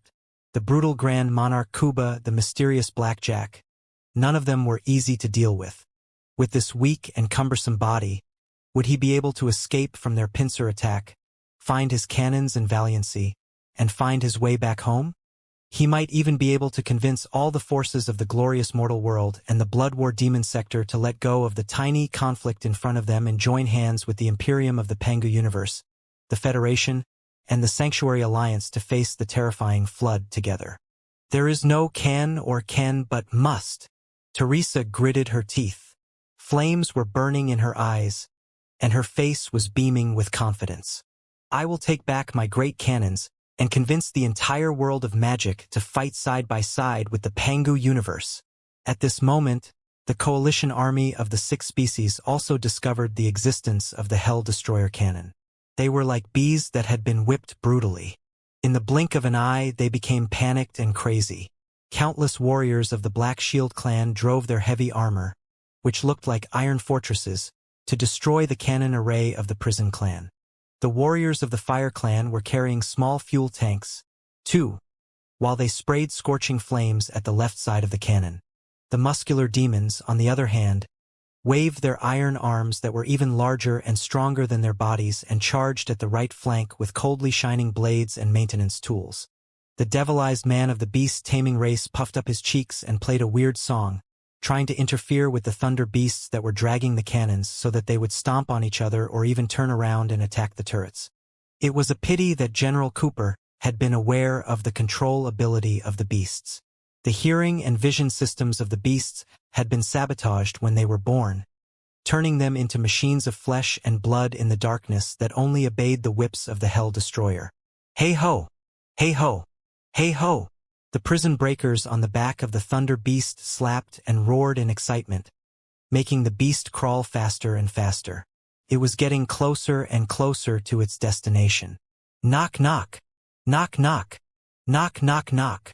The drumming on the turrets almost broke everyone's heart. The devils of the Black Shield clan, the Strong Arm clan, and the beast-taming clan marched forward desperately and even stomped on each other. They congregated into a torrent of steel and charged at the anti-Hell cannon without caring about their own lives. Naturally, the Guardians of Hell knew the importance of the giant cannons. They blocked the attacks with the mountains of corpses and seas of blood. Not only were their blades and claws colliding, even their broken spurs were stabbing into each other's body brutally. Even if their heads were chopped off, they would bite their enemy's neck and not let go. The battle was 10 times more brutal than before the appearance of the Hell Destroyer cannon. Other than the medical skills and limb modification, the Medusa clan was best at stealth and sneak attacks. The Turing clan, on the other hand, had no combat ability at all. They dispersed and tried to stay out of the shooting range of the giant cannons. Unfortunately, it was too late. When the Hell Destroyer cannon was pushed out, the cannon teams on the turrets would start preparing. When the cannon reached the designated firing position, the tedious firing procedures would be completed. When the vanguards of the two parties were entangled and strangling each other with their intestines, a shrill horn echoed in the back of the Hell Exterminator army. Then, bang bang bang bang bang bang bang. The turrets were surrounded by giant cannons that looked like 16 pile drivers. They fell down heavily. Chi, chi, chi, chi, chi, chi, chi, chi. The steam around the turrets surged out and condensed into dozens of hot, white lines, which then spread into a raging mist. Even the soldiers nearby who failed to dodge in time were burnt. Boom! Accompanied by the exaggerated steam effect, the complicated magical runes on the barrel were all shining in crimson colors, as if blood had been coagulated. The barrel itself was translucent and vibrating like a volcano eruption. Then, a cannonball the size of a meteorite rushed out and landed on the head of the coalition army of the 6 species, tearing apart the space and destroying everything. Voila! The magical arrays on the surface of the meteorite blinked. The bullets exploded like a blossoming flower and rained upon the front line of the coalition army of the 6 species like a scorching rain of thousands of degrees. The iron rain came fast and dense. Every raindrop that seemed to be made of melted steel seemed to be blessed by the fire demons in the abyss of hell. No shield or plate armor could resist the piercing of the iron rain when it was flying at a high speed. The flesh and skull of the devils were even more vulnerable in front of the furiously burning raindrops. Countless devils were pierced through by the raindrops before they had the chance to scream. Black, carbonized holes appeared on their bodies, and the tissues and organs inside were all vaporized before they collapsed to the ground. Some of the devils were even torn apart and set on fire. Even the devilized people who were lucky enough to survive lost at least one of their main limbs after being bombarded by the iron rain. No matter how fearless they were, they had lost most of their combat ability. They collapsed among the humus on the ground and stared at the red mist below the dome. Their desperate screams were even more devastating for their morale. One shot was enough to destroy everything within several square kilometers. The front line of the coalition army was on the verge of collapse. Even the members of Black Jack's harem, who were observing the battle from afar, were deeply shocked by the power of the cannon. They were all dumbfounded and did not know what to say for a long time. The Blood Demon sector actually has such a powerful weapon. According to the legends of the bards, both sides could manipulate lightning and thunder and split an entire mountain in the battle of the demonic tribulation. I thought that it was an exaggeration, but it turned out to be true. How many such cannons does the Hell Destroyer clan have? Can they be transported to the glorious land? There are indeed hundreds of such cannons, and the power hidden in the Crimson Palace has been grasped by General Cooper. It will be a catastrophe for the entire glorious land. The girls were worried, But he was also confident that Black Jack would find a way to defeat Grand Monarch Kuba and save the world of mortals. But Teresa was laughing so hard that her teeth were about to fall out. What?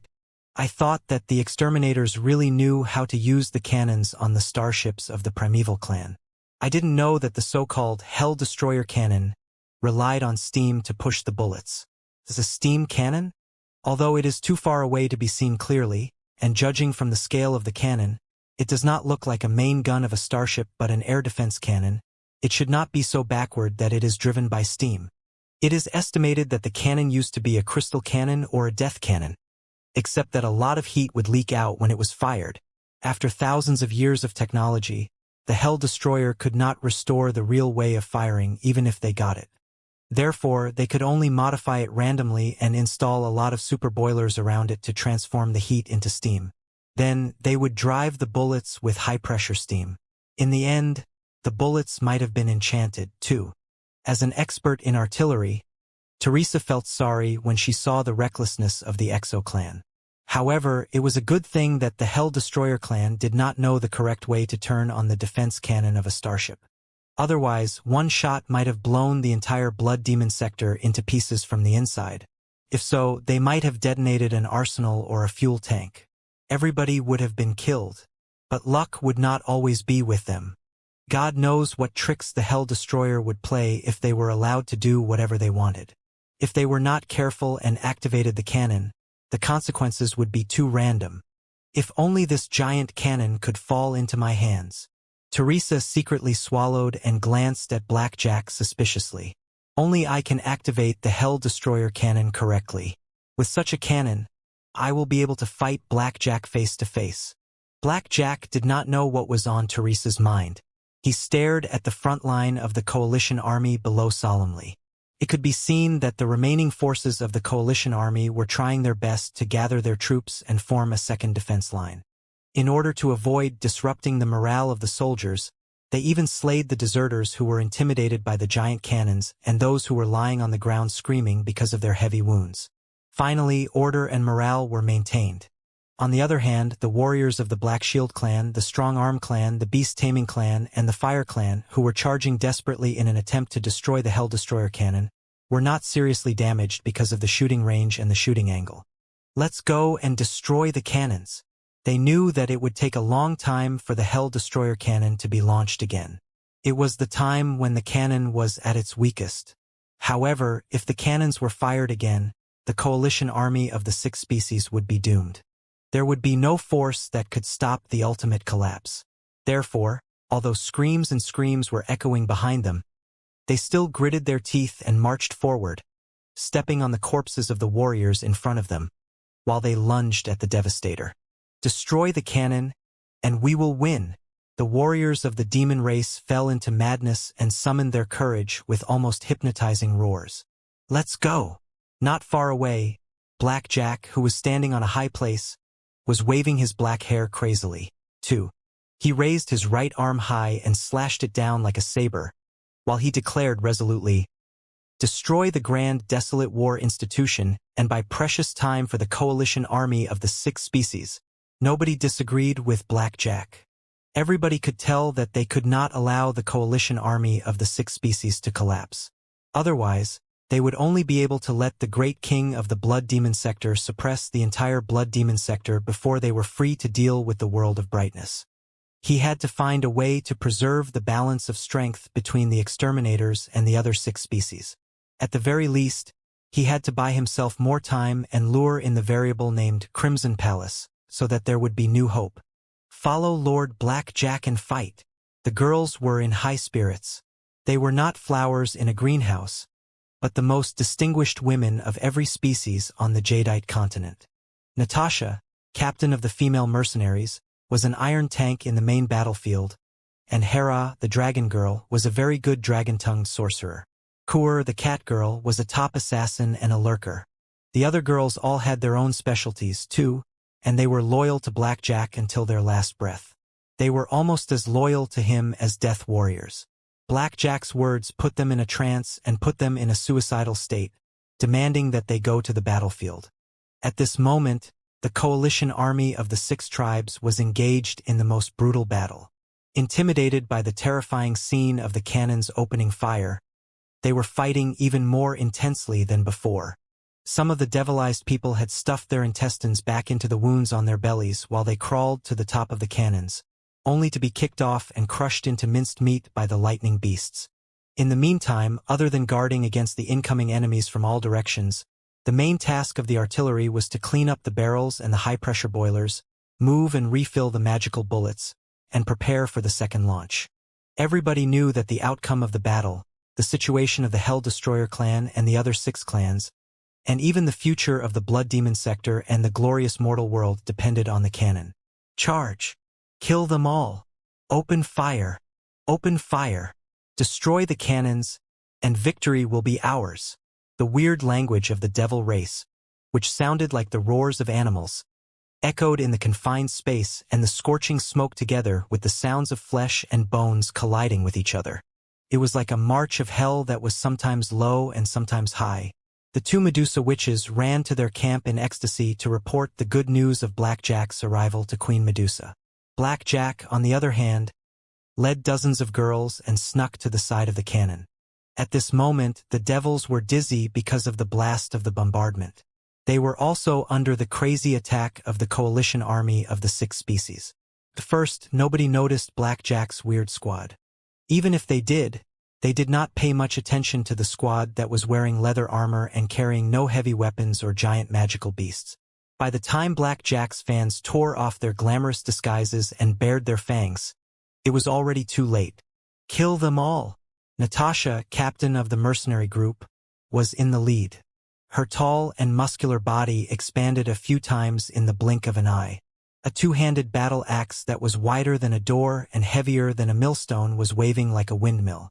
Several heavily armored devil exterminators were slashed into 2 halves together with their armor and even the demon beasts that they were riding on. Blood and broken bones formed the arrowheads to move forward. The tough blood of the barbarians that was born in the icy storms of the north was on full display. Hela started reciting the spells, too. Compared to regular spells, the biggest advantage of Dragon Tongue magic was that it could be cast instantly. There was barely any need to chant or prepare any complicated materials. Fireballs, ice arrows, and acid rain, which were generated by the raw materials in mountains of corpses and seas of blood on the ground, were all thrown at the Hell Destroyer. Not to mention that the natural-born dragon breath of the dragon race was hovering around them like an invisible flame. The intimidating prison guards could not help but tremble in fear after one glance.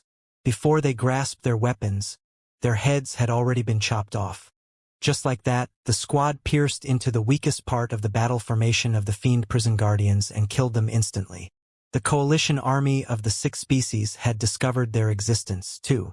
Although they did not know where they came from, they could tell that they were on their side. The morale of the army was greatly boosted. The commander of the prison guards was not an ordinary man. He soon discovered the reason why the battle formation was shaking.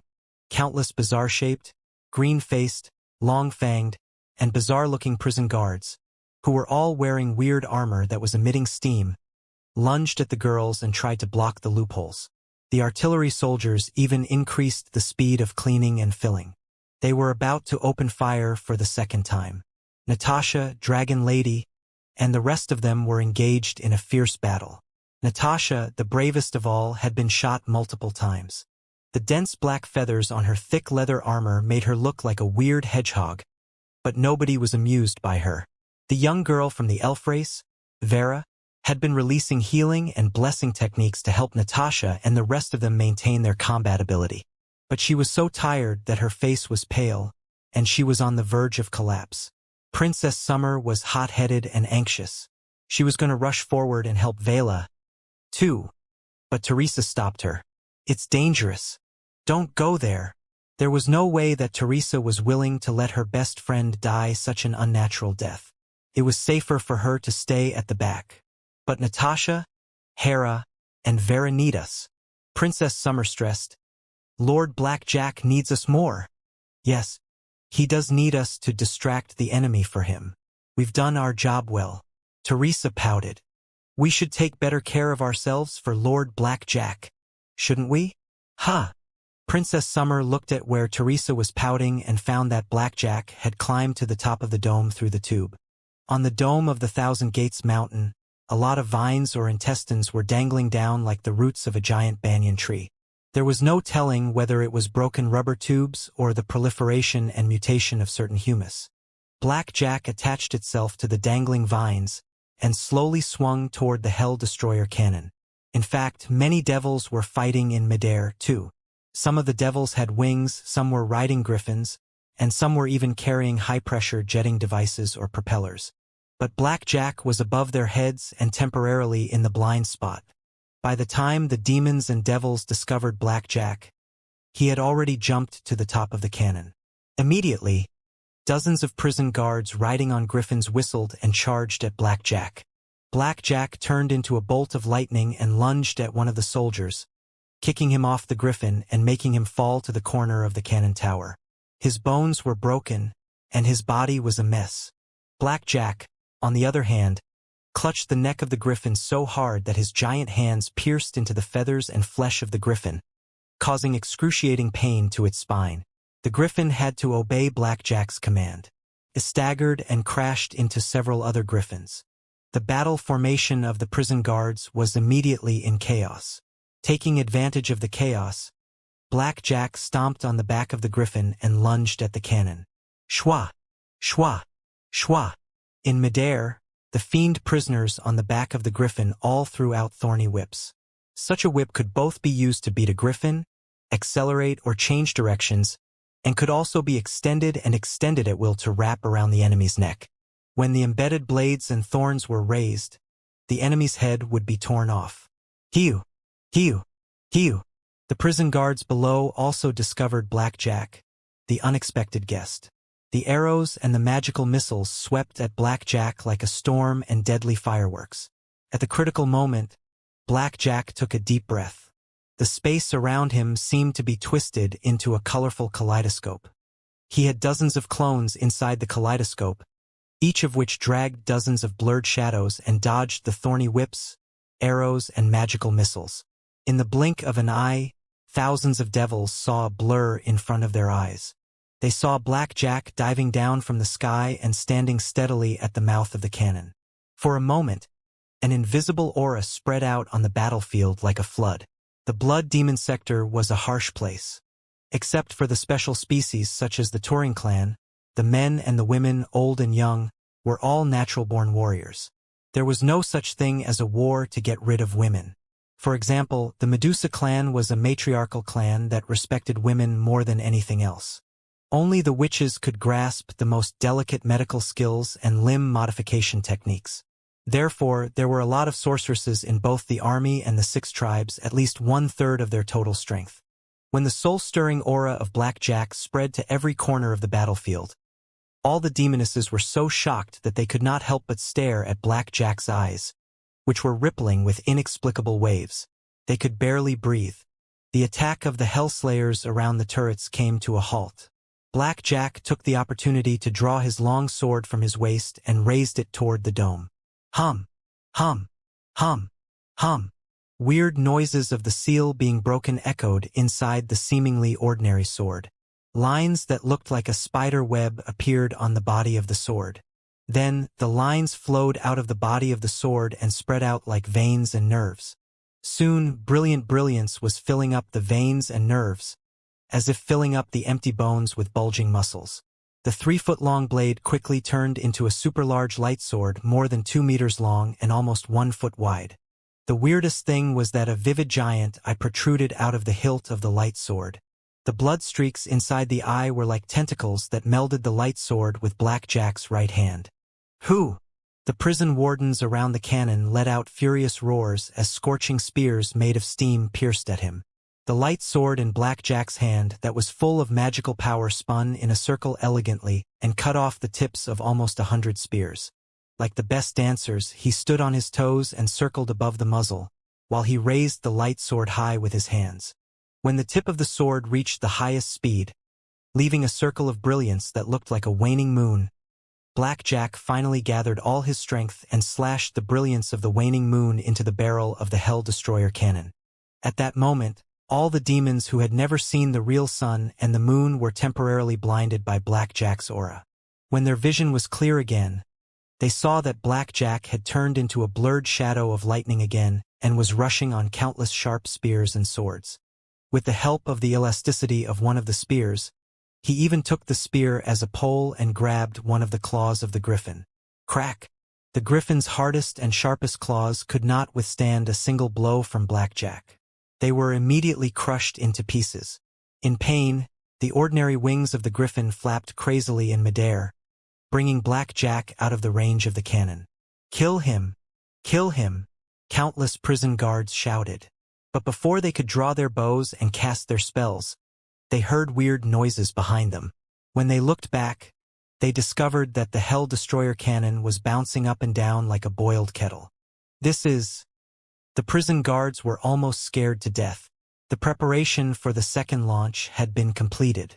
The high-pressure boiler was squeaking and ready to fire. But Blackjack's previous attack had penetrated deep into the barrel. Although there were no cracks on the surface, the hardness of the internal structure of the barrel had been seriously undermined. Right now, there were tiny cracks and bubbles inside the barrels that were invisible to the naked eye. Corroded by the high-pressure steam and the magical power, they were getting larger and more unstable. As it happened, the few artillerymen who were controlling the cannons had their heads chopped off by Blackjack's sharp aura. Their headless bodies fell to the ground. Who could stop the destruction of the cannons? The Hell Destroyer cannon is going to explode. The faces of countless prison guards were twisted as they screamed in desperation. They scrambled to get out of the range of the explosions, but it was too late. The pressurizing devices that looked like pile drivers rose up high again and fell down heavily. Smoke and steam soared into the sky like a volcanic eruption. However, this time, the magical bullets were not pushed out by the high-pressure steam. Before that, the shaking barrels had already been unable to withstand the terrifying force and exploded. Boom! The barrel of the Hell Destroyer exploded. The tragedy that had happened in the battle formation of the coalition army of the 6 species was almost exactly the same. No, the damage this time was even more devastating. This was because, other than the bullets themselves, there were also the broken pieces and components of the Hell Destroyer cannon.